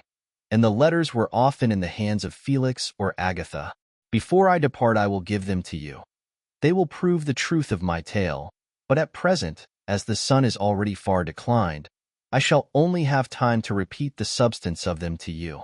Saifi related that her mother was a Christian Arab, seized and made a slave by the Turks. Recommended by her beauty, she had won the heart of the father of Saifi, who married her. The young girl spoke in high and enthusiastic terms of her mother, who, born in freedom, spurned the bondage to which she was now reduced. She instructed her daughter in the tenets of her religion and taught her to aspire to higher powers of intellect and an independence of spirit forbidden to the female followers of Muhammad. This lady died, but her lessons were indelibly impressed on the mind of Saifi, who sickened at the prospect of again returning to Asia and being immured within the walls of a harem, allowed only to occupy herself with infantile amusements, ill-suited to the temper of her soul, now accustomed to grand ideas and a noble emulation for virtue. The prospect of marrying a Christian and remaining in a country where women were allowed to take a rank in society was enchanting to her. The day for the execution of the Turk was fixed, but on the night previous to it he quitted his prison and before morning was distant many leagues from Paris. Felix had procured passports in the name of his father, sister, and himself. He had previously communicated his plan to the former, who aided the deceit by quitting his house, under the pretense of a journey, and concealed himself, with his daughter, in an obscure part of Paris. Felix conducted the fugitives through France to Lyons and across Mont Cenis to Leghorn, where the merchant had decided to wait a favorable opportunity of passing into some part of the Turkish dominions. Saifi resolved to remain with her father until the moment of his departure, before which time the Turk renewed his promise that she should be united to his deliverer, and Felix remained with him in expectation of that event, and in the meantime he enjoyed the society of the Arabian, who exhibited towards him the simplest and tenderest affection. They conversed with one another through the means of an interpreter, and sometimes with the interpretation of looks, and Saifi sang to him the divine airs of her native country. The Turk allowed this intimacy to take place and encouraged the hopes of the youthful lovers, while in his heart he had formed far other plans. He loathed the idea that his daughter should be united to a Christian, but he feared the resentment of Felix if he should appear lukewarm, for he knew that he was still in the power of his deliverer if he should choose to betray him to the Italian state which they inhabited. He revolved 1,000 plans by which he should be enabled to prolong the deceit until it might be no longer necessary, and secretly to take his daughter with him when he departed. His plans were facilitated by the news which arrived from Paris. The government of France were greatly enraged at the escape of their victim and spared no pains to detect and punish his deliverer. The plot of Felix was quickly discovered, and de Lacy and Agatha were thrown into prison. The news reached Felix and roused him from his dream of pleasure. His blind and aged father and his gentle sister lay in a noisome dungeon, while he enjoyed the free air and the society of her whom he loved. This idea was torture to him. He quickly arranged with the Turk that if the latter should find a favorable opportunity for escape before Felix could return to Italy, Saifi should remain as a boarder at a convent at Leghorn. And then, quitting the lovely Arabian, he hastened to Paris and delivered himself up to the vengeance of the law, hoping to free de Lacy and Agatha by this proceeding. He did not succeed. They remained confined for 5 months before the trial took place, the result of which deprived them of their fortune and condemned them to a perpetual exile from their native country. They found a miserable asylum in the cottage in Germany, where I discovered them. Felix soon learned that the treacherous Turk, for whom he and his family endured such unheard-of oppression, on discovering that his deliverer was thus reduced to poverty and ruin, became a traitor to good feeling and honor and had quitted Italy with his daughter, insultingly sending Felix a pittance of money to aid him, as he said, in some plan of future maintenance. Such were the events that preyed on the heart of Felix and rendered him, when I first saw him, the most miserable of his family. He could have endured poverty, and while this distress had been the meed of his virtue, he gloried in it. But the ingratitude of the Turk and the loss of his beloved Saifi were misfortunes more bitter and irreparable. The arrival of the Arabian now infused new life into his soul.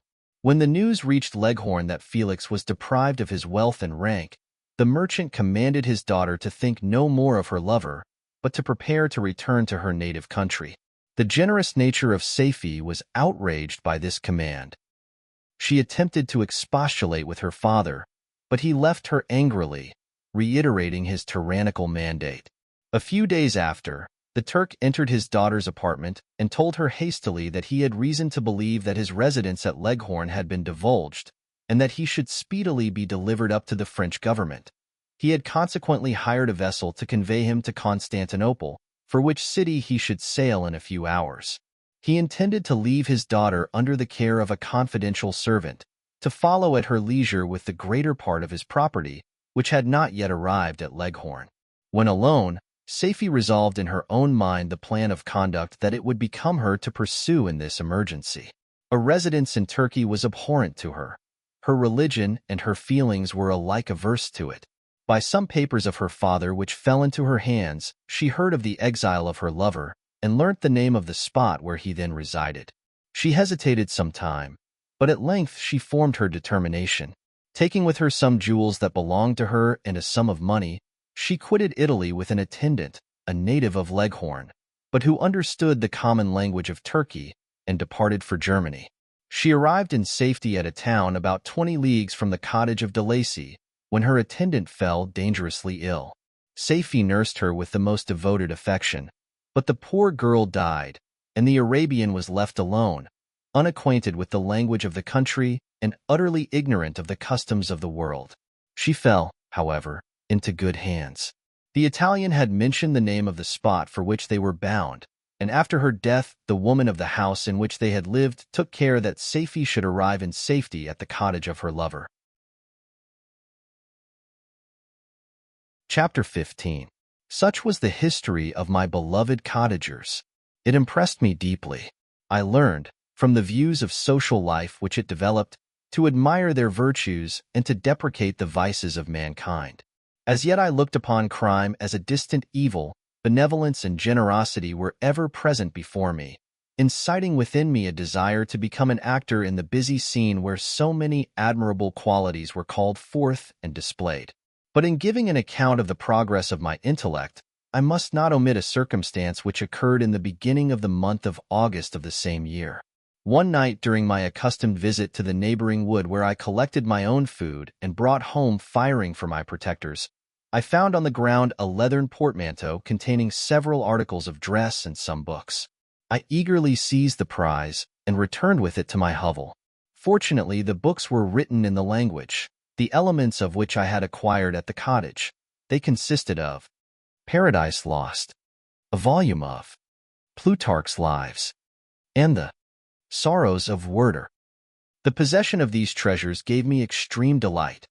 I now continually studied and exercised my mind upon these histories, whilst my friends were employed in their ordinary occupations.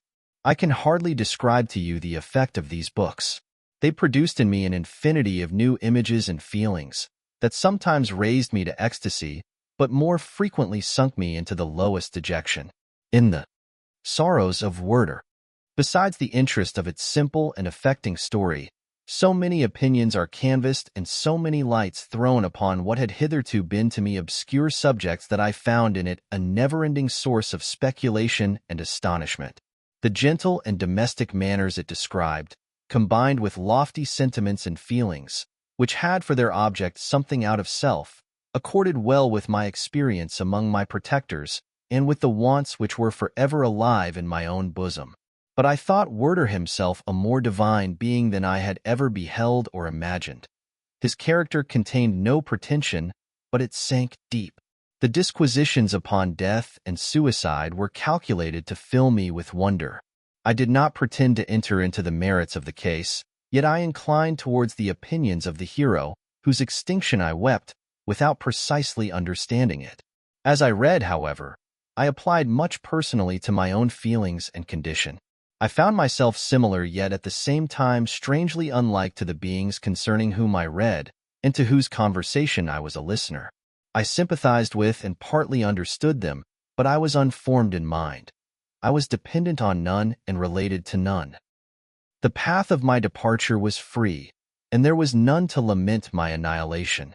My person was hideous and my stature gigantic. What did this mean? Who was I? What was I? Whence did I come? What was my destination? These questions continually recurred, but I was unable to solve them. The volume of Plutarch's Lives, which I possessed, contained the histories of the first founders of the ancient republics. This book had a far different effect upon me from the Sorrows of Werther. I learned from Werther's imagination's despondency and gloom, but Plutarch taught me high thoughts. He elevated me above the wretched sphere of my own reflections to admire and love the heroes of past ages. Many things I read surpassed my understanding and experience. I had a very confused knowledge of kingdoms, wide extents of country, mighty rivers, and boundless seas. But I was perfectly unacquainted with towns and large assemblages of men. The cottage of my protectors had been the only school in which I had studied human nature, but this book developed new and mightier scenes of action. I read of men concerned in public affairs, governing or massacring their species. I felt the greatest ardor for virtue rise within me and abhorrence for vice. As far as I understood the signification of those terms, relative as they were, as I applied them, to pleasure and pain alone. Induced by these feelings, I was of course led to admire peaceable lawgivers, Numa, Solon, and Lycurgus, in preference to Romulus and Theseus. The patriarchal lives of my protectors caused these impressions to take a firm hold on my mind. Perhaps, if my first introduction to humanity had been made by a young soldier, burning for glory and slaughter, I should have been imbued with different sensations. But Paradise Lost excited different and far deeper emotions. I read it, as I had read the other volumes which had fallen into my hands, as a true history. It moved every feeling of wonder and awe that the picture of an omnipotent God warring with his creatures was capable of exciting. I often referred the several situations, as their similarity struck me, to my own. Like Adam, I was apparently united by no link to any other being in existence, but his state was far different from mine in every other respect. He had come forth from the hands of God a perfect creature, happy and prosperous, guarded by the especial care of his Creator. He was allowed to converse with and acquire knowledge from beings of a superior nature, but I was wretched, helpless, and alone. Many times I considered Satan as the fitter emblem of my condition, for often, like him, when I viewed the bliss of my protectors, the bitter gall of envy rose within me. Another circumstance strengthened and confirmed these feelings. Soon after my arrival in the hovel, I discovered some papers in the pocket of the dress which I had taken from your laboratory. At first I had neglected them, but now that I was able to decipher the characters in which they were written, I began to study them with diligence. It was your journal of the 4 months that preceded my creation. You minutely described in these papers every step you took in the progress of your work. This history was mingled with accounts of domestic occurrences. You doubtless recollect these papers. Here they are. Everything is related in them which bears reference to my accursed origin. The whole detail of that series of disgusting circumstances which produced it is set in view. The minutest description of my odious and loathsome person is given, in language which painted your own horrors and rendered mine indelible. I sickened as I read. Hateful day when I received life! I exclaimed in agony. Accursed Creator, why did you form a monster so hideous that even you turned from me in disgust? God, in pity, made man beautiful and alluring, after his own image. But my form is a filthy type of yours, more horrid even from the very resemblance. Satan had his companions, fellow devils, to admire and encourage him, but I am solitary and abhorred. These were the reflections of my hours of despondency and solitude, but when I contemplated the virtues of the cottagers, their amiable and benevolent dispositions, I persuaded myself that when they should become acquainted with my admiration of their virtues, they would compassionate me and overlook my personal deformity. Could they turn from their door one, however monstrous, who solicited their compassion and friendship? I resolved, at least, not to despair, but in every way to fit myself for an interview with them which would decide my fate. I postponed this attempt for some months longer, for the importance attached to its success inspired me with a dread lest I should fail. Besides, I found that my understanding improved so much with every day's experience that I was unwilling to commence this undertaking until a few more months should have added to my sagacity. Several changes, in the meantime, took place in the cottage. The presence of Safie diffused happiness among its inhabitants, and I also found that a greater degree of plenty reigned there. Felix and Agatha spent more time in amusement and conversation, and were assisted in their labors by servants. They did not appear rich, but they were contented and happy. Their feelings were serene and peaceful, while mine became every day more tumultuous. Increase of knowledge only discovered to me more clearly what a wretched outcast I was. I cherished hope, it is true, but it vanished when I beheld my person reflected in water or my shadow in the moonshine, even as that frail image and that inconstant shade. I endeavored to crush these fears and to fortify myself for the trial which in a few months I resolved to undergo. And sometimes I allowed my thoughts, unchecked by reason, to ramble in the fields of paradise, and dared to fancy amiable and lovely creatures sympathizing with my feelings and cheering my gloom. Their angelic countenances breathed smiles of consolation. But it was all a dream. No Eve soothed my sorrows nor shared my thoughts. I was alone. I remembered Adam's supplication to his Creator. But where was mine? He had abandoned me, and in the bitterness of my heart I cursed him. Autumn passed thus. I saw, with surprise and grief, the leaves decay and fall, and nature again assumed the barren and bleak appearance it had worn when I first beheld the woods and the lovely moon. Yet I did not heed the bleakness of the weather. I was better fitted by my conformation for the endurance of cold than heat. But my chief delights were the sight of the flowers, the birds, and all the gay apparel of summer. When those deserted me, I turned with more attention towards the cottagers. Their happiness was not decreased by the absence of summer. They loved and sympathized with one another, and their joys, depending on each other, were not interrupted by the casualties that took place around them. The more I saw of them, the greater became my desire to claim their protection and kindness.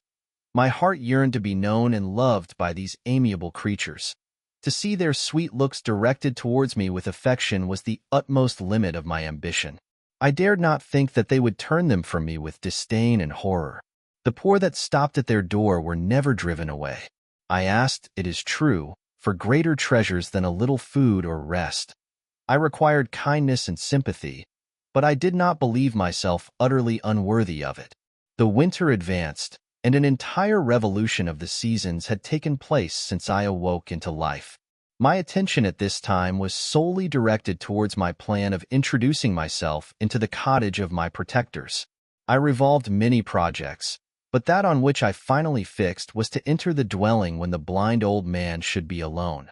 I had sagacity enough to discover that the unnatural hideousness of my person was the chief object of horror with those who had formerly beheld me. My voice, although harsh, had nothing terrible in it. I thought, therefore, that if in the absence of his children I could gain the goodwill and mediation of the old de Lacy, I might by his means be tolerated by my younger protectors. One day, when the sun shone on the red leaves that strewed the ground and diffused cheerfulness, although it denied warmth, Safie, Agatha, and Felix departed on a long country walk, and the old man, at his own desire, was left alone in the cottage.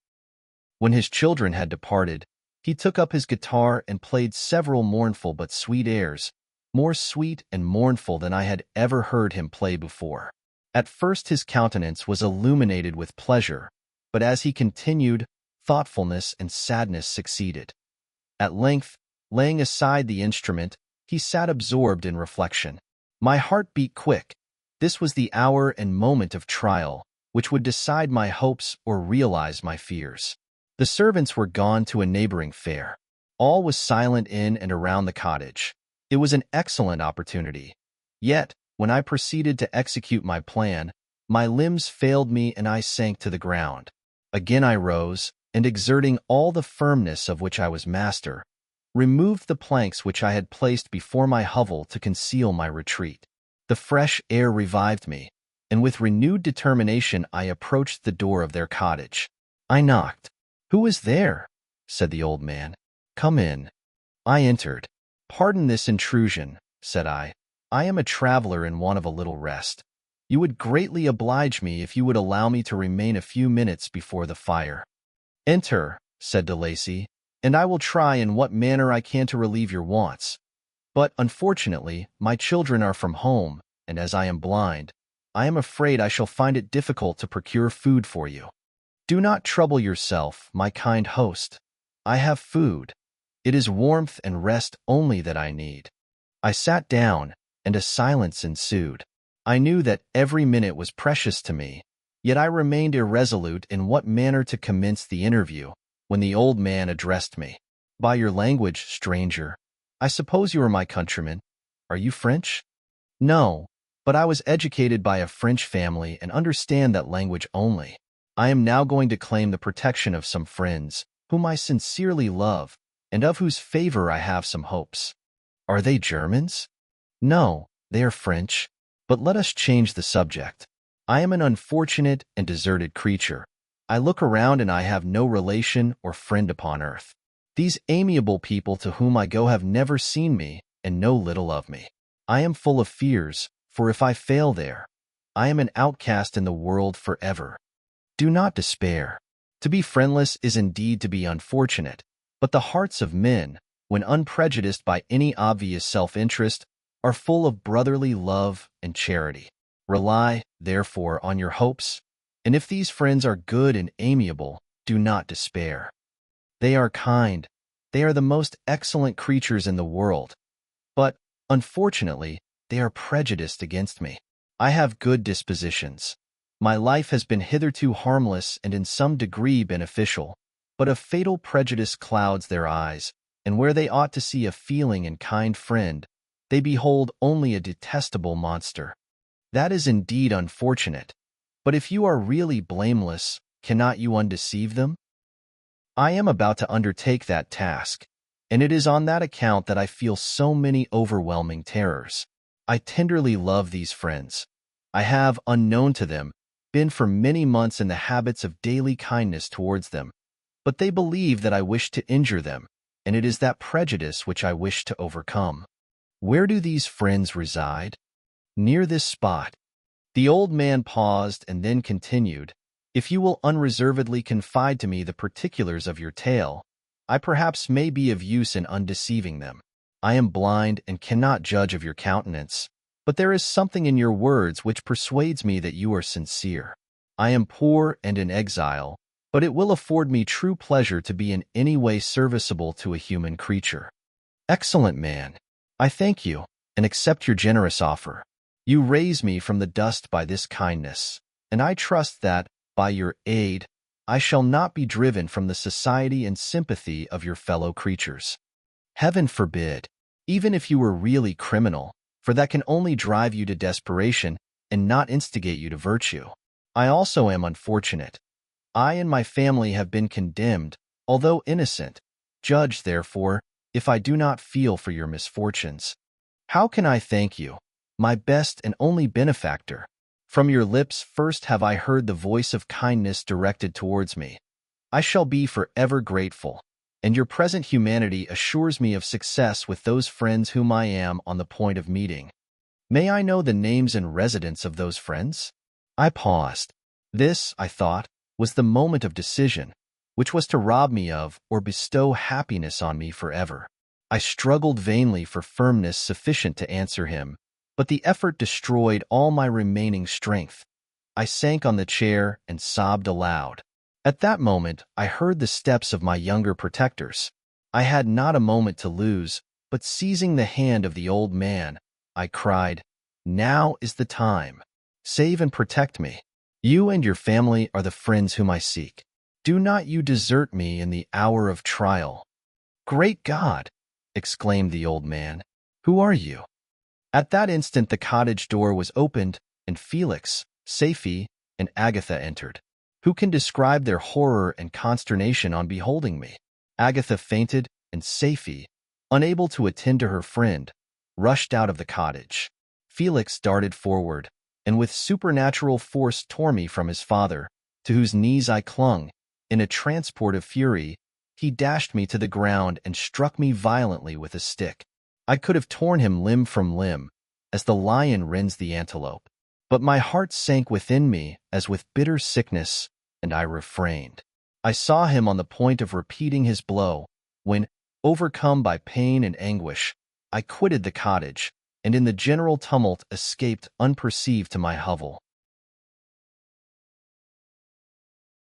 Chapter 16. Cursed Creator. Why did I live? Why, in that instant, did I not extinguish the spark of existence which you had so wantonly bestowed? I know not. Despair had not yet taken possession of me. My feelings were those of rage and revenge.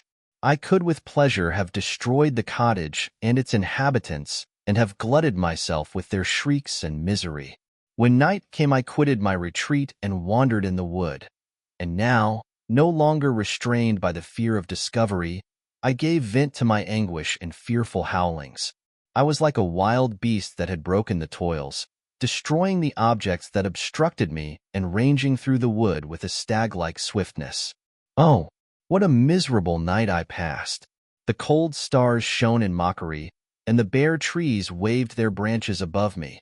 Now and then the sweet voice of a bird burst forth amidst the universal stillness.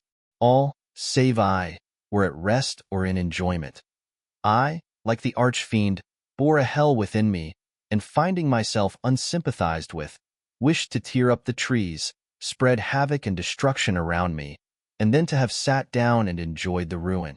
But this was a luxury of sensation that could not endure. I became fatigued with excess of bodily exertion and sank on the damp grass in the sick impotence of despair. There was none among the myriads of men that existed who would pity or assist me, and should I feel kindness towards my enemies? No. From that moment I declared everlasting war against the species, and more than all, against him who had formed me and sent me forth to this insupportable misery. The sun rose. I heard the voices of men and knew that it was impossible to return to my retreat during that day. Accordingly, I hid myself in some thick underwood, determining to devote the ensuing hours to reflection on my situation. The pleasant sunshine and the pure air of day restored me to some degree of tranquility, and when I considered what had passed at the cottage, I could not help believing that I had been too hasty in my conclusions. I had certainly acted imprudently. It was apparent that my conversation had interested the father in my behalf, and I was a fool in having exposed my person to the horror of his children. I ought to have familiarized the old de Lacy to me, and by degrees to have discovered myself to the rest of his family, when they should have been prepared for my approach. But I did not believe my errors to be irretrievable, and after much consideration I resolved to return to the cottage, seek the old man, and by my representations win him to my party. These thoughts calmed me, and in the afternoon I sank into a profound sleep, but the fever of my blood did not allow me to be visited by peaceful dreams. The horrible scene of the preceding day was forever acting before my eyes. The females were flying, and the enraged Felix tearing me from his father's feet. I awoke exhausted, and finding that it was already night, I crept forth from my hiding place and went in search of food. When my hunger was appeased, I directed my steps towards the well-known path that conducted to the cottage. All there was at peace. I crept into my hovel and remained in silent expectation of the accustomed hour when the family arose. That hour passed, the sun mounted high in the heavens, but the cottagers did not appear. I trembled violently, apprehending some dreadful misfortune. The inside of the cottage was dark, and I heard no motion. I cannot describe the agony of this suspense. Presently 2 countrymen passed by, but pausing near the cottage, they entered into conversation, using violent gesticulations. But I did not understand what they said, as they spoke the language of the country, which differed from that of my protectors. Soon after, however, Felix approached with another man. I was surprised, as I knew that he had not quitted the cottage that morning, and waited anxiously to discover from his discourse the meaning of these unusual appearances. "Do you consider," said his companion to him, "that you will be obliged to pay 3 months' rent and to lose the produce of your garden?" "I do not wish to take any unfair advantage," and I beg therefore that you will take some days to consider of your determination." "It is utterly useless," replied Felix. "We can never again inhabit your cottage. The life of my father is in the greatest danger, owing to the dreadful circumstance that I have related. My wife and my sister will never recover from their horror. I entreat you not to reason with me any more. Take possession of your tenement, and let me fly from this place." Felix trembled violently as he said this. He and his companion entered the cottage, in which they remained for a few minutes, and then departed. I never saw any of the family of de Lacy more. I continued for the remainder of the day in my hovel in a state of utter and stupid despair. My protectors had departed and had broken the only link that held me to the world. For the first time, the feelings of revenge and hatred filled my bosom, and I did not strive to control them, but allowing myself to be borne away by the stream, I bent my mind towards injury and death. When I thought of my friends, of the mild voice of de Lacy, the gentle eyes of Agatha, and the exquisite beauty of the Arabian, these thoughts vanished, and a gush of tears somewhat soothed me. But again, when I reflected that they had spurned and deserted me, anger returned, a rage of anger, and unable to injure anything human, I turned my fury towards inanimate objects. As night advanced, I placed a variety of combustibles around the cottage, and after having destroyed every vestige of cultivation in the garden, I waited with forced impatience until the moon had sunk to commence my operations. As the night advanced, a fierce wind arose from the woods and quickly dispersed the clouds that had loitered in the heavens. The blast tore along like a mighty avalanche and produced a kind of insanity in my spirits that burst all bounds of reason and reflection. I lighted the dry branch of a tree and danced with fury around the devoted cottage, my eyes still fixed on the western horizon, the edge of which the moon nearly touched. A part of its orb was at length hid, and I waved my brand. It sank, and with a loud scream I fired the straw and heath and bushes which I had collected. The wind fanned the fire, and the cottage was quickly enveloped by the flames, which clung to it and licked it with their forked and destroying tongues. As soon as I was convinced that no assistance could save any part of the habitation, I quitted the scene and sought for refuge in the woods. And now, with the world before me, whither should I bend my steps? I resolved to fly far from the scene of my misfortunes. But to me, hated and despised, every country must be equally horrible. At length the thought of you crossed my mind. I learned from your papers that you were my father, my creator. And to whom could I apply with more fitness than to him who had given me life? Among the lessons that Felix had bestowed upon Safie, geography had not been omitted. I had learned from these the relative situations of the different countries of the earth. You had mentioned Geneva as the name of your native town, and towards this place I resolved to proceed. But how was I to direct myself? I knew that I must travel in a southwesterly direction to reach my destination, but the sun was my only guide. I did not know the names of the towns that I was to pass through, nor could I ask information from a single human being. But I did not despair. From you only could I hope for succor, although towards you I felt no sentiment but that of hatred. Unfeeling, heartless creator, you had endowed me with perceptions and passions, and then cast me abroad an object for the scorn and horror of mankind. But on you only had I any claim for pity and redress, and from you I determined to seek that justice which I vainly attempted to gain from any other being that wore the human form. My travels were long and the sufferings I endured intense. It was late in autumn when I quitted the district where I had so long resided. I traveled only at night, fearful of encountering the visage of a human being. Nature decayed around me, and the sun became heatless. Rain and snow poured around me. Mighty rivers were frozen. The surface of the earth was hard and chill and bare, and I found no shelter. O earth! How often did I imprecate curses on the cause of my being? The mildness of my nature had fled, and all within me was turned to gall and bitterness. The nearer I approached to your habitation, the more deeply did I feel the spirit of revenge enkindled in my heart. Snow fell, and the waters were hardened, but I rested not. A few incidents now and then directed me, and I possessed a map of the country, but I often wandered wide from my path. The agony of my feelings allowed me no respite.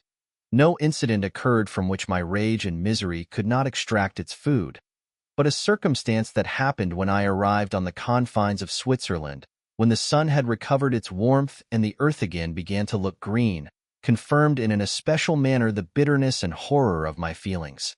I generally rested during the day and traveled only when I was secured by night from the view of man. One morning, however, finding that my path lay through a deep wood, I ventured to continue my journey after the sun had risen. The day, which was one of the first of spring, cheered even me by the loveliness of its sunshine and the balminess of the air. I felt emotions of gentleness and pleasure that had long appeared dead revive within me. Half surprised by the novelty of these sensations, I allowed myself to be borne away by them, and forgetting my solitude and deformity, dared to be happy. Soft tears again bedewed my cheeks, and I even raised my humid eyes with thankfulness towards the blessed sun, which bestowed such joy upon me. I continued to wind among the paths of the wood until I came to its boundary, which was skirted by a deep and rapid river, into which many of the trees bent their branches, now budding with the fresh spring. Here I paused, not exactly knowing what path to pursue, when I heard the sound of voices that induced me to conceal myself under the shade of a cypress. I was scarcely hid when a young girl came running towards the spot where I was concealed, laughing, as if she ran from someone in sport. She continued her course along the precipitous sides of the river, when suddenly her foot slipped, and she fell into the rapid stream. I rushed from my hiding place and with extreme labor, from the force of the current, saved her and dragged her to shore. She was senseless, and I endeavored by every means in my power to restore animation, when I was suddenly interrupted by the approach of a rustic, who was probably the person from whom she had playfully fled. On seeing me, he darted towards me, and tearing the girl from my arms, hastened towards the deeper parts of the wood. I followed speedily. I hardly knew why, but when the man saw me draw near, he aimed a gun, which he carried, at my body and fired. I sank to the ground, and my injurer, with increased swiftness, escaped into the wood. This was then the reward of my benevolence. I had saved a human being from destruction, and as a recompense I now writhed under the miserable pain of a wound which shattered the flesh and bone. The feelings of kindness and gentleness which I had entertained but a few moments before gave place to hellish rage and gnashing of teeth. Inflamed by pain, I vowed eternal hatred and vengeance to all mankind. But the agony of my wound overcame me. My pulses paused, and I fainted. For some weeks I led a miserable life in the woods, endeavoring to cure the wound which I had received. The ball had entered my shoulder, and I knew not whether it had remained there or passed through. At any rate, I had no means of extracting it. My sufferings were augmented also by the oppressive sense of the injustice and ingratitude of their infliction. My daily vows rose for revenge, a deep and deadly revenge, such as would alone compensate for the outrages and anguish I had endured. After some weeks my wound healed, and I continued my journey. The labors I endured were no longer to be alleviated by the bright sun or gentle breezes of spring. All joy was but a mockery which insulted my desolate state and made me feel more painfully that I was not made for the enjoyment of pleasure. But my toils now drew near a close, and in 2 months from this time I reached the environs of Geneva. It was evening when I arrived, and I retired to a hiding place among the fields that surround it to meditate in what manner I should apply to you. I was oppressed by fatigue and hunger, and far too unhappy to enjoy the gentle breezes of evening or the prospect of the sun setting behind the stupendous mountains of Jura. At this time a slight sleep relieved me from the pain of reflection, which was disturbed by the approach of a beautiful child, who came running into the recess I had chosen, with all the sportiveness of infancy. Suddenly, as I gazed on him, an idea seized me that this little creature was unprejudiced and had lived too short a time to have imbibed a horror of deformity.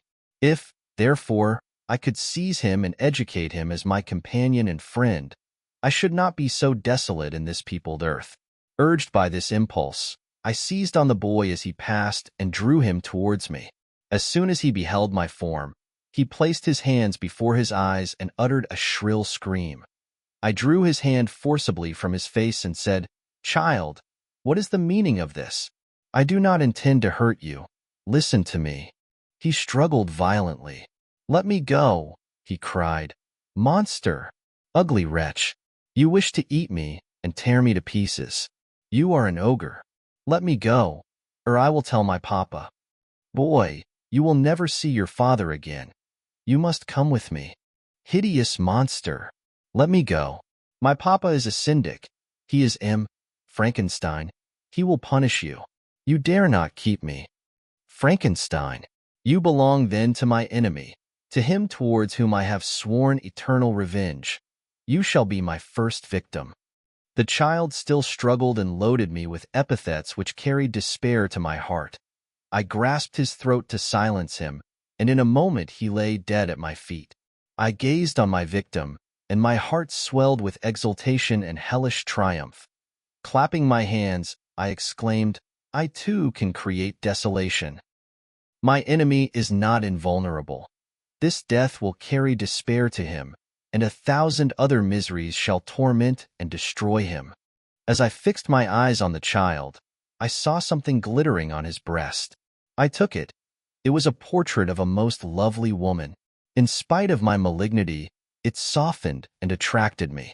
For a few moments I gazed with delight on her dark eyes, fringed by deep lashes, and her lovely lips, but presently my rage returned.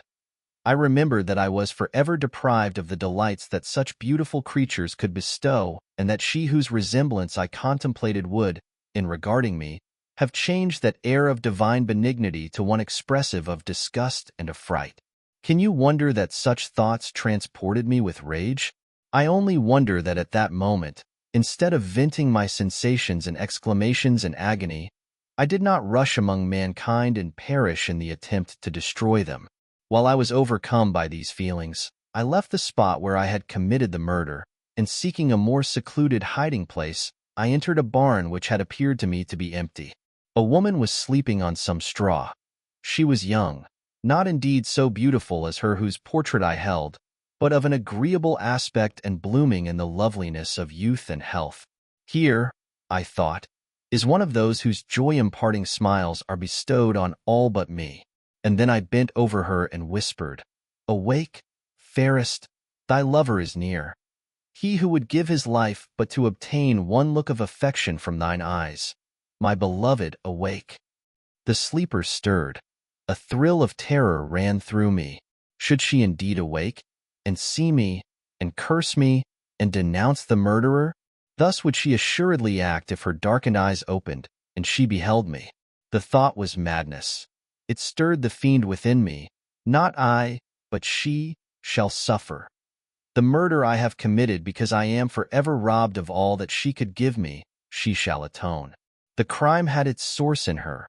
Be hers the punishment. Thanks to the lessons of Felix and the sanguinary laws of man, I had learned now to work mischief. I bent over her and placed the portrait securely in one of the folds of her dress. She moved again, and I fled. For some days I haunted the spot where these scenes had taken place, sometimes wishing to see you, sometimes resolved to quit the world and its miseries forever. At length I wandered towards these mountains, and have ranged through their immense recesses, consumed by a burning passion which you alone can gratify.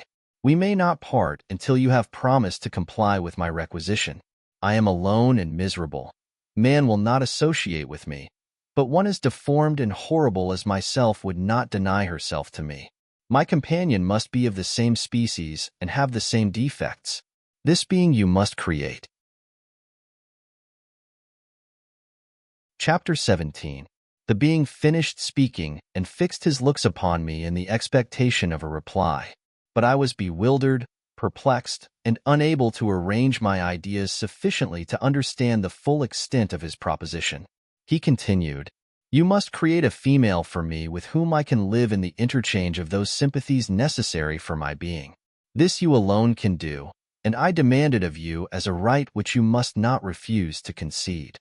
The latter part of his tale had kindled anew in me the anger that had died away while he narrated his peaceful life among the cottagers, and as he said this I could no longer suppress the rage that burned within me.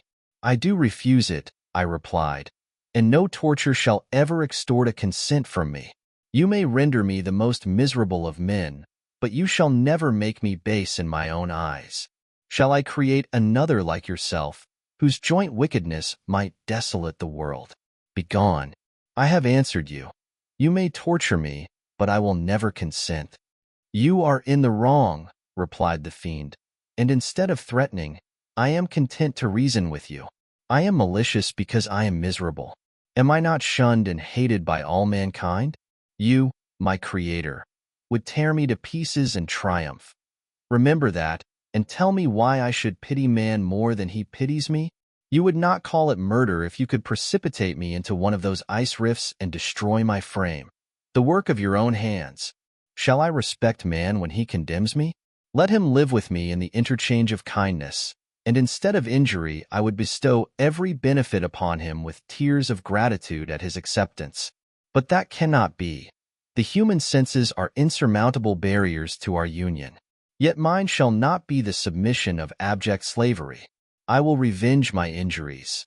If I cannot inspire love, I will cause fear, and chiefly towards you, my archenemy, because my Creator, do I swear inextinguishable hatred. Have a care. I will work at your destruction, nor finish until I desolate your heart, so that you shall curse the hour of your birth." A fiendish rage animated him as he said this.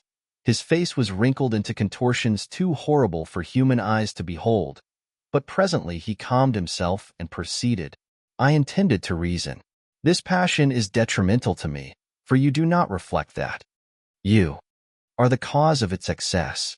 If any being felt emotions of benevolence towards me, I should return them 100 and 100-fold. For that one creature's sake I would make peace with the whole kind. But I now indulge in dreams of bliss that cannot be realized. What I ask of you is reasonable and moderate. I demand a creature of another sex, but as hideous as myself. The gratification is small, but it is all that I can receive, and it shall content me. It is true, we shall be monsters, cut off from all the world. But on that account we shall be more attached to one another. Our lives will not be happy, but they will be harmless and free from the misery I now feel. Oh, my Creator, make me happy. Let me feel gratitude towards you for one benefit. Let me see that I excite the sympathy of some existing thing. Do not deny me my request." I was moved. I shuddered when I thought of the possible consequences of my consent, but I felt that there was some justice in his argument. His tale and the feelings he now expressed proved him to be a creature of fine sensations, and did I not as his maker owe him all the portion of happiness that it was in my power to bestow? He saw my change of feeling and continued, "If you consent, neither you nor any other human being shall ever see us again. I will go to the vast wilds of South America. My food is not that of man. I do not destroy the lamb and the kid to glut my appetite. Acorns and berries afford me sufficient nourishment. My companion will be of the same nature as myself, and will be content with the same fare. We shall make our bed of dried leaves. The sun will shine on us as on man and will ripen our food. The picture I present to you is peaceful and human, and you must feel that you could deny it only in the wantonness of power and cruelty. Pitiless as you have been towards me, I now see compassion in your eyes. Let me seize the favorable moment and persuade you to promise what I so ardently desire." "You propose," replied I, "to fly from the habitations of man, to dwell in those wilds where the beasts of the field will be your only companions. How can you, who long for the love and sympathy of man, persevere in this exile? You will return and again seek their kindness, and you will meet with their detestation. Your evil passions will be renewed, and you will then have a companion to aid you in the task of destruction. This may not be. Cease to argue the point, for I cannot consent. How inconstant are your feelings! But a moment ago you were moved by my representations, and why do you again harden yourself to my complaints? I swear to you, by the earth which I inhabit, and by you that made me, that with the companion you bestow, I will quit the neighborhood of man and dwell, as it may chance, in the most savage of places. My evil passions will have fled, for I shall meet with sympathy. My life will flow quietly away, and in my dying moments I shall not curse my Maker." His words had a strange effect upon me. I compassionated him and sometimes felt a wish to console him, but when I looked upon him, when I saw the filthy mass that moved and talked, my heart sickened and my feelings were altered to those of horror and hatred. I tried to stifle these sensations. I thought that as I could not sympathize with him, I had no right to withhold from him the small portion of happiness which was yet in my power to bestow. "You swear," I said, "to be harmless. But have you not already shown a degree of malice that should reasonably make me distrust you? May not even this be a feint that will increase your triumph by affording a wider scope for your revenge?" "How is this? I must not be trifled with, and I demand an answer. If I have no ties and no affections, hatred and vice must be my portion. The love of another will destroy the cause of my crimes, and I shall become a thing of whose existence everyone will be ignorant. My vices are the children of a forced solitude that I abhor, and my virtues will necessarily arise when I live in communion with an equal. I shall feel the affections of a sensitive being and become linked to the chain of existence and events from which I am now excluded." I paused some time to reflect on all he had related and the various arguments which he had employed. I thought of the promise of virtues which he had displayed on the opening of his existence, and the subsequent blight of all kindly feeling by the loathing and scorn which his protectors had manifested towards him. His power and threats were not omitted in my calculations. A creature who could exist in the ice caves of the glaciers and hide himself from pursuit among the ridges of inaccessible precipices was a being possessing faculties it would be vain to cope with. After a long pause of reflection, I concluded that the justice due both to him and my fellow creatures demanded of me that I should comply with his request.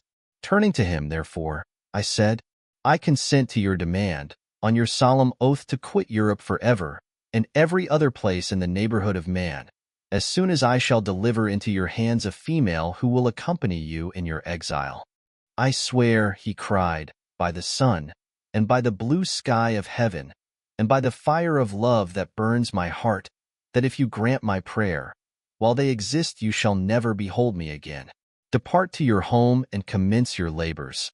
I shall watch their progress with unutterable anxiety, and fear not but that when you are ready I shall appear." Saying this, he suddenly quitted me, fearful, perhaps, of any change in my sentiments. I saw him descend the mountain with greater speed than the flight of an eagle, and quickly lost among the undulations of the sea of ice. His tale had occupied the whole day, and the sun was upon the verge of the horizon when he departed. I knew that I ought to hasten my descent towards the valley, as I should soon be encompassed in darkness, but my heart was heavy and my steps slow. The labor of winding among the little paths of the mountain and fixing my feet firmly as I advanced perplexed me, occupied as I was by the emotions which the occurrences of the day had produced. Night was far advanced when I came to the halfway resting place and seated myself beside the fountain. The stars shone at intervals as the clouds passed from over them. The dark pines rose before me, and every here and there a broken tree lay on the ground. It was a scene of wonderful solemnity and stirred strange thoughts within me. I wept bitterly, and clasping my hands in agony, I exclaimed, "Oh, stars and clouds and winds, ye are all about to mock me. If ye really pity me, crush sensation and memory. Let me become as naught, but if not, depart, depart, and leave me in darkness." These were wild and miserable thoughts, but I cannot describe to you how the eternal twinkling of the stars weighed upon me, and how I listened to every blast of wind as if it were a dull, ugly siroc on its way to consume me. Morning dawned before I arrived at the village of Chamonix. I took no rest, but returned immediately to Geneva. Even in my own heart I could give no expression to my sensations. They weighed on me with a mountain's weight, and their excess destroyed my agony beneath them. Thus I returned home, and entering the house, presented myself to the family. My haggard and wild appearance awoke intense alarm, but I answered no question. Scarcely did I speak. I felt as if I were placed under a ban, as if I had no right to claim their sympathies, as if never more might I enjoy companionship with them. Yet even thus I loved them to adoration, and to save them, I resolved to dedicate myself to my most abhorred task. The prospect of such an occupation made every other circumstance of existence pass before me like a dream, and that thought only had to me the reality of life. Chapter 18. Day after day, week after week, passed away on my return to Geneva, and I could not collect the courage to recommence my work. I feared the vengeance of the disappointed fiend, yet I was unable to overcome my repugnance to the task which was enjoined me. I found that I could not compose a female without again devoting several months to profound study and laborious disquisition. I had heard of some discoveries having been made by an English philosopher, the knowledge of which was material to my success, and I sometimes thought of obtaining my father's consent to visit England for this purpose. But I clung to every pretense of delay and shrank from taking the first step in an undertaking whose immediate necessity began to appear less absolute to me. A change indeed had taken place in me. My health, which had hitherto declined, was now much restored, and my spirits, when unchecked by the memory of my unhappy promise, rose proportionably. My father saw this change with pleasure, and he turned his thoughts towards the best method of eradicating the remains of my melancholy, which every now and then would return by fits, and with a devouring blackness overcast the approaching sunshine. At these moments I took refuge in the most perfect solitude. I passed whole days on the lake alone in a little boat, watching the clouds and listening to the rippling of the waves, silent and listless. But the fresh air and bright sun seldom failed to restore me to some degree of composure, and on my return I met the salutations of my friends with a readier smile and a more cheerful heart. It was after my return from one of these rambles that my father, calling me aside, thus addressed me: "I am happy to remark, my dear son, that you have resumed your former pleasures and seem to be returning to yourself, and yet you are still unhappy and still avoid our society." For some time I was lost in conjecture as to the cause of this, but yesterday an idea struck me, and if it is well-founded, I conjure you to avow it. Reserve on such a point would be not only useless, but draw down treble misery on us all. I trembled violently at his exordium, and my father continued: "I confess, my son, that I have always looked forward to your marriage with our dear Elizabeth as the tie of our domestic comfort and the stay of my declining years. You were attached to each other from your earliest infancy. You studied together and appeared, in dispositions and tastes, entirely suited to one another. But so blind is the experience of man that what I conceive to be the best assistance to my plan may have entirely destroyed it. You, perhaps, regard her as your sister, without any wish that she might become your wife. Nay, you may have met with another whom you may love, and considering yourself as bound in honor to Elizabeth, this struggle may occasion the poignant misery which you appear to feel. My dear father, reassure yourself. I love my cousin tenderly and sincerely. I never saw any woman who excited, as Elizabeth does, my warmest admiration and affection. My future hopes and prospects are entirely bound up in the expectation of our union. The expression of your sentiments of this subject, my dear Victor, gives me more pleasure than I have for some time experienced. If you feel thus, we shall assuredly be happy, however present events may cast a gloom over us. But it is this gloom which appears to have taken so strong a hold of your mind that I wish to dissipate. Tell me, therefore, whether you object to an immediate solemnization of the marriage. We have been unfortunate, and recent events have drawn us from that everyday tranquility befitting my years and infirmities. You are younger, yet I do not suppose, possessed as you are of a competent fortune, that an early marriage would at all interfere with any future plans of honor and utility that you may have formed. Do not suppose, however, that I wish to dictate happiness to you, or that a delay on your part would cause me any serious uneasiness. Interpret my words with candor and answer me, I conjure you, with confidence and sincerity. I listened to my father in silence and remained for some time incapable of offering any reply. I revolved rapidly in my mind a multitude of thoughts and endeavored to arrive at some conclusion. Alas, to me the idea of an immediate union with my Elizabeth was one of horror and dismay.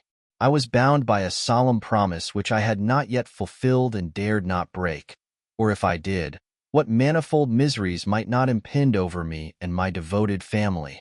Could I enter into a festival with this deadly weight, yet hanging round my neck and bowing me to the ground?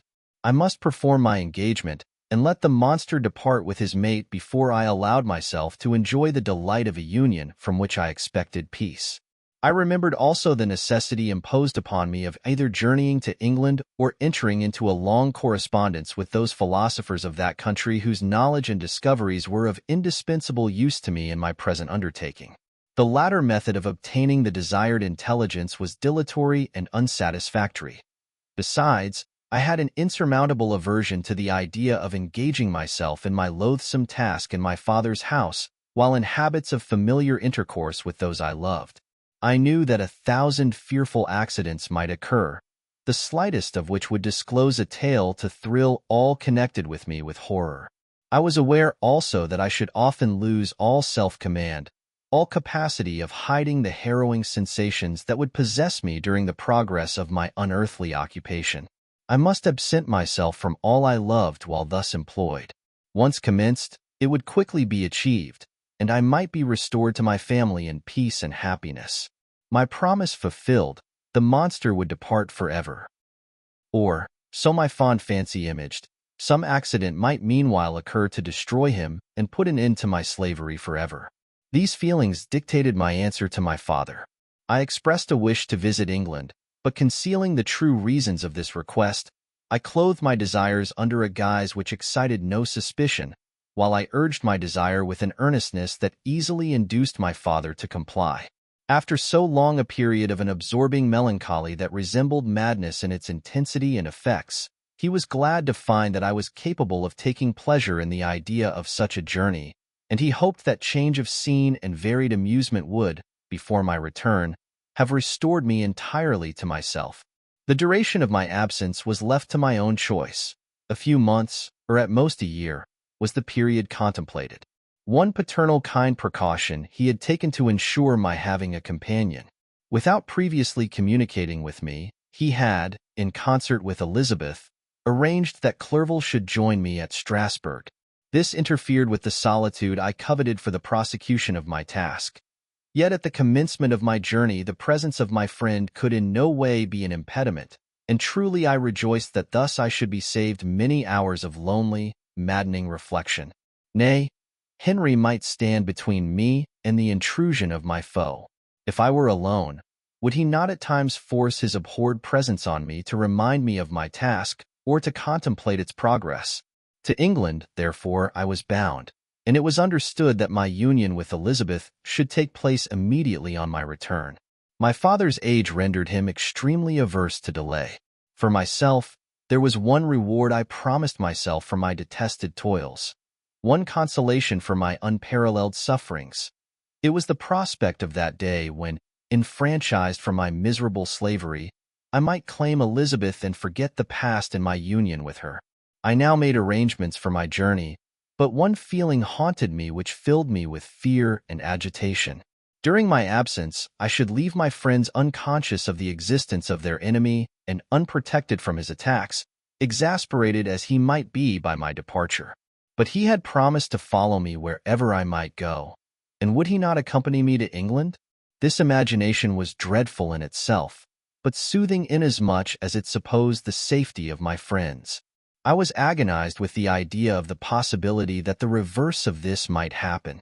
But through the whole period during which I was the slave of my creature, I allowed myself to be governed by the impulses of the moment, and my present sensations strongly intimated that the fiend would follow me and exempt my family from the danger of his machinations.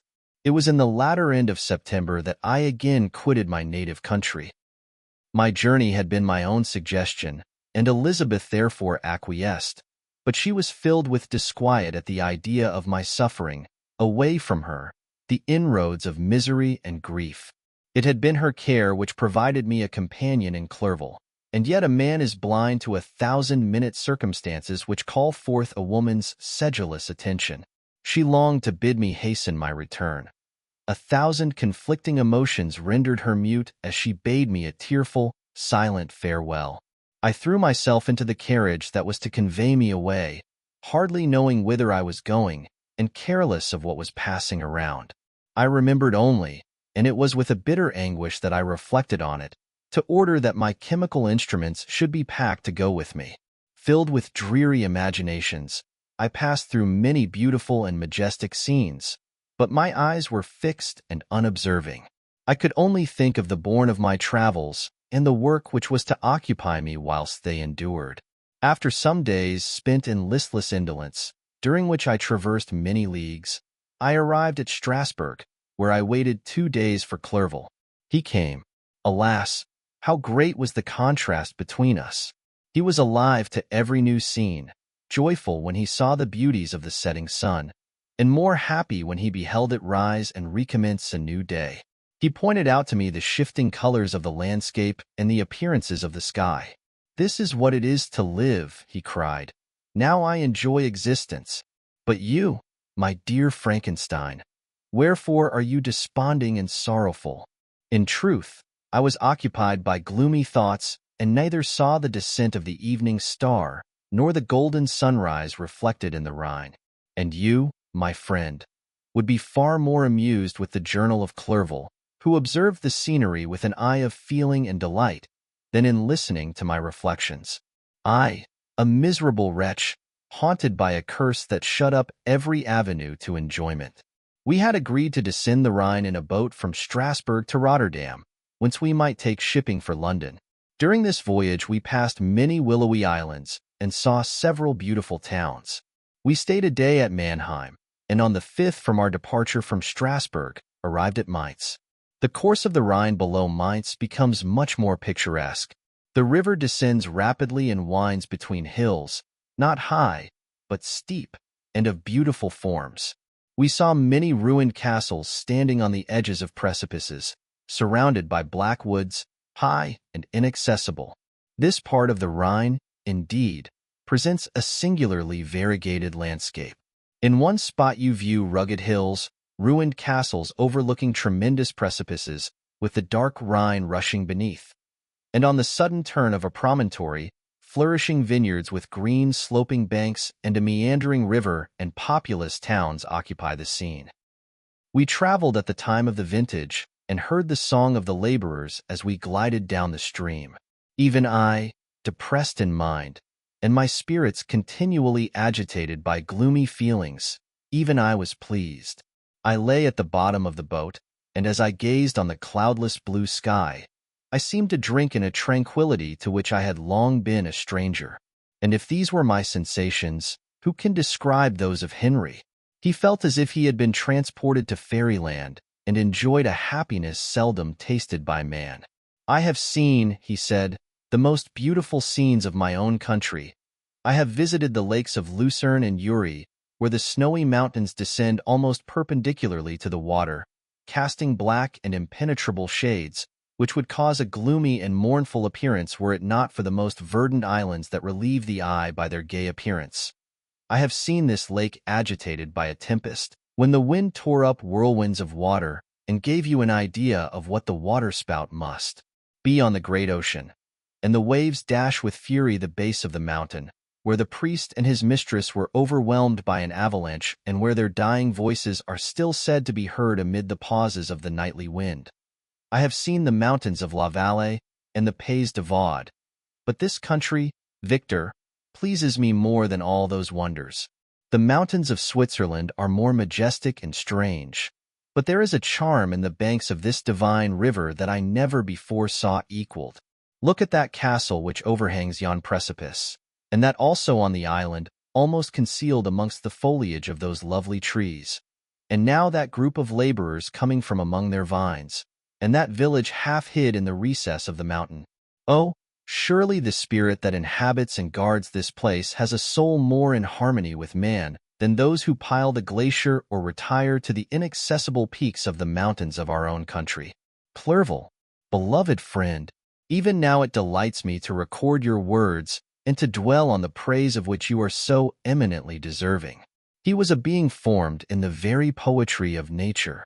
His wild and enthusiastic imagination was chastened by the sensibility of his heart. His soul overflowed with ardent affections, and his friendship was of that devoted and wondrous nature that the worldly minded teach us to look for only in the imagination. But even human sympathies were not sufficient to satisfy his eager mind. The scenery of external nature, which others regard only with admiration, he loved with ardor. The sounding cataract haunted him like a passion. The tall rock, the mountain, and the deep and gloomy wood, their colors and their forms, were then to him an appetite, a feeling and a love that had no need of a remoter charm, by thought supplied, or any interest unborrowed from the eye. Wordsworth's Tintern Abbey. And where does he now exist? Is this gentle and lovely being lost forever? Has this mind, so replete with ideas, imaginations fanciful and magnificent, which formed a world whose existence depended on the life of its creator, has this mind perished? Does it now only exist in my memory? No, it is not thus. Your form so divinely wrought and beaming with beauty has decayed, but your spirit still visits and consoles your unhappy friend. Pardon this gush of sorrow. These ineffectual words are but a slight tribute to the unexampled worth of Henry, but they soothe my heart, overflowing with the anguish which his remembrance creates. I will proceed with my tale. Beyond Cologne we descended to the plains of Holland, and we resolved to post the remainder of our way, for the wind was contrary and the stream of the river was too gentle to aid us. Our journey here lost the interest arising from beautiful scenery, but we arrived in a few days at Rotterdam, whence we proceeded by sea to England. It was on a clear morning, in the latter days of December, that I first saw the white cliffs of Britain. The banks of the Thames presented a new scene. They were flat but fertile, and almost every town was marked by the remembrance of some story. We saw Tilbury Fort and remembered the Spanish Armada, Gravesend, Woolwich, and Greenwich, places which I had heard of even in my country. At length we saw the numerous steeples of London, St. Paul's towering above all, and the tower famed in English history. Chapter 19. London was our present point of rest. We determined to remain several months in this wonderful and celebrated city. Clerval desired the intercourse of the men of genius and talent who flourished at this time, but this was with me a secondary object. I was principally occupied with the means of obtaining the information necessary for the completion of my promise, and quickly availed myself of the letters of introduction that I had brought with me, addressed to the most distinguished natural philosophers. If this journey had taken place during my days of study and happiness, it would have afforded me inexpressible pleasure. But a blight had come over my existence, and I only visited these people for the sake of the information they might give me on the subject in which my interest was so terribly profound. Company was irksome to me. When alone, I could fill my mind with the sights of heaven and earth. The voice of Henry soothed me, and I could thus cheat myself into a transitory peace. But busy, uninteresting, joyous faces brought back despair to my heart. I saw an insurmountable barrier placed between me and my fellow men. This barrier was sealed with the blood of William and Justine, and to reflect on the events connected with those names filled my soul with anguish. But in Clerval I saw the image of my former self. He was inquisitive and anxious to gain experience and instruction. The difference of manners which he observed was to him an inexhaustible source of instruction and amusement. He was also pursuing an object he had long had in view. His design was to visit India, in the belief that he had in his knowledge of its various languages, and in the views he had taken of its society, the means of materially assisting the progress of European colonization and trade. In Britain only could he further the execution of his plan. He was forever busy, and the only check to his enjoyments was my sorrowful and dejected mind. I tried to conceal this as much as possible, that I might not debar him from the pleasures natural to one who was entering on a new scene of life, undisturbed by any care or bitter recollection. I often refused to accompany him, alleging another engagement, that I might remain alone. I now also began to collect the materials necessary for my new creation, and this was to me like the torture of single drops of water continually falling on the head. Every thought that was devoted to it was an extreme anguish, and every word that I spoke in allusion to it caused my lips to quiver and my heart to palpitate. After passing some months in London, we received a letter from a person in Scotland who had formerly been our visitor at Geneva. He mentioned the beauties of his native country and asked us if those were not sufficient allurements to induce us to prolong our journey as far north as Perth, where he resided. Clerval eagerly desired to accept this invitation, and I, although I abhorred society, wished to view again mountains and streams and all the wondrous works with which nature adorns her chosen dwelling places. We had arrived in England at the beginning of October, and it was now February. We accordingly determined to commence our journey towards the north at the expiration of another month. In this expedition, we did not intend to follow the great road to Edinburgh, but to visit Windsor, Oxford, Matlock, and the Cumberland Lakes, resolving to arrive at the completion of this tour about the end of July. I packed up my chemical instruments and the materials I had collected, resolving to finish my labors in some obscure nook in the northern highlands of Scotland. We quitted London on the 27th of March and remained a few days at Windsor, rambling in its beautiful forest.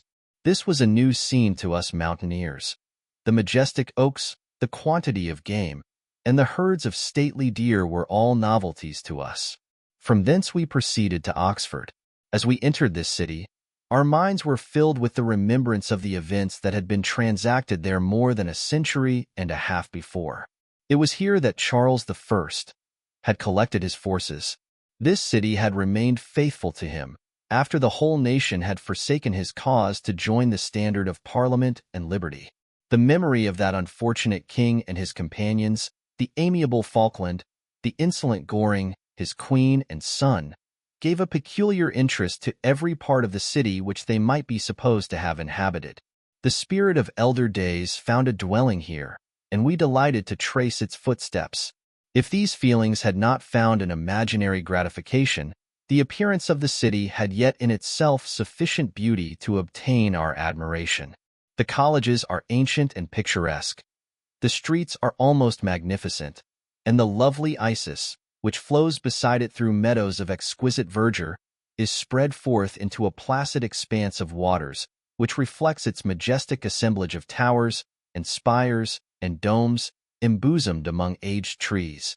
I enjoyed this scene, and yet my enjoyment was embittered both by the memory of the past and the anticipation of the future. I was formed for peaceful happiness. During my youthful days, discontent never visited my mind, and if I was ever overcome by ennui, the sight of what is beautiful in nature, or the study of what is excellent and sublime in the productions of man, could always interest my heart and communicate elasticity to my spirits. But I am a blasted tree. The bolt has entered my soul, and I felt then that I should survive to exhibit what I shall soon cease to be, a miserable spectacle of wrecked humanity, pitiable to others and intolerable to myself. We passed a considerable period at Oxford, rambling among its environs and endeavoring to identify every spot which might relate to the most animating epoch of English history. Our little voyages of discovery were often prolonged by the successive objects that presented themselves. We visited the tomb of the illustrious Hampden and the field on which that patriot fell. For a moment my soul was elevated from its debasing and miserable fears to contemplate the divine ideas of liberty and self-sacrifice of which these sites were the monuments and the remembrancers. For an instant I dared to shake off my chains and look around me with a free and lofty spirit, but the iron had eaten into my flesh, and I sank again, trembling and hopeless, into my miserable self. We left Oxford with regret and proceeded to Matlock, which was our next place of rest. The country in the neighborhood of this village resembled, to a greater degree, the scenery of Switzerland. But everything is on a lower scale, and the green hills want the crown of distant white Alps which always attend on the piney mountains of my native country. We visited the wondrous cave and the little cabinets of natural history, where the curiosities are disposed in the same manner as in the collections at Servox and Chamonix.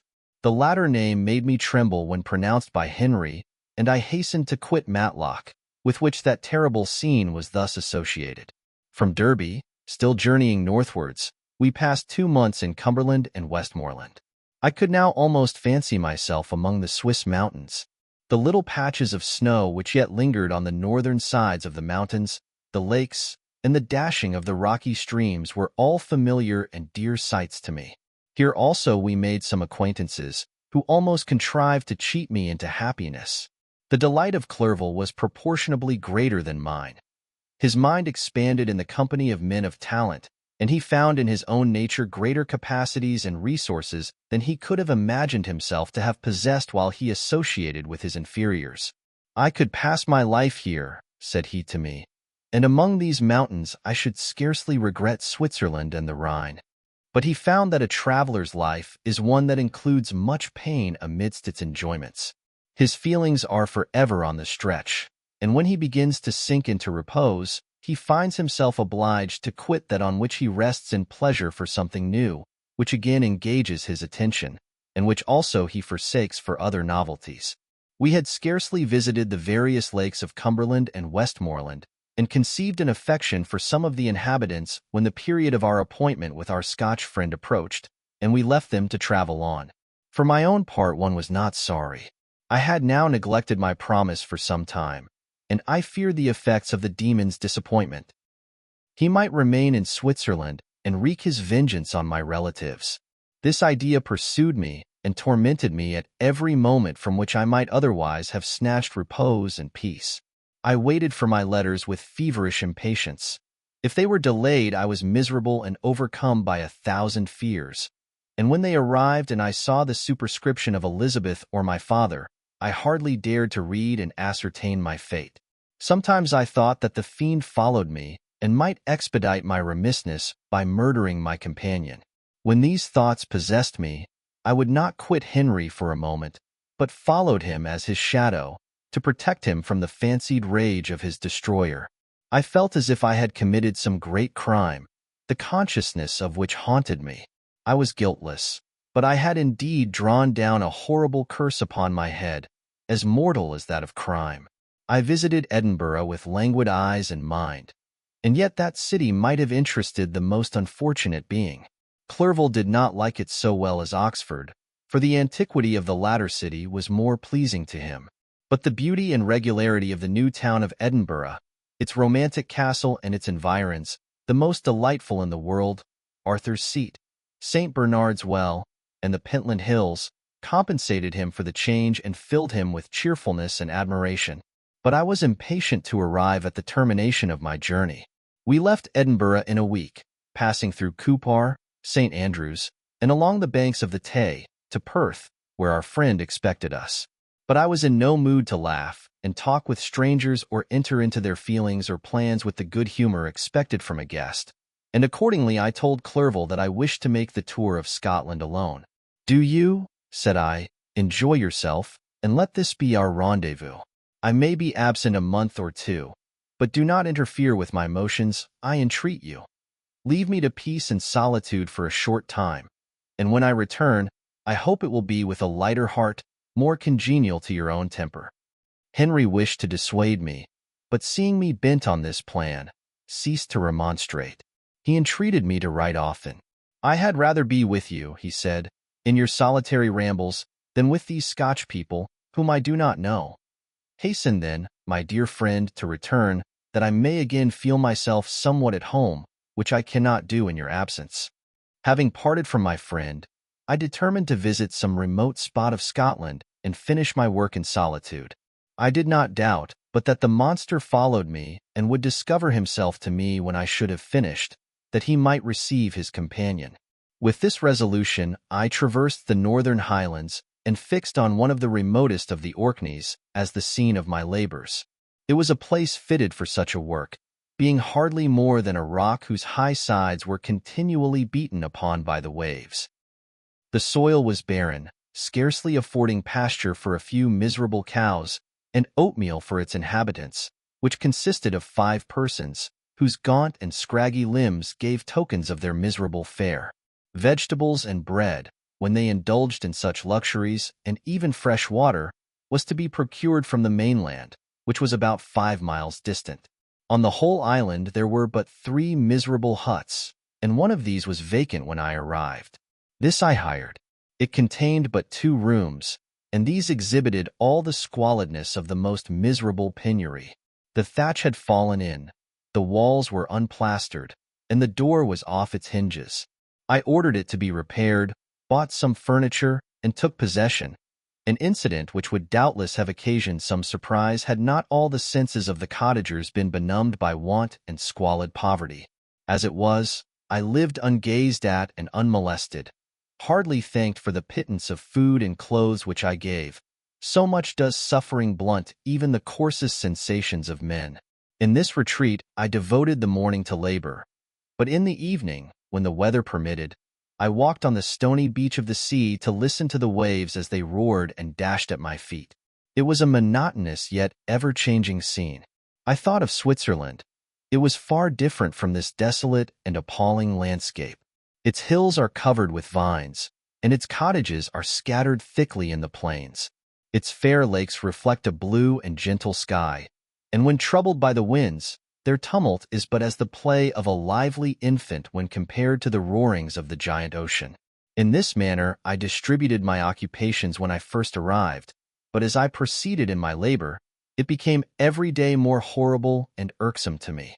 Sometimes I could not prevail on myself to enter my laboratory for several days, and at other times I toiled day and night in order to complete my work.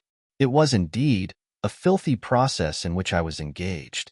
During my first experiment, a kind of enthusiastic frenzy had blinded me to the horror of my employment.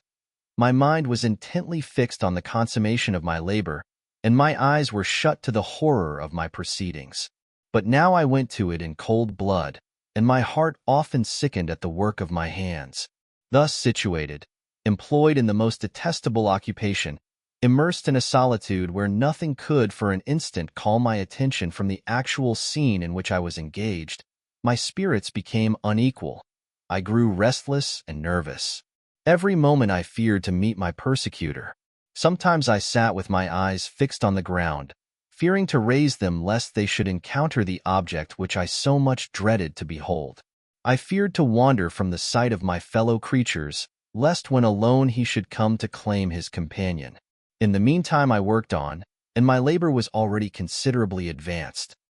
I looked towards its completion with a tremulous and eager hope, which I dared not trust myself to question, but which was intermixed with obscure forebodings of evil that made my heart sicken in my bosom.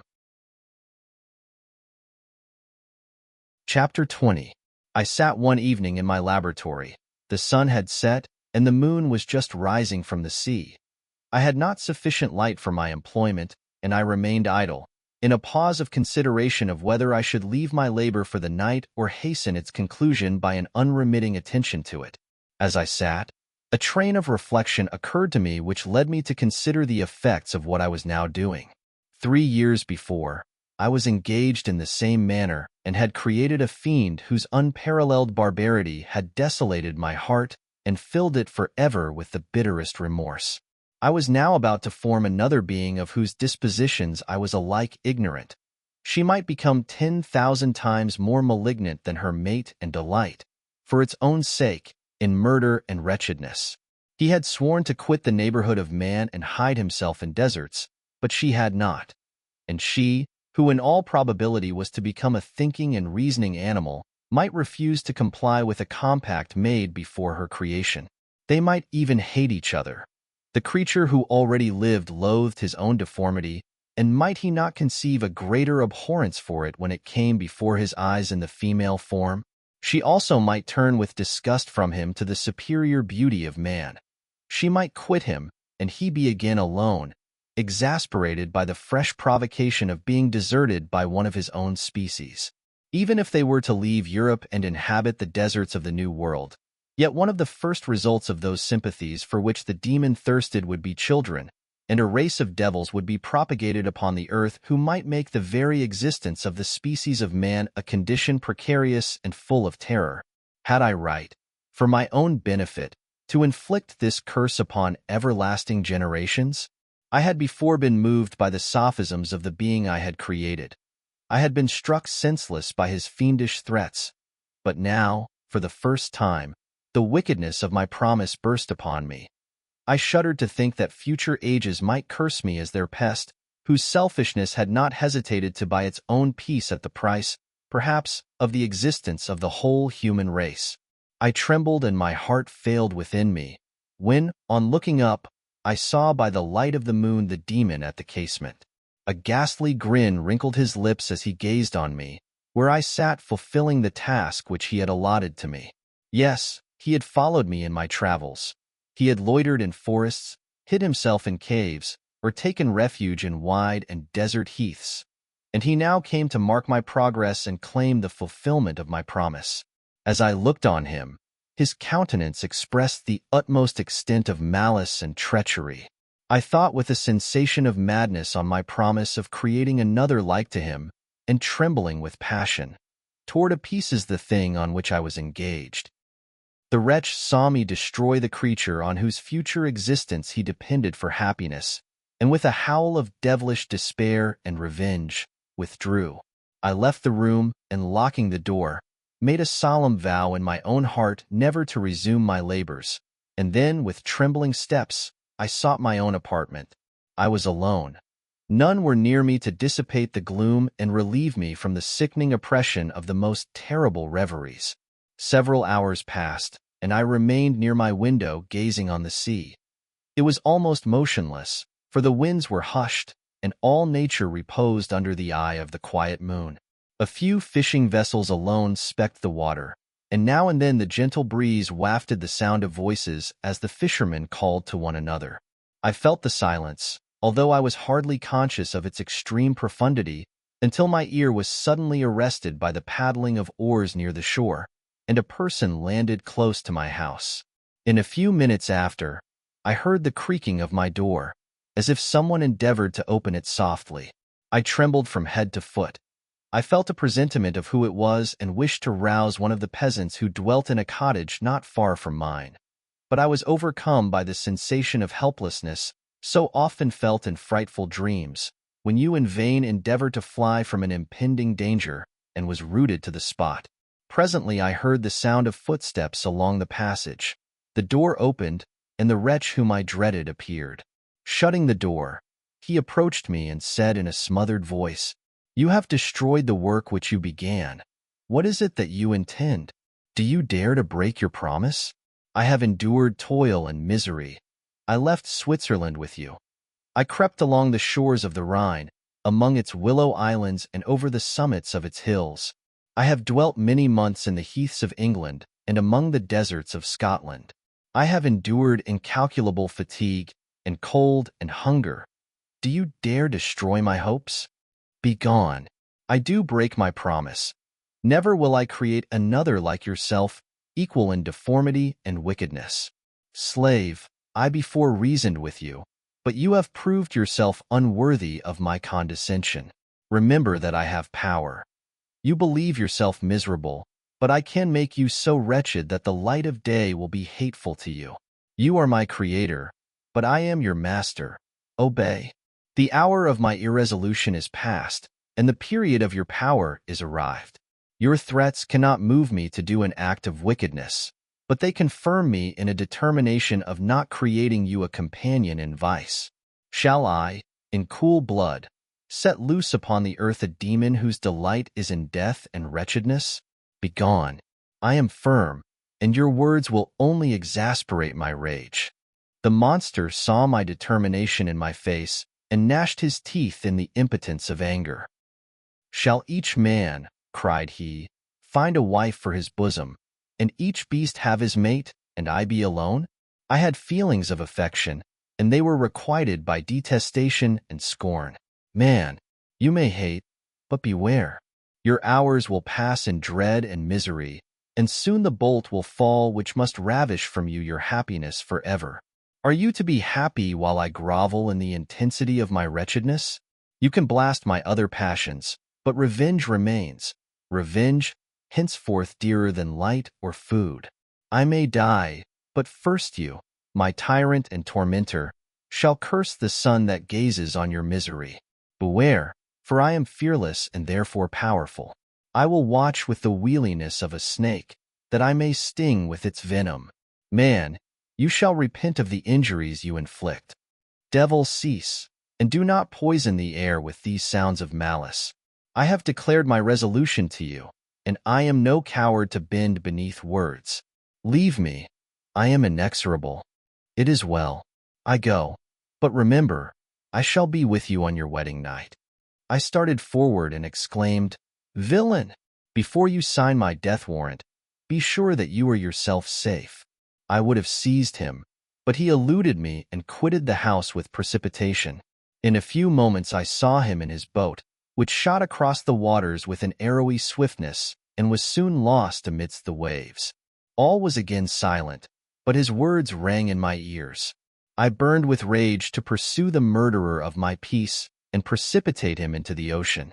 I walked up and down my room hastily and perturbed, while my imagination conjured up 1,000 images to torment and sting me.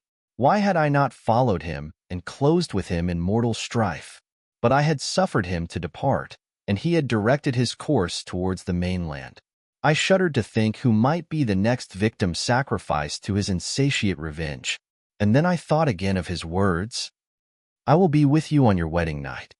That, then, was the period fixed for the fulfillment of my destiny. In that hour I should die and at once satisfy and extinguish his malice. The prospect did not move me to fear. Yet when I thought of my beloved Elizabeth, of her tears and endless sorrow, when she should find her lover so barbarously snatched from her, tears, the first I had shed for many months, streamed from my eyes, and I resolved not to fall before my enemy without a bitter struggle. The night passed away, and the sun rose from the ocean. My feelings became calmer, if it may be called calmness when the violence of rage sinks into the depths of despair. I left the house, the horrid scene of the last night's contention, and walked on the beach of the sea, which I almost regarded as an insuperable barrier between me and my fellow creatures. Nay, a wish that such should prove the fact stole across me. I desired that I might pass my life on that barren rock, wearily, it is true, but uninterrupted by any sudden shock of misery. If I returned, it was to be sacrificed, or to see those whom I most loved die under the grasp of a demon whom I had myself created. I walked about the isle like a restless spectre, separated from all it loved and miserable in the separation. When it became noon and the sun rose higher, I lay down on the grass and was overpowered by a deep sleep. I had been awake the whole of the preceding night. My nerves were agitated, and my eyes inflamed by watching and misery. The sleep into which I now sank refreshed me, and when I awoke, I again felt as if I belonged to a race of human beings like myself, and I began to reflect upon what had passed with greater composure. Yet still the words of the fiend rang in my ears like a death knell. They appeared like a dream, yet distinct and oppressive as a reality. The sun had far descended, and I still sat on the shore, satisfying my appetite, which had become ravenous, with an oaten cake, when I saw a fishing boat land close to me, and one of the men brought me a packet. It contained letters from Geneva, and one from Clerval entreating me to join him. He said that he was wearing away his time fruitlessly where he was, that letters from the friends he had formed in London desired his return to complete the negotiation they had entered into for his Indian enterprise. He could not any longer delay his departure, but as his journey to London might be followed, even sooner than he now conjectured, by his longer voyage, he entreated me to bestow as much of my society on him as I could spare. He besought me, therefore, to leave my solitary isle, and to meet him at Perth, that we might proceed southwards together. This letter in a degree recalled me to life, and I determined to quit my island at the expiration of 2 days. Yet, before I departed, there was a task to perform, on which I shuddered to reflect. I must pack up my chemical instruments, and for that purpose I must enter the room which had been the scene of my odious work, and I must handle those utensils the sight of which was sickening to me. The next morning, at daybreak, I summoned sufficient courage and unlocked the door of my laboratory. The remains of the half-finished creature, whom I had destroyed, lay scattered on the floor, and I almost felt as if I had mangled the living flesh of a human being. I paused to collect myself, and then entered the chamber. With trembling hand, I conveyed the instruments out of the room, but I reflected that I ought not to leave the relics of my work to excite the horror and suspicion of the peasants, and I accordingly put them into a basket with a great quantity of stones, and laying them up, determined to throw them into the sea that very night. And in the meantime I sat upon the beach, employed in cleaning and arranging my chemical apparatus. Nothing could be more complete than the alteration that had taken place in my feelings since the night of the appearance of the demon. I had before regarded my promise with a gloomy despair as a thing that, with whatever consequences, must be fulfilled. But I now felt as if a film had been taken from before my eyes, and that I for the first time saw clearly. The idea of renewing my labors did not for one instant occur to me. The threat I had heard weighed on my thoughts, but I did not reflect that a voluntary act of mine could avert it. I had resolved in my own mind that to create another like the fiend I had first made would be an act of the basest and most atrocious selfishness, and I banished from my mind every thought that could lead to a different conclusion. Between 2 and 3 in the morning the moon rose, and I then, putting my basket aboard a little skiff, sailed out about 4 miles from the shore. The scene was perfectly solitary. A few boats were returning towards land, but I sailed away from them. I felt as if I was about the commission of a dreadful crime, and avoided with shuddering anxiety any encounter with my fellow creatures. At one time the moon, which had before been clear, was suddenly overspread by a thick cloud, and I took advantage of the moment of darkness and cast my basket into the sea. I listened to the gurgling sound as it sank and then sailed away from the spot. The sky became clouded, but the air was pure, although chilled by the northeast breeze that was then rising. But it refreshed me and filled me with such agreeable sensations that I resolved to prolong my stay on the water, and fixing the rudder in a direct position, stretched myself at the bottom of the boat. Clouds hid the moon, everything was obscure, and I heard only the sound of the boat as its keel cut through the waves. The murmur lulled me, and in a short time I slept soundly. I do not know how long I remained in this situation, but when I awoke I found that the sun had already mounted considerably. The wind was high, and the waves continually threatened the safety of my little skiff. I found that the wind was northeast, and must have driven me far from the coast from which I had embarked. I endeavored to change my course, but quickly found that if I again made the attempt the boat would be instantly filled with water. Thus situated, my only resource was to drive before the wind. I confess that I felt a few sensations of terror. I had no compass with me, and was so slenderly acquainted with the geography of this part of the world that the sun was of little benefit to me.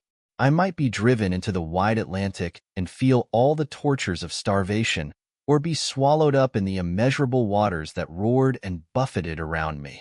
I had already been out many hours and felt the torment of a burning thirst, a prelude to my other sufferings. I looked on the heavens, which were covered by clouds that flew before the wind, only to be replaced by others. I looked upon the sea. It was to be my grave. "Fiend," I exclaimed, "your task is already fulfilled." I thought of Elizabeth, of my father, and of Clerval, all left behind, on whom the monster might satisfy his sanguinary and merciless passions.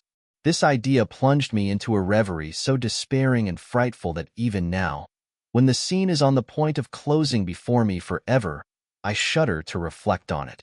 Some hours passed thus, but by degrees, as the sun declined towards the horizon, the wind died away into a gentle breeze and the sea became free from breakers. But these gave place to a heavy swell.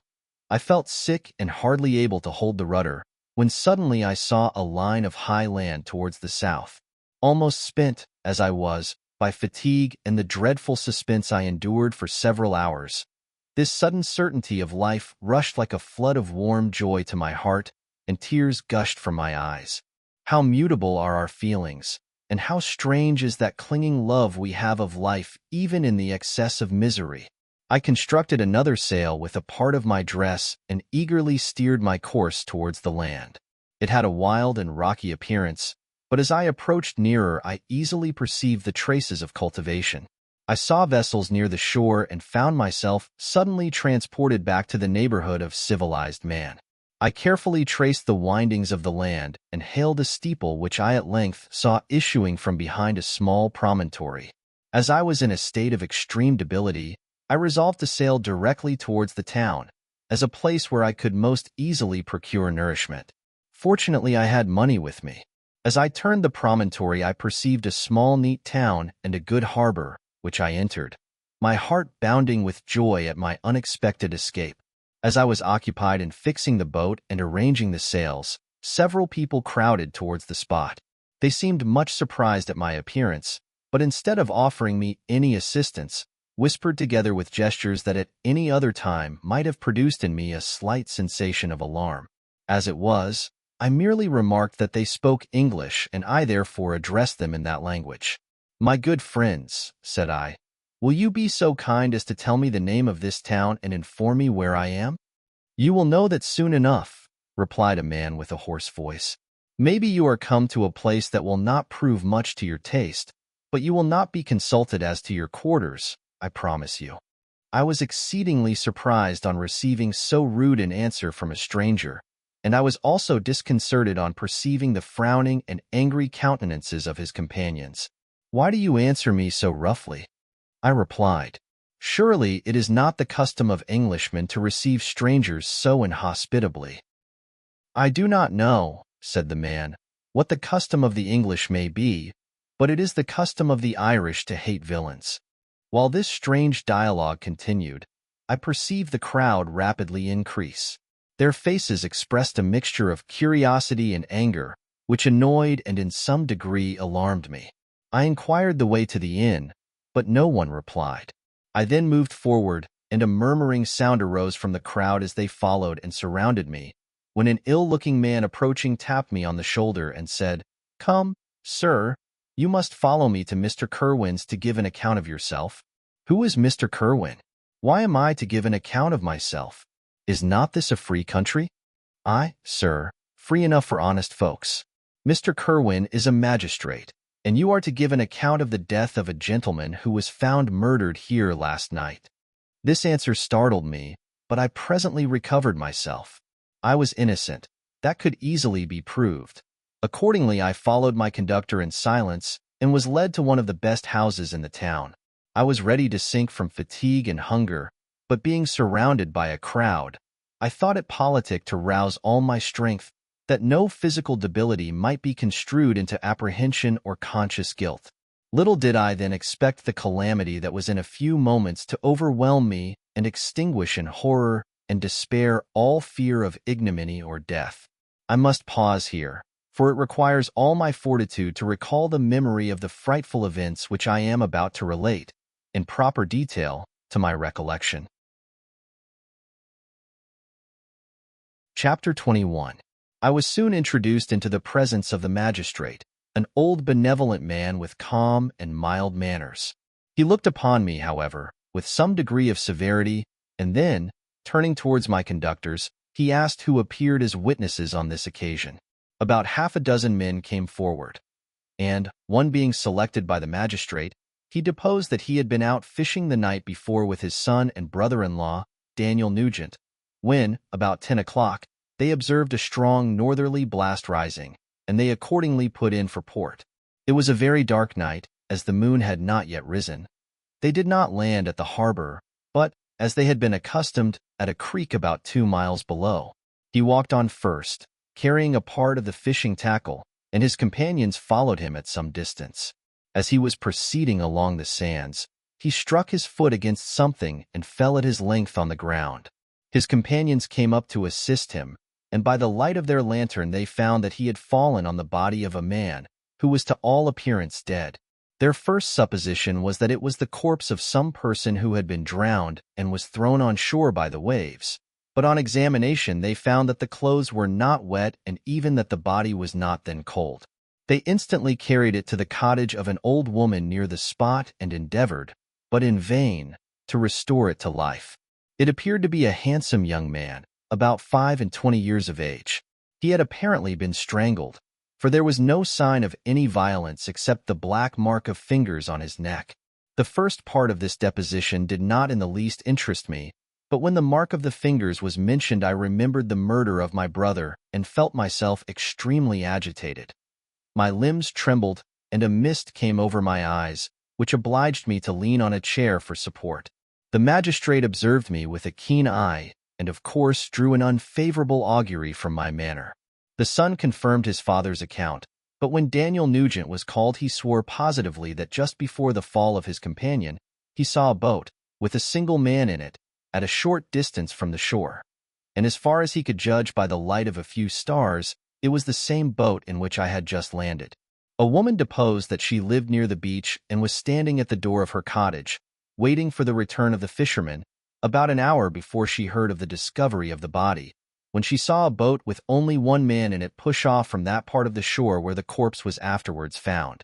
Another woman confirmed the account of the fisherman having brought the body into her house. It was not cold.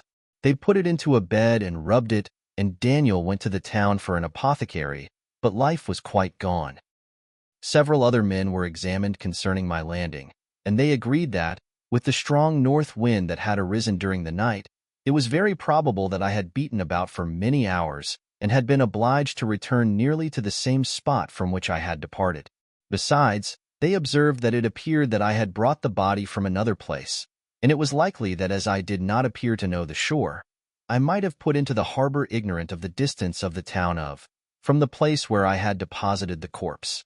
Mr. Kerwin, on hearing this evidence, desired that I should be taken into the room where the body lay for interment, that it might be observed what effect the sight of it would produce upon me. This idea was probably suggested by the extreme agitation I had exhibited when the mode of the murder had been described. I was accordingly conducted, by the magistrate and several other persons, to the inn. I could not help being struck by the strange coincidences that had taken place during this eventful night. But, knowing that I had been conversing with several persons in the island I had inhabited about the time that the body had been found, I was perfectly tranquil as to the consequences of the affair. I entered the room where the corpse lay and was led up to the coffin. How can I describe my sensations on beholding it? I feel yet parched with horror, nor can I reflect on that terrible moment without shuddering and agony.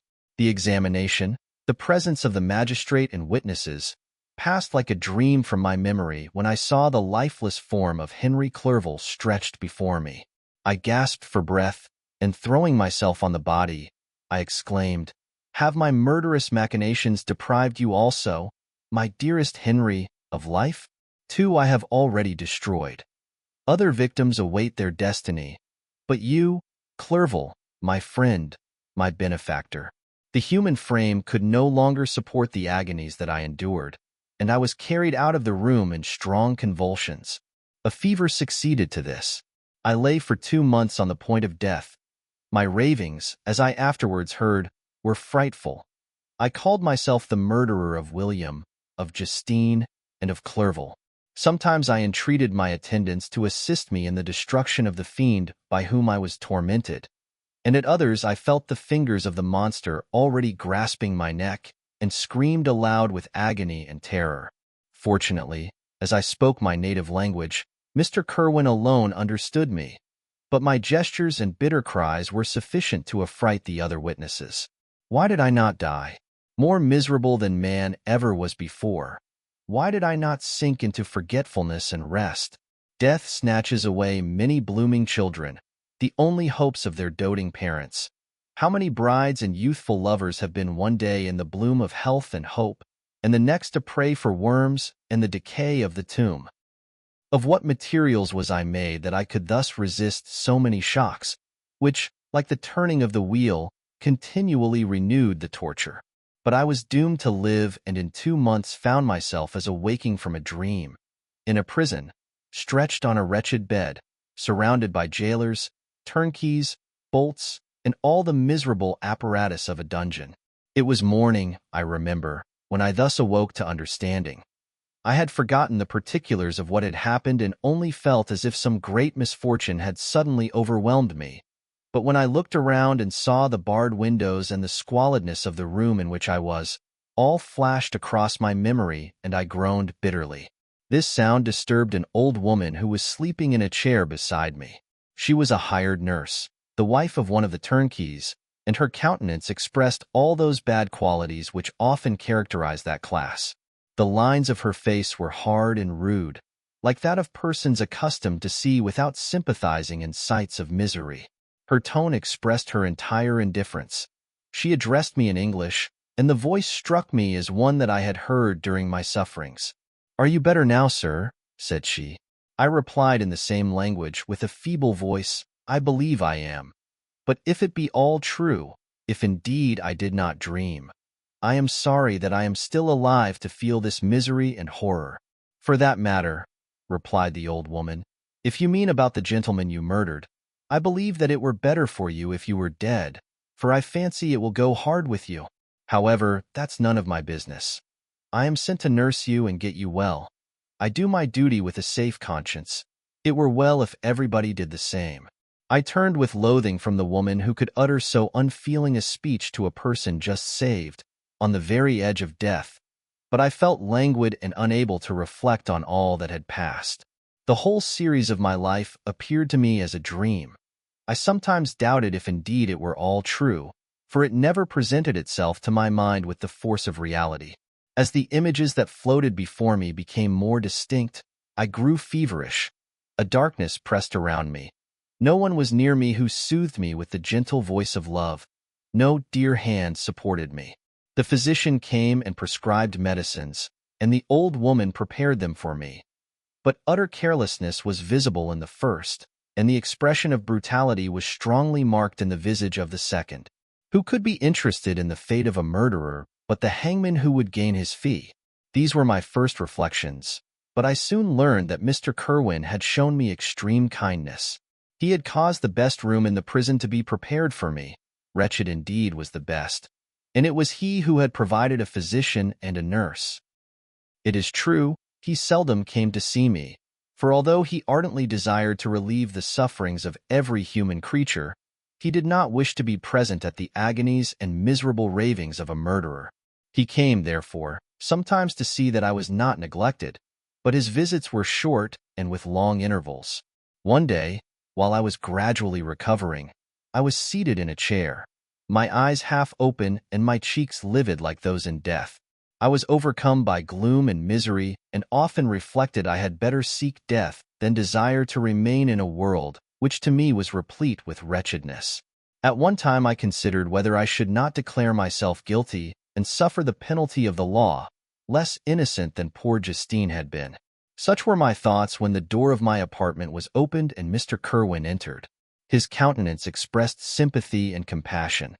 He drew a chair close to mine and addressed me in French. "I fear that this place is very shocking to you. Can I do anything to make you more comfortable?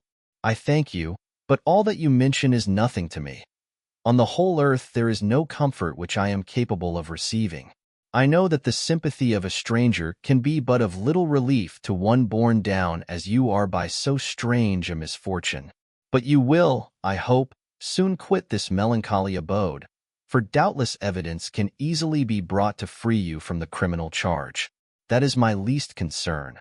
I am, by a course of strange events, become the most miserable of mortals. Persecuted and tortured as I am and have been, can death be any evil to me? Nothing indeed could be more unfortunate and agonizing than the strange chances that have lately occurred. You were thrown, by some surprising accident, on this shore, renowned for its hospitality, seized immediately, and charged with murder. The first sight that was presented to your eyes was the body of your friend, murdered in so unaccountable a manner and placed, as it were, by some fiend across your path. As Mr. Kerwin said this, notwithstanding the agitation I endured on this retrospect of my sufferings, I also felt considerable surprise at the knowledge he seemed to possess concerning me. I suppose some astonishment was exhibited in my countenance, for Mr. Kerwin hastened to say, "Immediately upon your being taken ill, all the papers that were on your person were brought me, and I examined them that I might discover some trace by which I could send to your relations an account of your misfortune and illness. I found several letters, and, among others, one which I discovered from its commencement to be from your father. I instantly wrote to Geneva. Nearly 2 months have elapsed since the departure of my letter. But you are ill. Even now you tremble. You are unfit for agitation of any kind. This suspense is 1,000 times worse than the most horrible event. Tell me what new scene of death has been acted, and whose murder I am now to lament. Your family is perfectly well, said Mr. Kerwin with gentleness, and someone, a friend, is come to visit you. I know not by what chain of thought the idea presented itself, but it instantly darted into my mind that the murderer had come to mock at my misery and taunt me with the death of Clerval, as a new incitement for me to comply with his hellish desires. I put my hand before my eyes and cried out in agony, "Oh, take him away. I cannot see him. For God's sake, do not let him enter." Mr. Kerwin regarded me with a troubled countenance. He could not help regarding my exclamation as a presumption of my guilt and said in rather a severe tone, "I should have thought, young man, that the presence of your father would have been welcome instead of inspiring such violent repugnance." "My father!" cried I, while every feature and every muscle was relaxed from anguish to pleasure. "Is my father indeed come? How kind! How very kind! But where is he? Why does he not hasten to me?" My change of manner surprised and pleased the magistrate. Perhaps he thought that my former exclamation was a momentary return of delirium, and now he instantly resumed his former benevolence. He rose and quitted the room with my nurse, and in a moment my father entered it. Nothing, at this moment, could have given me greater pleasure than the arrival of my father. I stretched out my hand to him and cried, "Are you then safe, and Elizabeth, and Ernest?" My father calmed me with assurances of their welfare and endeavored, by dwelling on these subjects so interesting to my heart, to raise my desponding spirits. But he soon felt that a prison cannot be the abode of cheerfulness. "What a place is this that you inhabit, my son?" said he, looking mournfully at the barred windows and wretched appearance of the room. "You travel to seek happiness, but a fatality seems to pursue you. And poor Clerval." The name of my unfortunate and murdered friend was an agitation too great to be endured in my weak state. I shed tears. "Alas! Yes, my father," replied I, "some destiny of the most horrible kind hangs over me, and I must live to fulfill it, or surely I should have died on the coffin of Henry." We were not allowed to converse for any length of time, for the precarious state of my health rendered every precaution necessary that could ensure tranquility. Mr. Kerwin came in and insisted that my strength should not be exhausted by too much exertion.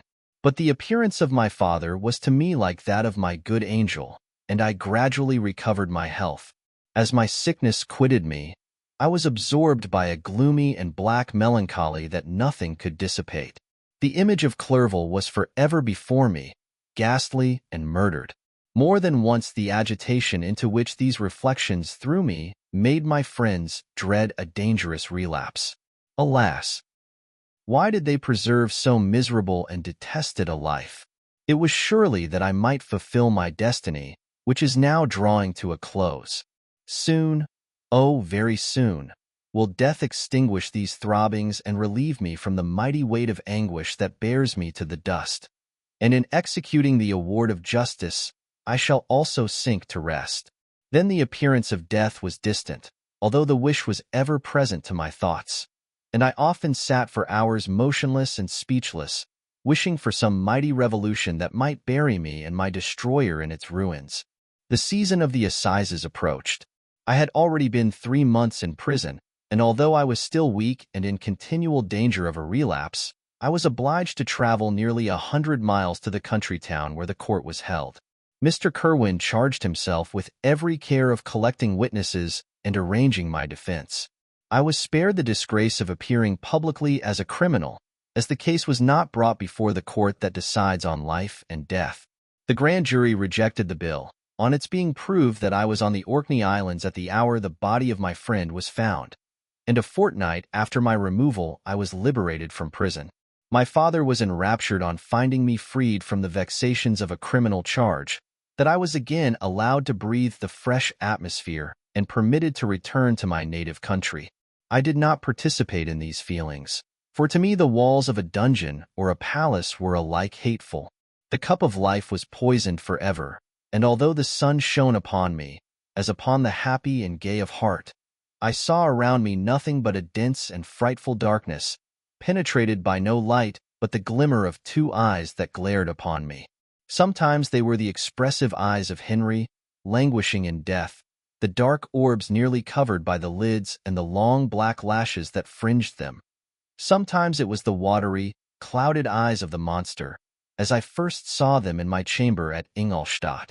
My father tried to awaken in me the feelings of affection. He talked of Geneva, which I should soon visit, of Elizabeth and Ernest.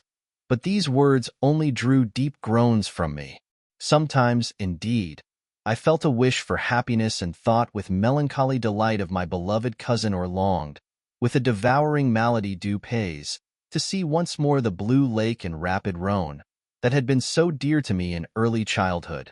But my general state of feeling was a torpor in which a prison was as welcome a residence as the divinest scene in nature, and these fits were seldom interrupted, but by paroxysms of anguish and despair.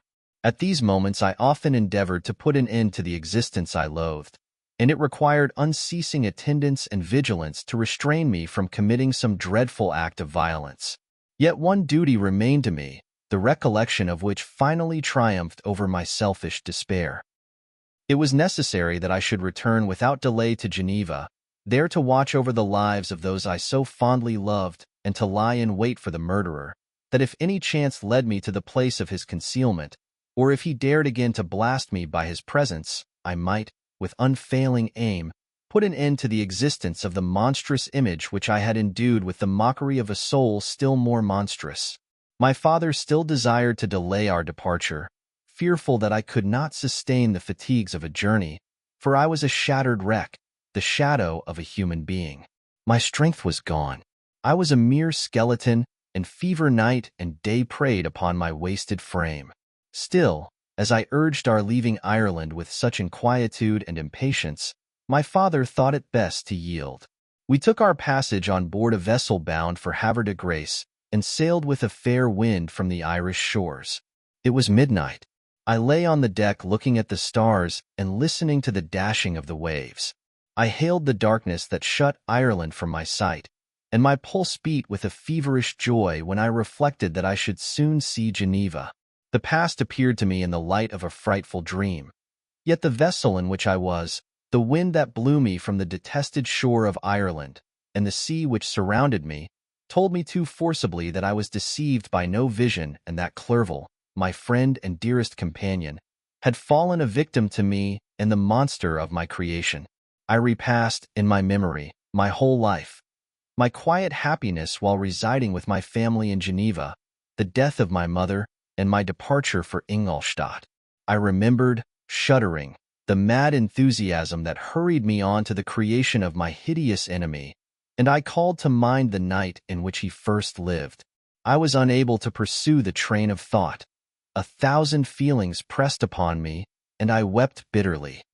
Ever since my recovery from the fever, I had been in the custom of taking every night a small quantity of laudanum, for it was by means of this drug only that I was enabled to gain the rest necessary for the preservation of life. Oppressed by the recollection of my various misfortunes, I now swallowed double my usual quantity and soon slept profoundly. But sleep did not afford me respite from thought and misery. My dreams presented 1,000 objects that scared me. Towards morning I was possessed by a kind of nightmare. I felt the fiend's grasp in my neck and could not free myself from it. Groans and cries rang in my ears. My father, who was watching over me, perceiving my restlessness, awoke me. The dashing waves were around, the cloudy sky above. The fiend was not here.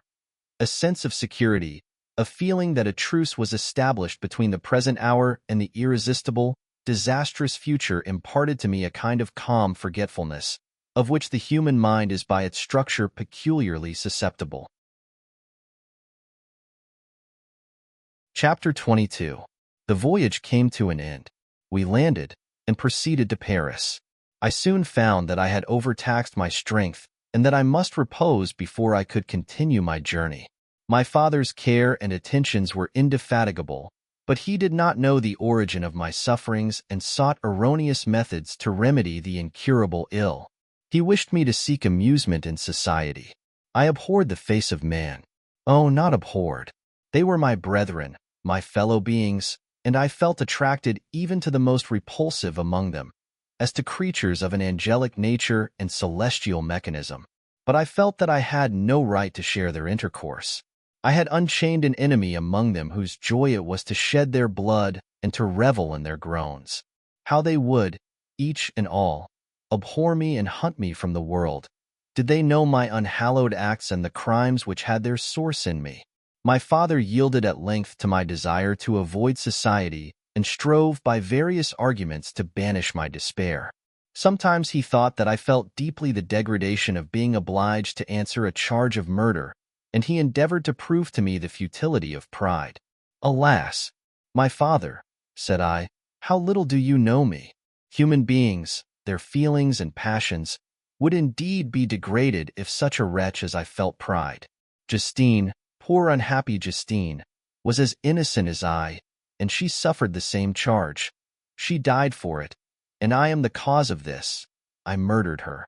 William, Justine, and Henry, they all died by my hands. My father had often, during my imprisonment, heard me make the same assertion.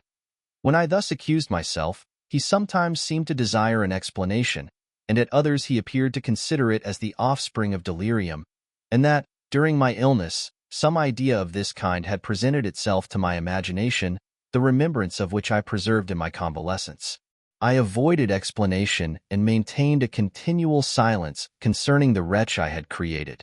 I had a persuasion that I should be supposed mad, and this in itself would forever have chained my tongue. But, besides, I could not bring myself to disclose a secret which would fill my hearer with consternation and make fear and unnatural horror the inmates of his breast. I checked, therefore, my impatient thirst for sympathy and was silent when I would have given the world to have confided the fatal secret. Yet, still, words like those I have recorded would burst uncontrollably from me.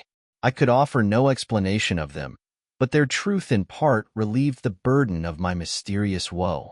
Upon this occasion my father said, with an expression of unbounded wonder, "My dearest Victor, what infatuation is this? My dear son, I entreat you never to make such an assertion again." "I am not mad," I cried energetically. "The sun and the heavens, who have viewed my operations, can bear witness of my truth. I am the assassin of those most innocent victims. They died by my machinations. 1,000 times would I have shed my own blood, drop by drop, to have saved their lives. But I could not, my father. Indeed, I could not sacrifice the whole human race." The conclusion of this speech convinced my father that my ideas were deranged, and he instantly changed the subject of our conversation and endeavored to alter the course of my thoughts. He wished as much as possible to obliterate the memory of the scenes that had taken place in Ireland and never alluded to them or suffered me to speak of my misfortunes. As time passed away, I became more calm. Misery had her dwelling in my heart, but I no longer talked in the same incoherent manner of my own crimes. Sufficient for me was the consciousness of them. By the utmost self-violence, I curbed the imperious voice of wretchedness, which sometimes desired to declare itself to the whole world, and my manners were calmer and more composed than they had ever been since my journey to the Sea of Ice. A few days before we left Paris on our way to Switzerland, I received the following letter from Elizabeth. "My dear friend, it gave me the greatest pleasure to receive a letter from my uncle dated at Paris. You are no longer at a formidable distance, and I may hope to see you in less than a fortnight. My poor cousin, how much you must have suffered! I expect to see you looking even more ill than when you quitted Geneva. This winter has been passed most miserably, tortured as I have been by anxious suspense. Yet I hope to see peace in your countenance, and to find that your heart is not totally void of comfort and tranquility. Yet I fear that the same feelings now exist that made you so miserable a year ago, even perhaps augmented by time. I would not disturb you at this period, when so many misfortunes weigh upon you, but a conversation that I had with my uncle previous to his departure renders some explanation necessary before we meet." "Explanation?" You may possibly say, what can Elizabeth have to explain? If you really say this, my questions are answered and all my doubts satisfied. But you are distant from me, and it is possible that you may dread and yet be pleased with this explanation. And in a probability of this being the case, I dare not any longer postpone writing what, during your absence, I have often wished to express to you but have never had the courage to begin. You well know, Victor, that our union had been the favorite plan of your parents ever since our infancy. We were told this when young, and taught to look forward to it as an event that would certainly take place. We were affectionate playfellows during childhood, and, I believe, dear and valued friends to one another as we grew older. But as brother and sister often entertain a lively affection towards each other without desiring a more intimate union, may not such also be our case? Tell me, dearest Victor. Answer me, I conjure you by our mutual happiness, with simple truth. Do you not love another? You have traveled. You have spent several years of your life at Ingolstadt, and I confess to you, my friend, that when I saw you last autumn so unhappy, flying to solitude from the society of every creature, I could not help supposing that you might regret our connection and believe yourself bound in honor to fulfill the wishes of your parents, although they oppose themselves to your inclinations. But this is false reasoning. I confess to you, my friend, that I love you, and that in my airy dreams of futurity you have been my constant friend and companion. But it is your happiness I desire as well as my own when I declare to you that our marriage would render me eternally miserable unless it were the dictate of your own free choice. Even now I weep to think that, borne down as you are by the cruelest misfortunes, you may stifle by the word honor all hope of that love and happiness which would alone restore you to yourself. I, who have so disinterested an affection for you, may increase your miseries tenfold by being an obstacle to your wishes. Victor, be assured that your cousin and playmate has too sincere a love for you not to be made miserable by this supposition. Be happy, my friend. And if you obey me in this one request, remain satisfied that nothing on earth will have the power to interrupt my tranquility. Do not let this letter disturb you. Do not answer tomorrow, or the next day, or even until you come, if it will give you pain. My uncle will send me news of your health, and if I see but one smile on your lips when we meet, occasioned by this or any other exertion of mine, I shall need no other happiness. Elizabeth Lavenza, Geneva, May 18, 17. This letter revived in my memory what I had before forgotten, the threat of the fiend. I will be with you on your wedding night. Such was my sentence, and on that night would the demon employ every art to destroy me and tear me from the glimpse of happiness which promised partly to console my sufferings. On that night he had determined to consummate his crimes by my death. Well, be it so. A deadly struggle would then assuredly take place, in which if he were victorious I should be at peace and his power over me be at an end. If he were vanquished, I should be a free man. Alas, what freedom! Such as the peasant enjoys when his family have been massacred before his eyes, his cottage burnt, his lands laid waste, and he is turned adrift, homeless, penniless, and alone, but free. Such would be my liberty, except that in my Elizabeth the first possessed a treasure, alas, balanced by those horrors of remorse and guilt which would pursue me until death. Sweet and beloved Elizabeth! I read and reread her letter, and some softened feelings stole into my heart and dared to whisper paradisiacal dreams of love and joy. But the apple was already eaten, and the angel's arm bared to drive me from all hope. Yet I would die to make her happy. If the monster executed his threat, death was inevitable. Yet, again, I considered whether my marriage would hasten my fate. My destruction might indeed arrive a few months sooner, but if my torturer should suspect that I postponed it, influenced by his menaces, he would surely find other and perhaps more dreadful means of revenge. He had vowed to be with me on my wedding night. Yet he did not consider that threat as binding him to peace in the meantime, for as if to show me that he was not yet satiated with blood, he had murdered Clerval immediately after the enunciation of his threats. I resolved, therefore, that if my immediate union with my cousin would conduce either to hers or my father's happiness, My adversary's designs against my life should not retard it a single hour. In this state of mind I wrote to Elizabeth. My letter was calm and affectionate. I fear, my beloved girl, I said, little happiness remains for us on earth. Yet all that I may one day enjoy is centered in you. Chase away your idle fears. To you alone do I consecrate my life and my endeavors for contentment. I have one secret, Elizabeth, a dreadful one. When revealed to you, it will chill your frame with horror, and then, far from being surprised at my misery, you will only wonder that I survive what I have endured. I will confide this tale of misery and terror to you the day after our marriage shall take place, for, my sweet cousin, there must be perfect confidence between us. But until then, I conjure you, do not mention or allude to it. This I most earnestly entreat, and I know you will comply. In about a week after the arrival of Elizabeth's letter, we returned to Geneva. The sweet girl welcomed me with warm affection, yet tears were in her eyes as she beheld my emaciated frame and feverish cheeks. I saw a change in her also. She was thinner and had lost much of that heavenly vivacity that had before charmed me, but her gentleness and soft looks of compassion made her a more fit companion for one blasted and miserable as I was. The tranquility which I now enjoyed did not endure. Memory brought madness with it, and when I thought of what had passed, a real insanity possessed me. Sometimes I was furious and burnt with rage, sometimes low and despondent. I neither spoke nor looked at anyone, but sat motionless, bewildered by the multitude of miseries that overcame me. Elizabeth alone had the power to draw me from these fits. Her gentle voice would soothe me when transported by passion and inspire me with human feelings when sunk in torpor. She wept with me and for me. When reason returned, she would remonstrate and endeavor to inspire me with resignation. It is well for the unfortunate to be resigned, but for the guilty there is no peace. The agonies of remorse poison the luxury there is otherwise sometimes found in indulging the excess of grief.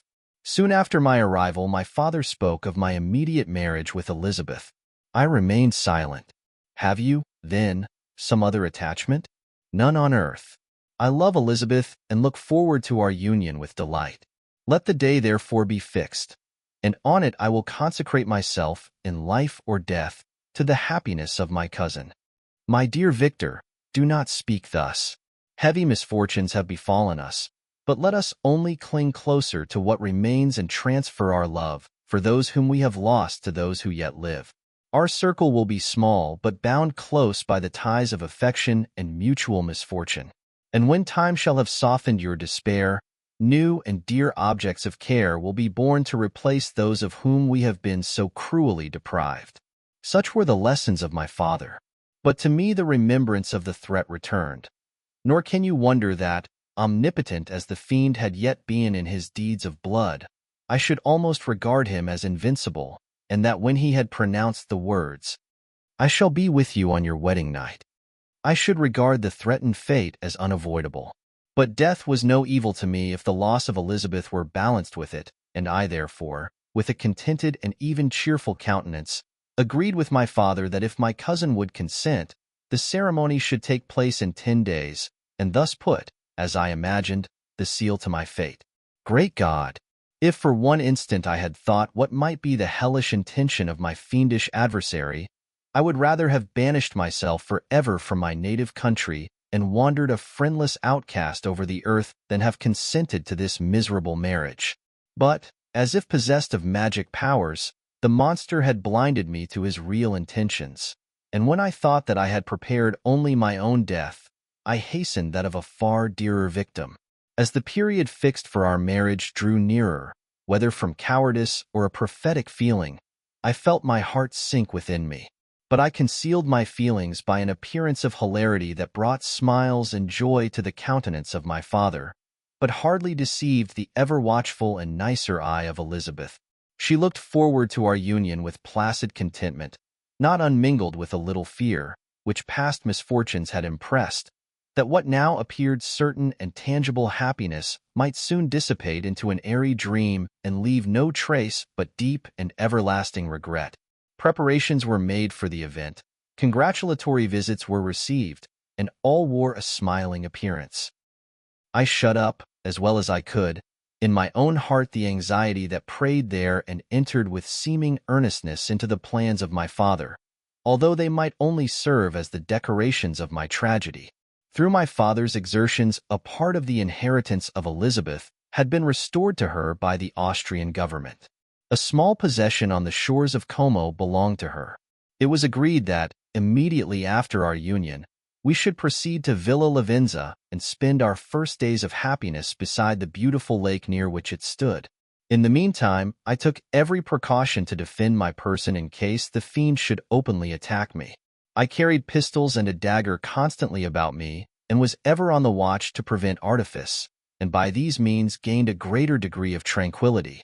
Indeed, as the period approached, the threat appeared more as a delusion, not to be regarded as worthy to disturb my peace, while the happiness I hoped for in my marriage wore a greater appearance of certainty as the day fixed for its solemnization drew nearer, and I heard it continually spoken of as an occurrence which no accident could possibly prevent.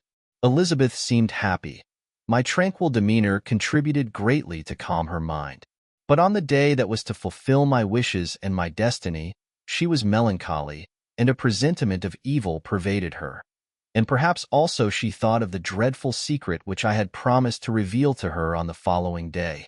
My father was in the meantime overjoyed, and in the bustle of preparation, only recognized in the melancholy of his niece the diffidence of a bride. After the ceremony was performed, a large party assembled at my father's, but it was agreed that Elizabeth and I should commence our journey by water, sleeping that night at Evian and continuing our voyage on the following day. The day was fair, the wind favorable. All smiled on our nuptial embarkation. Those were the last moments of my life during which I enjoyed the feeling of happiness. We passed rapidly along. The sun was hot, but we were sheltered from its rays by a kind of canopy while we enjoyed the beauty of the scene. Sometimes on one side of the lake, where we saw Mont Saleve, the pleasant banks of Montélimar, and at a distance, surmounting all, the beautiful Mont Blanc and the assemblage of snowy mountains that in vain endeavor to emulate her. Sometimes coasting the opposite banks, we saw the mighty Jura opposing its dark side to the ambition that would quit its native country, and an almost insurmountable barrier to the invader who should wish to enslave it. I took the hand of Elizabeth. "You are sorrowful, my love. Ah, if you knew what I have suffered and what I may yet endure, you would endeavor to let me taste the quiet and freedom from despair that this one day at least permits me to enjoy." "Be happy, my dear Victor," replied Elizabeth. "There is, I hope, nothing to distress you. And be assured that if a lively joy is not painted in my face, my heart is contented. Something whispers to me not to depend too much on the prospect that is opened before us, but I will not listen to such a sinister voice. Observe how fast we move along and how the clouds, which sometimes obscure and sometimes rise above the dome of Mont Blanc, render this scene of beauty still more interesting. Look also at the innumerable fish that are swimming in the clear waters, where we can distinguish every pebble that lies at the bottom. What a divine day! How happy and serene all nature appears!" Thus Elizabeth endeavored to divert her thoughts and mind from all reflection upon melancholy subjects, but her temper was fluctuating. Joy for a few instants shone in her eyes, but it continually gave place to distraction and reverie. The sun sank lower in the heavens. We passed the river Drance and observed its path through the chasms of the higher and the glens of the lower hills. The Alps here come closer to the lake, and we approached the amphitheater of mountains which forms its eastern boundary. The spire of Evian shone under the woods that surrounded it and the range of mountain above mountain by which it was overhung. The wind, which had hitherto carried us along with amazing rapidity, sank at sunset to a light breeze. The soft air just ruffled the water and caused a pleasant motion among the trees as we approached the shore, from which it wafted the most delightful scent of flowers and hay. The sun sank beneath the horizon as we landed, and as I touched the shore I felt those cares and fears revive which soon were to clasp me and cling to me forever. Chapter 23. It was 8 o'clock when we landed. We walked for a short time on the shore, enjoying the transitory light, and then retired to the inn and contemplated the lovely scene of waters, woods, and mountains, obscured in darkness, yet still displaying their black outlines. The wind, which had fallen in the south, now rose with great violence in the west. The moon had reached her summit in the heavens and was beginning to descend.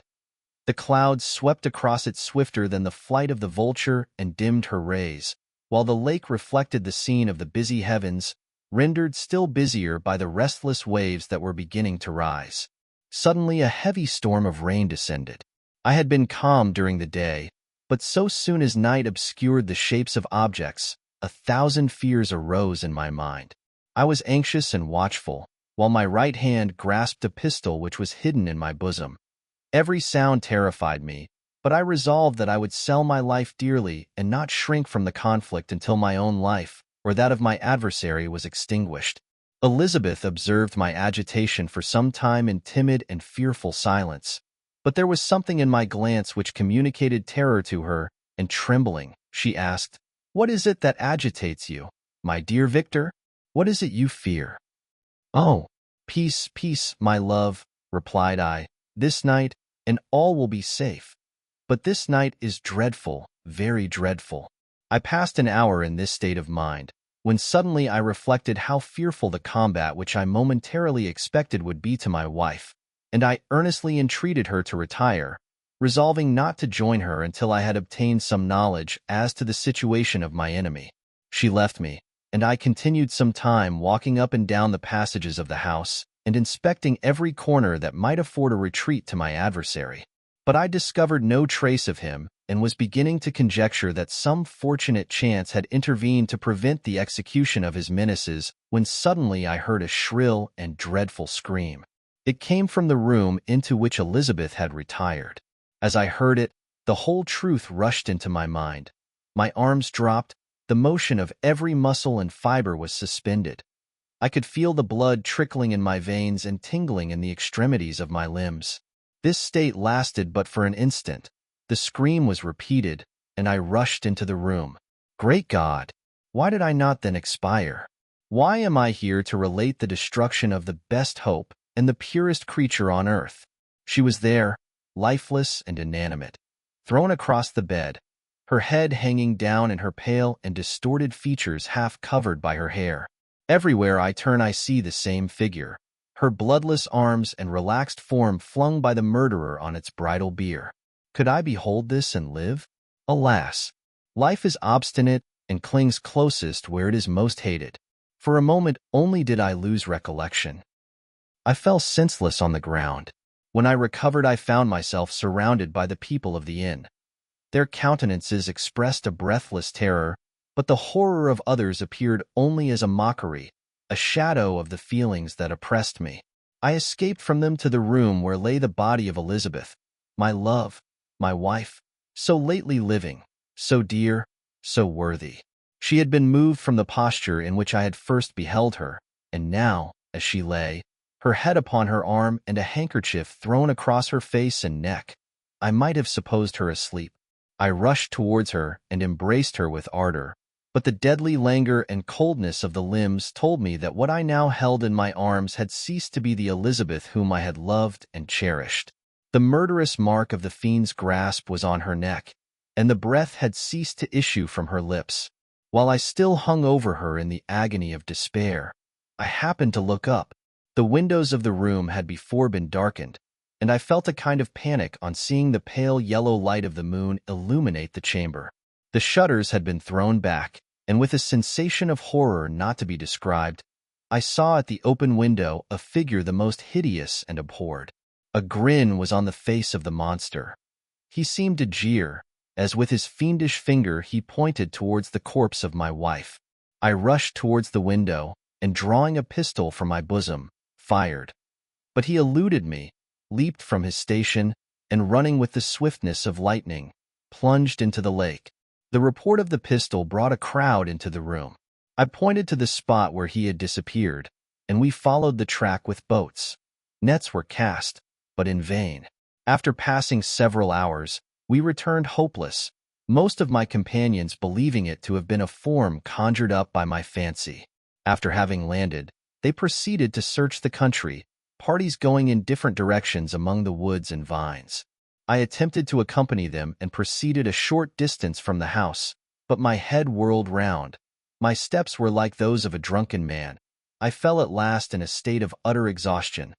A film covered my eyes, and my skin was parched with the heat of fever. In this state, I was carried back and placed on a bed, hardly conscious of what had happened. My eyes wandered round the room as if to seek something that I had lost.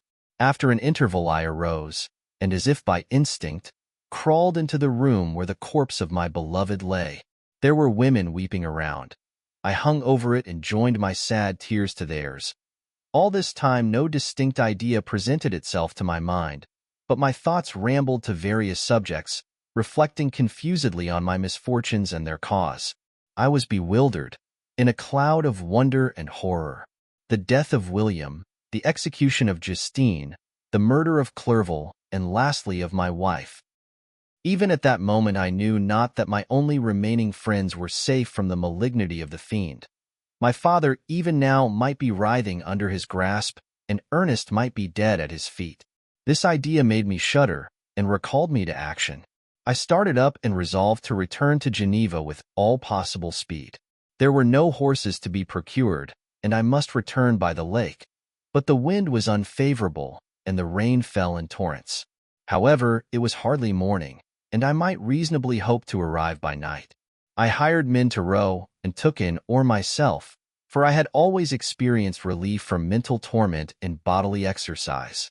But the overflowing misery I now felt, and the excessive agitation that I endured rendered me incapable of any exertion. I threw down the oar, and leaning my head upon my hands, gave way to every gloomy idea that arose. If I looked up, I saw scenes which were familiar to me in my happier time, and which I had contemplated but the day before in the company of her who was now but a shadow and a recollection. Tears streamed from my eyes.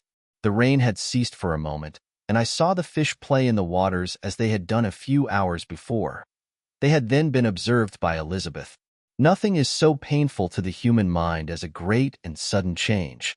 The sun might shine or the clouds might lower, but nothing could appear to me as it had done the day before. A fiend had snatched from me every hope of future happiness. No creature had ever been so miserable as I was. So frightful an event is single in the history of man. But why should I dwell upon the incidents that followed this last overwhelming event? Mine has been a tale of horrors. I have reached their acme, and what I must now relate can but be tedious to you. Know that, one by one, my friends were snatched away. I was left desolate. My own strength is exhausted, and I must tell, in a few words, what remains of my hideous narration.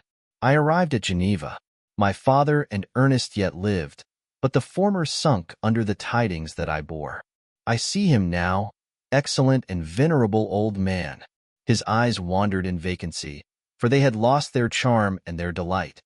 His Elizabeth, his more than daughter, whom he doted on with all that affection which a man feels, who in the decline of life, having few affections, clings more earnestly to those that remain.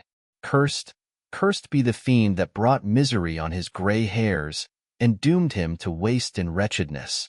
He could not live under the horrors that were accumulated around him. The springs of existence suddenly gave way. He was unable to rise from his bed, and in a few days he died in my arms. What then became of me? I know not. I lost sensation, and chains and darkness were the only objects that pressed upon me. Sometimes, indeed, I dreamt that I wandered in flowery meadows and pleasant valleys with the friends of my youth, but I awoke and found myself in a dungeon. Melancholy followed, but by degrees I gained a clear conception of my miseries and situation, and was then released from my prison. For they had called me mad, and during many months, as I understood, a solitary cell had been my habitation. Liberty, however, had been a useless gift to me, had I not, as I awakened to reason, at the same time awakened to revenge. As the memory of past misfortunes pressed upon me, I began to reflect on their cause, the monster whom I had created, the miserable demon whom I had sent abroad into the world for my destruction. I was possessed by a maddening rage when I thought of him, and desired and ardently prayed that I might have him within my grasp to wreak a great and signal revenge on his cursed head. Nor did my hate long confine itself to useless wishes. I began to reflect on the best means of securing him, and for this purpose, about a month after my release, I repaired to a criminal judge in the town and told him that I had an accusation to make, that I knew the destroyer of my family, and that I required him to exert his whole authority for the apprehension of the murderer. The magistrate listened to me with attention and kindness. "Be assured, sir," said he, "no pains or exertions on my part shall be spared to discover the villain." "I thank you," replied I. "Listen, therefore, to the deposition that I have to make. It is indeed a tale so strange that I should fear you would not credit it were there not something in truth which, however wonderful, forces conviction. The story is too connected to be mistaken for a dream, and I have no motive for falsehood." My manner as I thus addressed him was impressive but calm. I had formed in my own heart a resolution to pursue my destroyer to death, and this purpose quieted my agony and for an interval reconciled me to life. I now related my history briefly but with firmness and precision, marking the dates with accuracy and never deviating into invective or exclamation. The magistrate appeared at first perfectly incredulous, but as I continued he became more attentive and interested. I saw him sometimes shudder with horror. At others a lively surprise, unmingled with disbelief, was painted on his countenance. When I had concluded my narration, I said, "This is the being whom I accuse, and for whose seizure and punishment I call upon you to exert your whole power. It is your duty as a magistrate, and I believe and hope that your feelings as a man will not revolt from the execution of those functions on this occasion." This address caused a considerable change in the physiognomy of my own auditor. He had heard my story with that half kind of belief that is given to a tale of spirits and supernatural events. But when he was called upon to act officially in consequence, the whole tide of his incredulity returned. He, however, answered mildly, "I would willingly afford you every aid in your pursuit, but the creature of whom you speak appears to have powers which would put all my exertions to defiance. Who can follow an animal which can traverse the sea of ice and inhabit caves and dens where no man would venture to intrude? Besides, some months have elapsed since the commission of his crimes, and no one can conjecture to what place he has wandered or what region he may now inhabit. I do not doubt that he hovers near the spot which I inhabit, and if he has indeed taken refuge in the Alps, he may be hunted like the chamois and destroyed as a beast of prey. But I perceive your thoughts. You do not credit my narrative and do not intend to pursue my enemy with the punishment which is his desert." As I spoke, rage sparkled in my eyes. The magistrate was intimidated. "You are mistaken," said he. "I will exert myself, and if it is in my power to seize the monster, be assured that he shall suffer punishment proportionate to his crimes. But I fear, from what you have yourself described to be his properties, that this will prove impracticable. And thus, while every proper measure is pursued, you should make up your mind to disappointment. That cannot be, but all that I can say will be of little avail. My revenge is of no moment to you. Yet, while I allow it to be a vice, I confess that it is the devouring and only passion of my soul. My rage is unspeakable when I reflect that the murderer, whom I have turned loose upon society, still exists. You refuse my just demand. I have but one resource, and I devote myself, either in my life or death, to his destruction." I trembled with excessive agitation as I said this. There was a frenzy in my manner, and something, I doubt not, of that haughty fierceness which the martyrs of old are said to have possessed. But to a Genevan magistrate, whose mind was occupied by far other ideas than those of devotion and heroism, this elevation of mind had much the appearance of madness. He endeavored to soothe me as a nurse does a child, and reverted to my tale as the effects of delirium. "Man," I cried, "how ignorant art thou in thy pride of wisdom! Cease, you know not what it is you say." I broke from the house angry and disturbed, and retired to meditate on some other mode of action. Chapter 24. My present situation was one in which all voluntary thought was swallowed up and lost. I was hurried away by fury.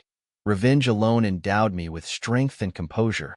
It molded my feelings and allowed me to be calculating and calm at periods when otherwise delirium or death would have been my portion. My first resolution was to quit Geneva forever. My country, which, when I was happy and beloved, was dear to me, now, in my adversity, became hateful. I provided myself with a sum of money, together with a few jewels which had belonged to my mother, and departed. And now my wanderings began, which are to cease but with life.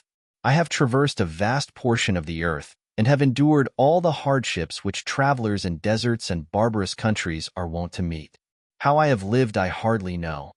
Many times have I stretched my failing limbs upon the sandy plain and prayed for death. But revenge kept me alive. I dared not die and leave my adversary in being. When I quitted Geneva, my first labor was to gain some clue by which I might trace the steps of my fiendish enemy. But my plan was unsettled, and I wandered many hours round the confines of the town, uncertain what path I should pursue. As night approached, I found myself at the entrance of the cemetery where William, Elizabeth, and my father reposed. I entered it and approached the tomb which marked their graves. Everything was silent except the leaves of the trees, which were gently agitated by the wind. The night was nearly dark, and the scene would have been solemn and affecting even to an uninterested observer. The spirits of the departed seemed to flit around and to cast a shadow, which was felt but not seen, around the head of the mourner. The deep grief which this scene had at first excited quickly gave way to rage and despair. They were dead, and I lived. Their murderer also lived, and to destroy him I must drag out my weary existence. I knelt on the grass and kissed the earth, and with quivering lips exclaimed, "By the sacred earth on which I kneel, by the shades that wander near me, by the deep and eternal grief that I feel, I swear, and by thee, O night, and the spirits that preside over thee, to pursue the demon who caused this misery, until he or I shall perish in mortal conflict. For this purpose I will preserve my life. To execute this dear revenge will I again behold the sun and tread the green herbage of earth, which otherwise should vanish from my eyes forever. And I call on you, spirits of the dead, and on you, wandering ministers of vengeance, to aid and conduct me in my work. Let the cursed and hellish monster drink deep of agony. Let him feel the despair that now torments me." I had begun my adjuration with solemnity and an awe which almost assured me that the shades of my murdered friends heard and approved my devotion. But the Furies possessed me as I concluded, and rage choked my utterance. I was answered through the stillness of night by a loud and fiendish laugh. It rang on my ears long and heavily. The mountains re-echoed it, and I felt as if all hell surrounded me with mockery and laughter. Surely in that moment I should have been possessed by frenzy and have destroyed my miserable existence, but that my vow was heard and that I was reserved for vengeance.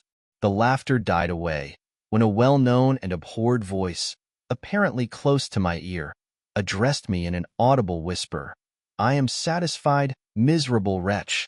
You have determined to live, and I am satisfied." I darted towards the spot from which the sound proceeded, but the devil eluded my grasp.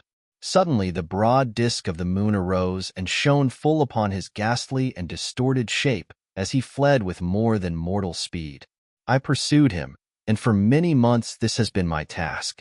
Guided by a slight clue, I followed the windings of the Rhone, but vainly. The blue Mediterranean appeared, and by a strange chance, I saw the fiend enter by night and hide himself in a vessel bound for the Black Sea. I took my passage in the same ship, but he escaped, I know not how. Amidst the wilds of Tartary and Russia, although he still evaded me, I have ever followed in his track. Sometimes the peasants, scared by this horrid apparition, informed me of his path. Sometimes he himself, who feared that if I lost all trace of him I should despair and die, left some mark to guide me.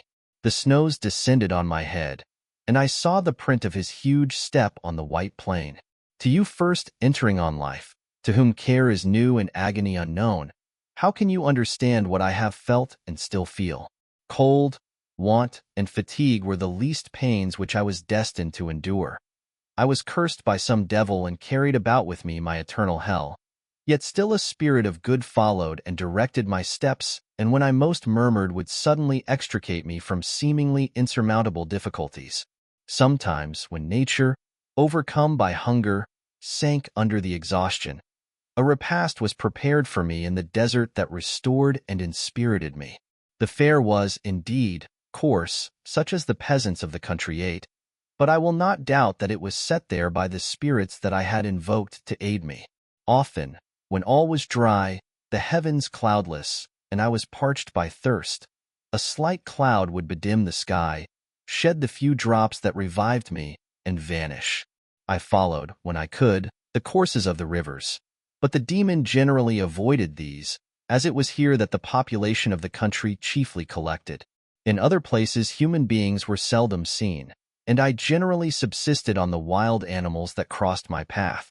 I had money with me and gained the friendship of the villagers by distributing it, or I brought with me some food that I had killed, which, after taking a small part, I always presented to those who had provided me with fire and utensils for cooking.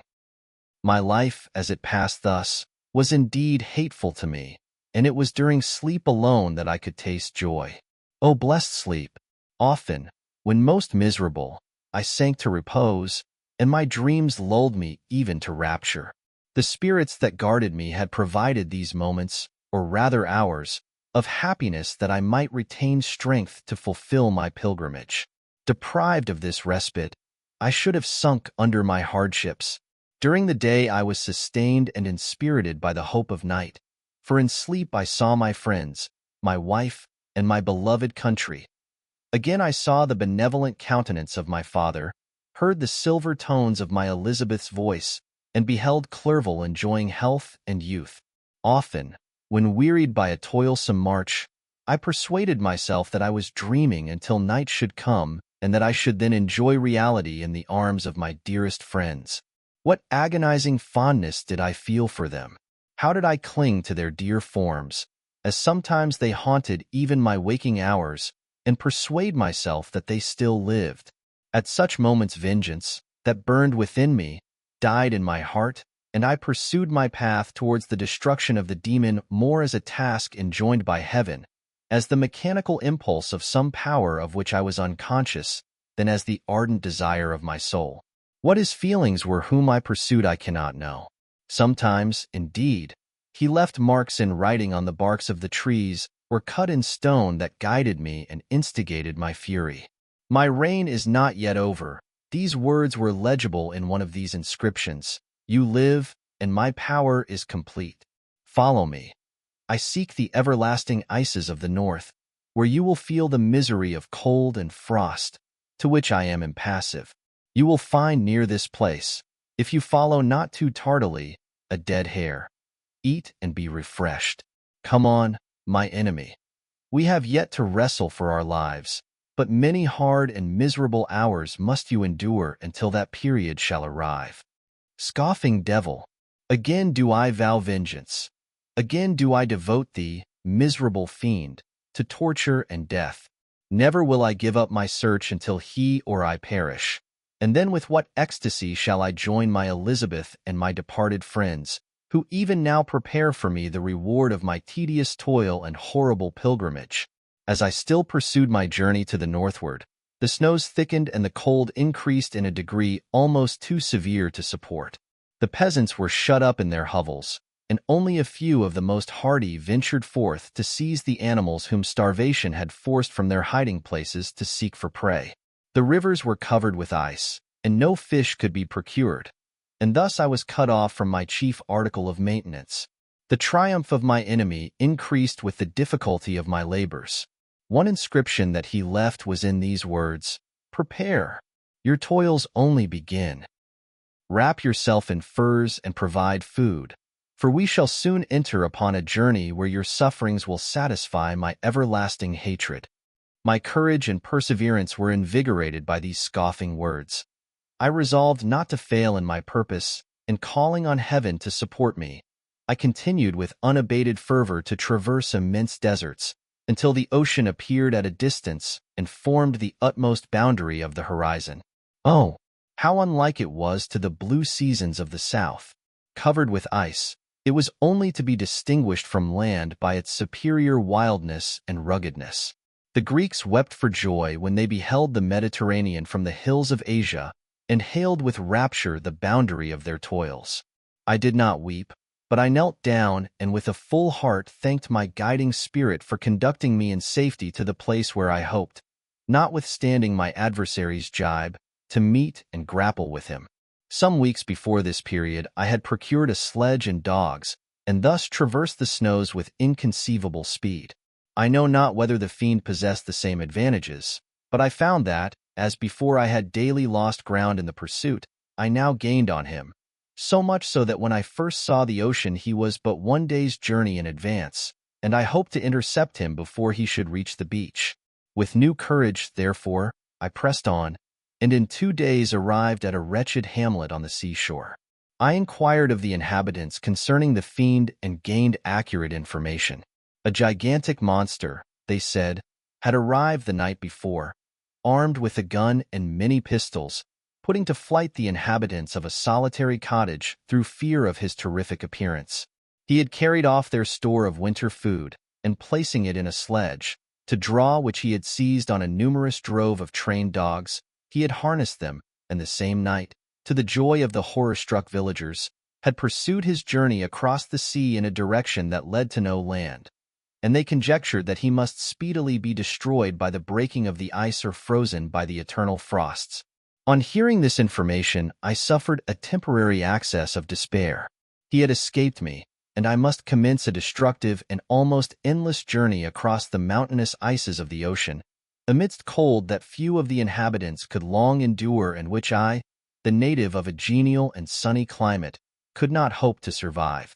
Yet at the idea that the fiend should live and be triumphant, my rage and vengeance returned, and like a mighty tide, overwhelmed every other feeling. After a slight repose, during which the spirits of the dead hovered round and instigated me to toil and revenge, I prepared for my journey. I exchanged my land sledge for one fashioned for the inequalities of the frozen ocean, and purchasing a plentiful stock of provisions, I departed from land. I cannot guess how many days have passed since then, but I have endured misery which nothing but the eternal sentiment of a just retribution burning within my heart could have enabled me to support. Immense and rugged mountains of ice often barred up my passage, and I often heard the thunder of the ground sea, which threatened my destruction. But again the frost came and made the paths of the sea secure. By the quantity of provision which I had consumed, I should guess that I had passed 3 weeks in this journey, and the continual protraction of hope, returning back upon the heart, often wrung bitter drops of despondency and grief from my eyes. Despair had indeed almost secured her prey, and I should soon have sunk beneath this misery. Once, after the poor animals that conveyed me had with incredible toil gained the summit of a sloping ice mountain, and one, sinking under his fatigue, died, I viewed the expanse before me with anguish, when suddenly my eye caught a dark speck upon the dusky plain. I strained my sight to discover what it could be and uttered a wild cry of ecstasy when I distinguished a sledge and the distorted proportions of a well-known form within.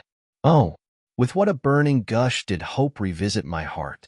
Warm tears filled my eyes, which I hastily wiped away, that they might not intercept the view I had of the demon. But still my sight was dimmed by the burning drops, until, giving way to the emotions that oppressed me, I wept aloud. But this was not the time for delay. I disencumbered the dogs of their dead companion, gave them a plentiful portion of food, and after an hour's rest, which was absolutely necessary, and yet which was bitterly irksome to me, I continued my route. The sledge was still visible, nor did I again lose sight of it except at the moments when for a short time some ice rock concealed it with its intervening crags. I indeed perceptibly gained on it, and when, after nearly 2 days' journey, I beheld my enemy at no more than a mile distant, my heart bounded within me. But now, when I appeared almost within grasp of my foe, My hopes were suddenly extinguished, and I lost all trace of him more utterly than I had ever done before. A ground sea was heard. The thunder of its progress, as the waters rolled and swelled beneath me, became every moment more ominous and terrific. I pressed on, but in vain. The wind arose, the sea roared, and, as with the mighty shock of an earthquake, it split and cracked with a tremendous and overwhelming sound. The work was soon finished. In a few minutes, a tumultuous sea rolled between me and my enemy, and I was left drifting on a scattered piece of ice that was continually lessening and thus preparing for me a hideous death. In this manner, many appalling hours passed. Several of my dogs died, and I myself was about to sink under the accumulation of distress when I saw your vessel riding at anchor and holding forth to me hopes of succor and life. I had no conception that vessels ever came so far north and was astounded at the sight. I quickly destroyed part of my sledge to construct oars, and by these means was enabled, with infinite fatigue, to move my ice raft in the direction of your ship. I had determined, if you were going southwards, still to trust myself to the mercy of the seas rather than abandon my purpose. I hoped to induce you to grant me a boat with which I could pursue my enemy, but your direction was northwards. You took me on board when my vigor was exhausted, and I should soon have sunk under my multiplied hardships into a death which I still dread, for my task is unfulfilled. Oh, when will my guiding spirit, in conducting me to the demon, allow me the rest I so much desire? Or must I die, and he yet live? If I do, swear to me, Walton, that he shall not escape, that you will seek him and satisfy my vengeance in his death. And do I dare to ask of you to undertake my pilgrimage, to endure the hardships that I have undergone? No, I am not so selfish. Yet, when I am dead, if he should appear, if the ministers of vengeance should conduct him to you, swear that he shall not live. Swear that he shall not triumph over my accumulated woes and survive to add to the list of his dark crimes. He is eloquent and persuasive, and once his words had even power over my heart. But trust him not. His soul is as hellish as his form, full of treachery and fiend-like malice. Hear him not. Call on the names of William, Justine, Clerval, Elizabeth, my father, and of the wretched Victor, and thrust your sword into his heart. I will hover near and direct the steel aright. Walton. In continuation. August 26, 17. You have read this strange and terrific story, Margaret, and do you not feel your blood congeal with horror, like that which even now curdles mine? Sometimes, seized with sudden agony, he could not continue his tale. At others, his voice broken, yet piercing, uttered with difficulty the words so replete with anguish. His fine and lovely eyes were now lighted up with indignation, now subdued to downcast sorrow and quenched in infinite wretchedness. Sometimes he commanded his countenance and tones and related the most horrible incidents with a tranquil voice, suppressing every mark of agitation. Then, like a volcano bursting forth, his face would suddenly change to an expression of the wildest rage as he shrieked out imprecations on his persecutor. His tale is connected and told with an appearance of the simplest truth, yet I own to you that the letters of Felix and Safie, which he showed me, and the apparition of the monster seen from our ship, brought to me a greater conviction of the truth of his narrative than his asseverations, however earnest and connected. Such a monster has, then, really existence. I cannot doubt it, yet I am lost in surprise and admiration. Sometimes I endeavored to gain from Frankenstein the particulars of his creature's formation, but on this point he was impenetrable. "Are you mad, my friend?" said he. "Or whither does your senseless curiosity lead you? Would you also create for yourself and the world a demoniacal enemy? Peace, peace. Learn my miseries and do not seek to increase your own." Frankenstein discovered that I made notes concerning his history. He asked to see them and then himself corrected and augmented them in many places, but principally in giving the life and spirit to the conversations he held with his enemy. "Since you have preserved my narration," said he, "I would not that a mutilated one should go down to posterity. Thus has a week passed away, while I have listened to the strangest tale that ever imagination formed. My thoughts and every feeling of my soul have been drunk up by the interest for my guest which this tale and his own elevated and gentle manners have created. I wish to soothe him, yet can I counsel one so infinitely miserable, so destitute of every hope of consolation, to live? Oh no! The only joy that he can now know will be when he composes his shattered spirit to peace and death. Yet he enjoys one comfort, the offspring of solitude and delirium. He believes that when in dreams he holds converse with his friends and derives from that communion consolation for his miseries or excitements to his vengeance, that they are not the creations of his fancy, but the beings themselves who visit him from the regions of a remote world. This faith gives a solemnity to his reveries that render them to me almost as imposing and interesting as truth. Our conversations are not always confined to his own history and misfortunes. On every point of general literature, he displays unbounded knowledge and a quick and piercing apprehension. His eloquence is forcible and touching, nor can I hear him, when he relates a pathetic incident or endeavors to move the passions of pity or love, without tears. What a glorious creature must he have been in the days of his prosperity, when he is thus noble and godlike in ruin. He seems to feel his own worth and the greatness of his fall. When younger, said he, I believed myself destined for some great enterprise. My feelings are profound, but I possessed a coolness of judgment that fitted me for illustrious achievements. This sentiment of the worth of my nature supported me when others would have been oppressed, for I deemed it criminal to throw away in useless grief those talents that might be useful to my fellow creatures. When I reflected on the work I had completed, no less a one than the creation of a sensitive and rational animal, I could not rank myself with the herd of common projectors. But this thought, which supported me in the commencement of my career, now serves only to plunge me lower in the dust. All my speculations and hopes are as nothing, and like the archangel who aspired to omnipotence, I am chained in an eternal hell. My imagination was vivid, yet my powers of analysis and application were intense. By the union of these qualities, I conceived the idea and executed the creation of a man. Even now I cannot recollect without passion my reveries, while the work was incomplete. I trod heaven in my thoughts, now exulting in my powers, now burning with the idea of their effects. From my infancy I was imbued with high hopes and a lofty ambition. But how am I sunk? Oh, my friend, if you had known me as I once was, you would not recognize me in this state of degradation. Despondency rarely visited my heart. A high destiny seemed to bear me on, until I fell, never, never again to rise. Must I then lose this admirable being? I have longed for a friend. I have sought one who would sympathize with and love me. Behold, on these desert seas I have found such a one, but I fear I have gained him only to know his value and lose him.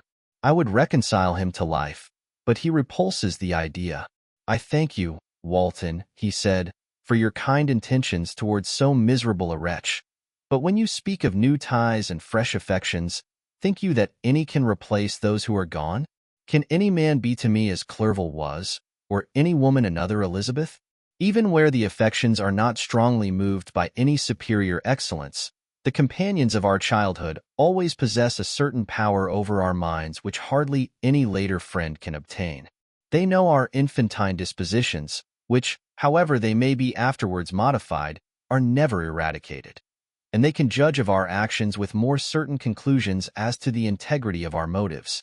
A sister or a brother can never, unless indeed such symptoms have been shown early, suspect the other of fraud or false dealing, when another friend, however strongly he may be attached, may, in spite of himself, be contemplated with suspicion. But I enjoyed friends, dear not only through habit and association, but from their own merits, and wherever I am, the soothing voice of my Elizabeth and the conversation of Clerval will be ever whispered in my ear. They are dead, and but one feeling in such a solitude can persuade me to preserve my life. If I were engaged in any high undertaking or design, fraught with extensive utility to my fellow creatures, then could I live to fulfill it. But such is not my destiny. I must pursue and destroy the being to whom I gave existence, Then my lot on earth will be fulfilled and I may die. My beloved sister, September 2d. I write to you, encompassed by peril and ignorant whether I am ever doomed to see again dear England and the dearer friends that inhabit it. I am surrounded by mountains of ice which admit of no escape and threaten every moment to crush my vessel. The brave fellows whom I have persuaded to be my companions look towards me for aid, but I have none to bestow. There is something terribly appalling in our situation, yet my courage and hopes do not desert me. Yet it is terrible to reflect that the lives of all these men are endangered through me. If we are lost, my mad schemes are the cause. And what, Margaret, will be the state of your mind? You will not hear of my destruction, and you will anxiously await my return. Years will pass, and you will have visitings of despair, and yet be tortured by hope. Oh, my beloved sister, the sickening failing of your heartfelt expectations is, in prospect, more terrible to me than my own death. But you have a husband and lovely children. You may be happy. Heaven bless you, and make you so. My unfortunate guest regards me with the tenderest compassion. He endeavors to fill me with hope, and talks as if life were a possession which he valued. He reminds me how often the same accidents have happened to other navigators who have attempted this sea, and in spite of myself, he fills me with cheerful auguries. Even the sailors feel the power of his eloquence. When he speaks, they no longer despair. He rouses their energies, and while they hear his voice they believe these vast mountains of ice are molehills which will vanish before the resolutions of man. These feelings are transitory. Each day of expectation delayed fills them with fear, and I almost dread a mutiny caused by this despair. September 5th. A scene has just passed of such uncommon interest that, although it is highly probable that these papers may never reach you, yet I cannot forbear recording it. We are still surrounded by mountains of ice, still in imminent danger of being crushed in their conflict. The cold is excessive, and many of my unfortunate comrades have already found a grave amidst this scene of desolation. Frankenstein has daily declined in health. A feverish fire still glimmers in his eyes, but he is exhausted, and when suddenly roused to any exertion, he speedily sinks again into apparent lifelessness. I mentioned in my last letter the fears I entertained of a mutiny. This morning, as I sat watching the wan countenance of my friend, his eyes half closed and his limbs hanging listlessly, I was roused by half a dozen of the sailors, who demanded admission into the cabin. They entered, and their leader addressed me. He told me that he and his companions had been chosen by the other sailors to come in deputation to me to make me a requisition which, in justice, I could not refuse. We were immured in ice and should probably never escape, but they feared that if, as was possible, the ice should dissipate and a free passage be opened, I should be rash enough to continue my voyage and lead them into fresh dangers, after they might happily have surmounted this. They insisted, therefore, that I should engage with a solemn promise that if the vessel should be freed, I would instantly direct my course southwards. This speech troubled me. I had not despaired, nor had I yet conceived the idea of returning if set free. Yet could I, in justice, or even in possibility, refuse this demand? I hesitated before I answered, when Frankenstein, who had at first been silent, and indeed appeared hardly to have force enough to attend, now roused himself. His eyes sparkled, and his cheeks flushed with momentary vigor. Turning towards the men, he said, "What do you mean? What do you demand of your captain? Are you, then, so easily turned from your design? Did you not call this a glorious expedition? And wherefore was it glorious? Not because the way was smooth and placid as a southern sea, but because it was full of dangers and terror, because at every new incident your fortitude was to be called forth and your courage exhibited, because danger and death surrounded it, and these you were to brave and overcome. For this was it a glorious, for this was it an honorable undertaking. You were hereafter to be hailed as the benefactors of your species, your names adored as belonging to brave men who encountered death for honor and the benefit of mankind. And now, behold, with the first imagination of danger, or, if you will, the first mighty and terrific trial of your courage, You shrink away and are content to be handed down as men who had not strength enough to endure cold and peril. And so, poor souls, they were chilly and returned to their warm firesides. Why, that requires not this preparation. Ye need not have come thus far and dragged your captain to the shame of a defeat merely to prove yourselves cowards. Oh, be men, or be more than men. Be steady to your purposes and firm as a rock. This ice is not made of such stuff as your hearts may be. It is mutable and cannot withstand you if you say that it shall not. Do not return to your families with the stigma of disgrace marked on your brows. Return as heroes who have fought and conquered, and who know not what it is to turn their backs on the foe. He spoke this with a voice so modulated to the different feelings expressed in his speech, with an eye so full of lofty design and heroism, that can you wonder that these men were moved? They looked at one another and were unable to reply. I spoke. I told them to retire and consider of what had been said, that I would not lead them farther north if they strenuously desired the contrary, but that I hoped that, with reflection, their courage would return. They retired and I turned towards my friend, but he was sunk in languor and almost deprived of life.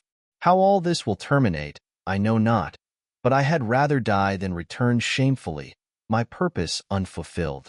Yet I fear such will be my fate. The men, unsupported by ideas of glory and honor, can never willingly continue to endure their present hardships.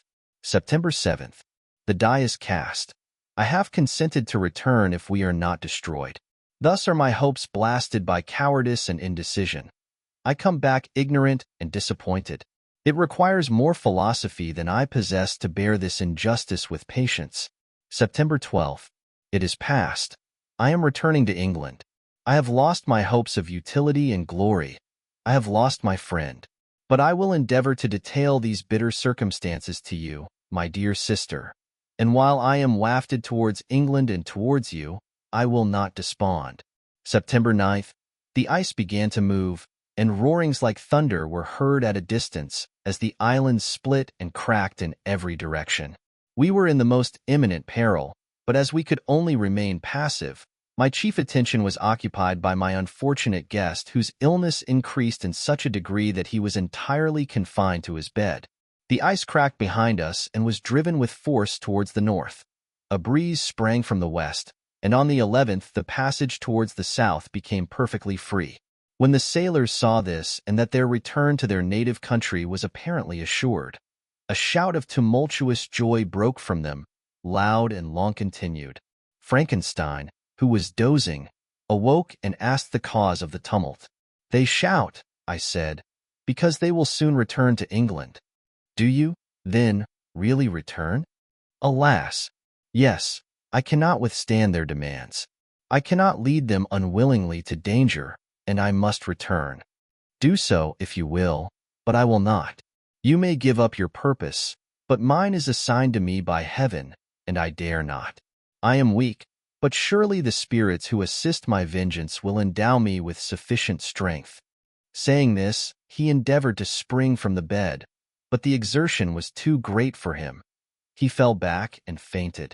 It was long before he was restored, and I often thought that life was entirely extinct. At length he opened his eyes. He breathed with difficulty and was unable to speak. The surgeon gave him a composing draught and ordered us to leave him undisturbed. In the meantime, he told me that my friend had certainly not many hours to live. His sentence was pronounced, and I could only grieve and be patient. I sat by his bed, watching him. His eyes were closed, and I thought he slept. But presently he called to me in a feeble voice, and bidding me come near, said, Alas! The strength I relied on is gone. I feel that I shall soon die, and he, my enemy and persecutor, may still be in being. Think not, Walton, that in the last moments of my existence I feel that burning hatred and ardent desire of revenge I once expressed, but I feel myself justified in desiring the death of my adversary. During these last days I have been occupied in examining my past conduct, nor do I find it blamable.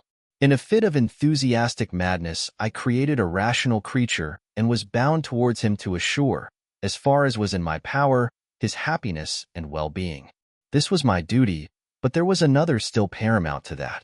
My duties towards the beings of my own species had greater claims to my attention because they included a greater proportion of happiness or misery. Urged by this view, I refused, and I did right in refusing, to create a companion for the first creature. He showed unparalleled malignity and selfishness in evil. He destroyed my friends. He devoted to destruction beings who possessed exquisite sensations, happiness, and wisdom. Nor do I know where this thirst for vengeance may end. Miserable himself that he may render no other wretched, he ought to die. The task of his destruction was mine, but I have failed. When actuated by selfish and vicious motives, I asked you to undertake my unfinished work, and I renew this request now, when I am only induced by reason and virtue. Yet I cannot ask you to renounce your country and friends to fulfill this task, and now that you are returning to England, you will have little chance of meeting with him. But the consideration of these points, and the well-balancing of what you may esteem your duties, I leave to you. My judgment and ideas are already disturbed by the near approach of death. I dare not ask you to do what I think right, for I may still be misled by passion. That he should live to be an instrument of mischief disturbs me. In other respects, this hour, when I momentarily expect my release, is the only happy one which I have enjoyed for several years. The forms of the beloved dead flit before me, and I hasten to their arms. Farewell, Walton. Seek happiness in tranquility and avoid ambition, even if it be only the apparently innocent one of distinguishing yourself in science and discoveries. Yet why do I say this? I have myself been blasted in these hopes, yet another may succeed. His voice became fainter as he spoke, and at length, exhausted by his effort, he sank into silence. About half an hour afterwards he attempted again to speak, but was unable. He pressed my hand feebly, and his eyes closed forever, while the irradiation of a gentle smile passed away from his lips. Margaret, what comment can I make on the untimely extinction of this glorious spirit? What can I say that will enable you to understand the depth of my sorrow?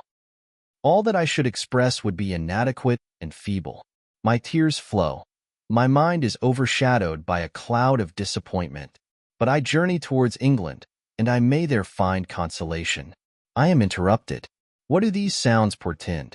It is midnight. The breeze blows fairly, and the watch on deck scarcely stir. Again there is a sound as of a human voice, but hoarser. It comes from the cabin where the remains of Frankenstein still lie. I must arise and examine. Good night, my sister. Great God! What a scene has just taken place. I am yet dizzy with the remembrance of it. I hardly know whether I shall have the power to detail it. Yet the tale which I have recorded would be incomplete without this final and wonderful catastrophe. I entered the cabin where lay the remains of my ill-fated and admirable friend. Over him hung a form which I cannot find words to describe, gigantic in stature, yet uncouth and distorted in its proportions. As he hung over the coffin, his face was concealed by long locks of ragged hair, but one vast hand was extended, in color and apparent texture like that of a mummy. When he heard the sound of my approach, he ceased to utter exclamations of grief and horror and sprung towards the window. Never did I behold a vision so horrible as his face, of such loathsome yet appalling hideousness. I shut my eyes involuntarily and endeavored to recollect what were my duties with regard to this destroyer. I called on him to stay. He paused, looking on me with wonder, and again turning towards the lifeless form of his creator. He seemed to forget my presence, and every feature and gesture seemed instigated by the wildest rage of some uncontrollable passion. "That is also my victim," he exclaimed. "In his murder my crimes are consummated. The miserable series of my being is wound to its close. Oh, Frankenstein, generous and self-devoted being, what does it avail that I now ask thee to pardon me? I, who irretrievably destroyed thee by destroying all thou lovedst. Alas, he is cold, he cannot answer me." His voice seemed suffocated, and my first impulses, which had suggested to me the duty of obeying the dying request of my friend in destroying his enemy, were now suspended by a mixture of curiosity and compassion. I approached this tremendous being. I dared not again raise my eyes to his face. There was something so scaring and unearthly in his ugliness. I attempted to speak, but the words died away on my lips. The monster continued to utter wild and incoherent self-reproaches. At length, I gathered resolution to address him in a pause of the tempest of his passion. "Your repentance," I said, "is now superfluous. If you had listened to the voice of conscience and heeded the stings of remorse before you had urged your diabolical vengeance to this extremity, Frankenstein would yet have lived." "And do you dream?" said the demon. "Do you think that I was then dead to agony and remorse?" He continued, pointing to the corpse, he suffered not in the consummation of the deed. Oh, not the 10,000th portion of the anguish that was mine during the lingering detail of its execution. A frightful selfishness hurried me on, while my heart was poisoned with remorse. Think you that the groans of Clerval were music to my ears? My heart was fashioned to be susceptible of love and sympathy, and when wrenched by misery to vice and hatred, it did not endure the violence of the change without torture such as you cannot even imagine. After the murder of Clerval, I returned to Switzerland, heartbroken and overcome. I pitied Frankenstein. My pity amounted to horror. I abhorred myself. But when I discovered that he, the author at once of my existence and of its unspeakable torments, dared to hope for happiness, that while he accumulated wretchedness and despair upon me, he sought his own enjoyment in feelings and passions from the indulgence of which I was forever barred, then impotent envy and bitter indignation filled me with an insatiable thirst for vengeance. I recollected my threat and resolved that it should be accomplished. I knew that I was preparing for myself a deadly torture, but I was the slave, not the master, of an impulse which I detested yet could not disobey. Yet when she died, nay, then I was not miserable. I had cast off all feeling, subdued all anguish, to riot in the excess of my despair. Evil thenceforth became my good. Urged thus far, I had no choice but to adapt my nature to an element which I had willingly chosen. The completion of my demoniacal design became an insatiable passion, and now it is ended. There is my last victim. I was at first touched by the expressions of his misery. Yet, when I called to mind what Frankenstein had said of his powers of eloquence and persuasion, and when I again cast my eyes on the lifeless form of my friend, indignation was rekindled within me.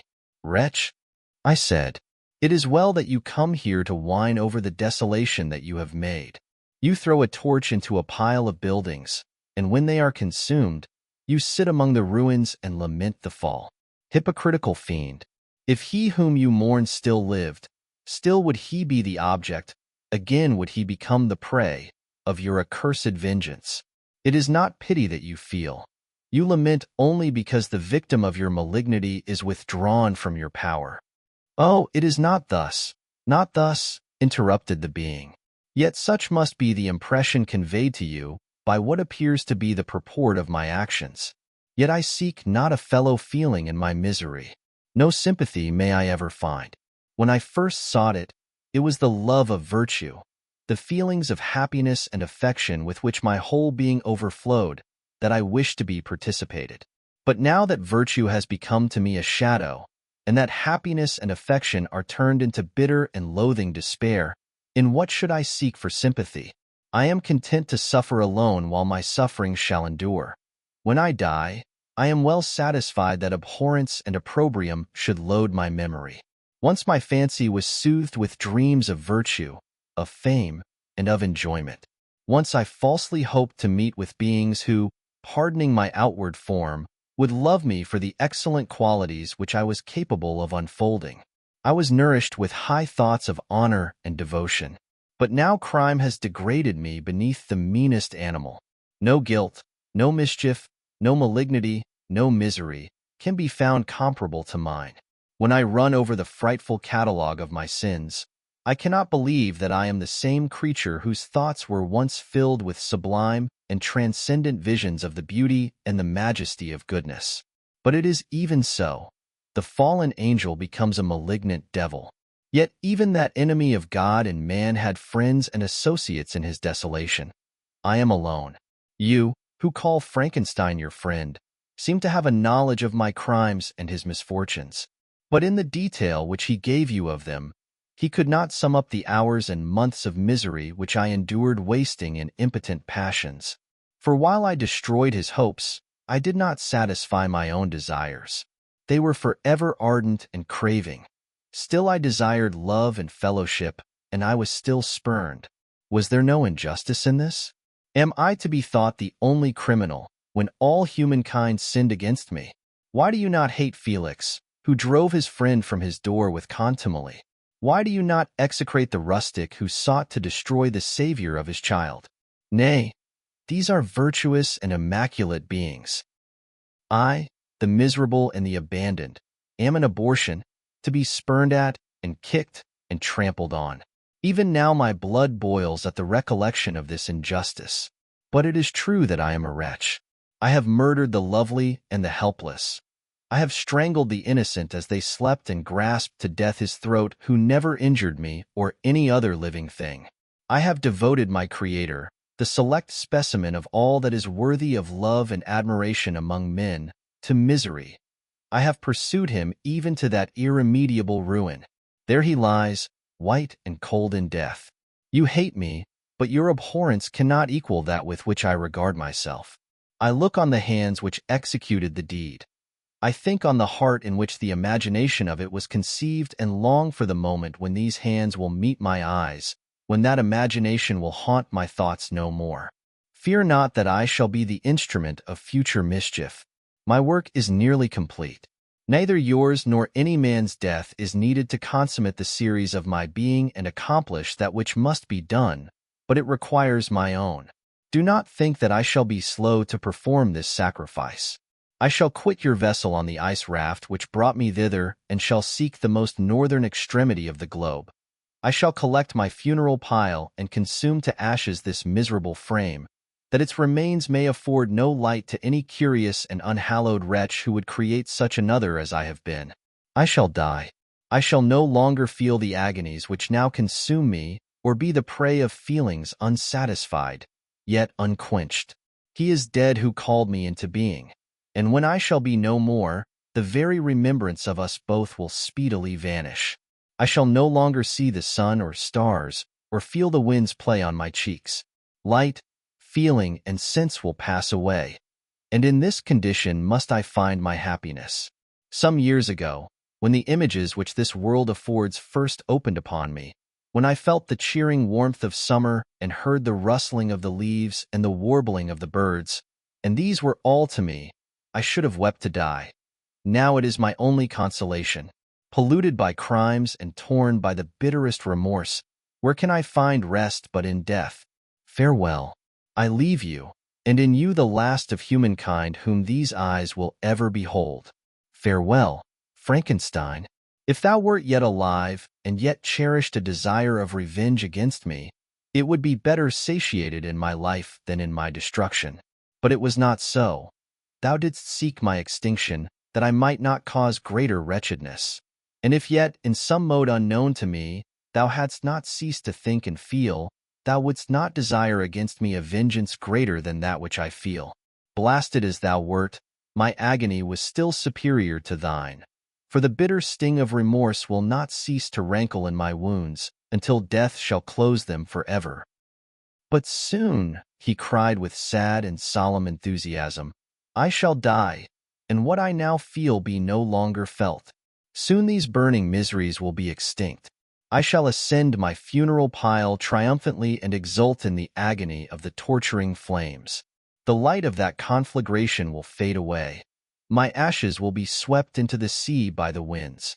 My spirit will sleep in peace, or if it thinks, it will not surely think thus. Farewell.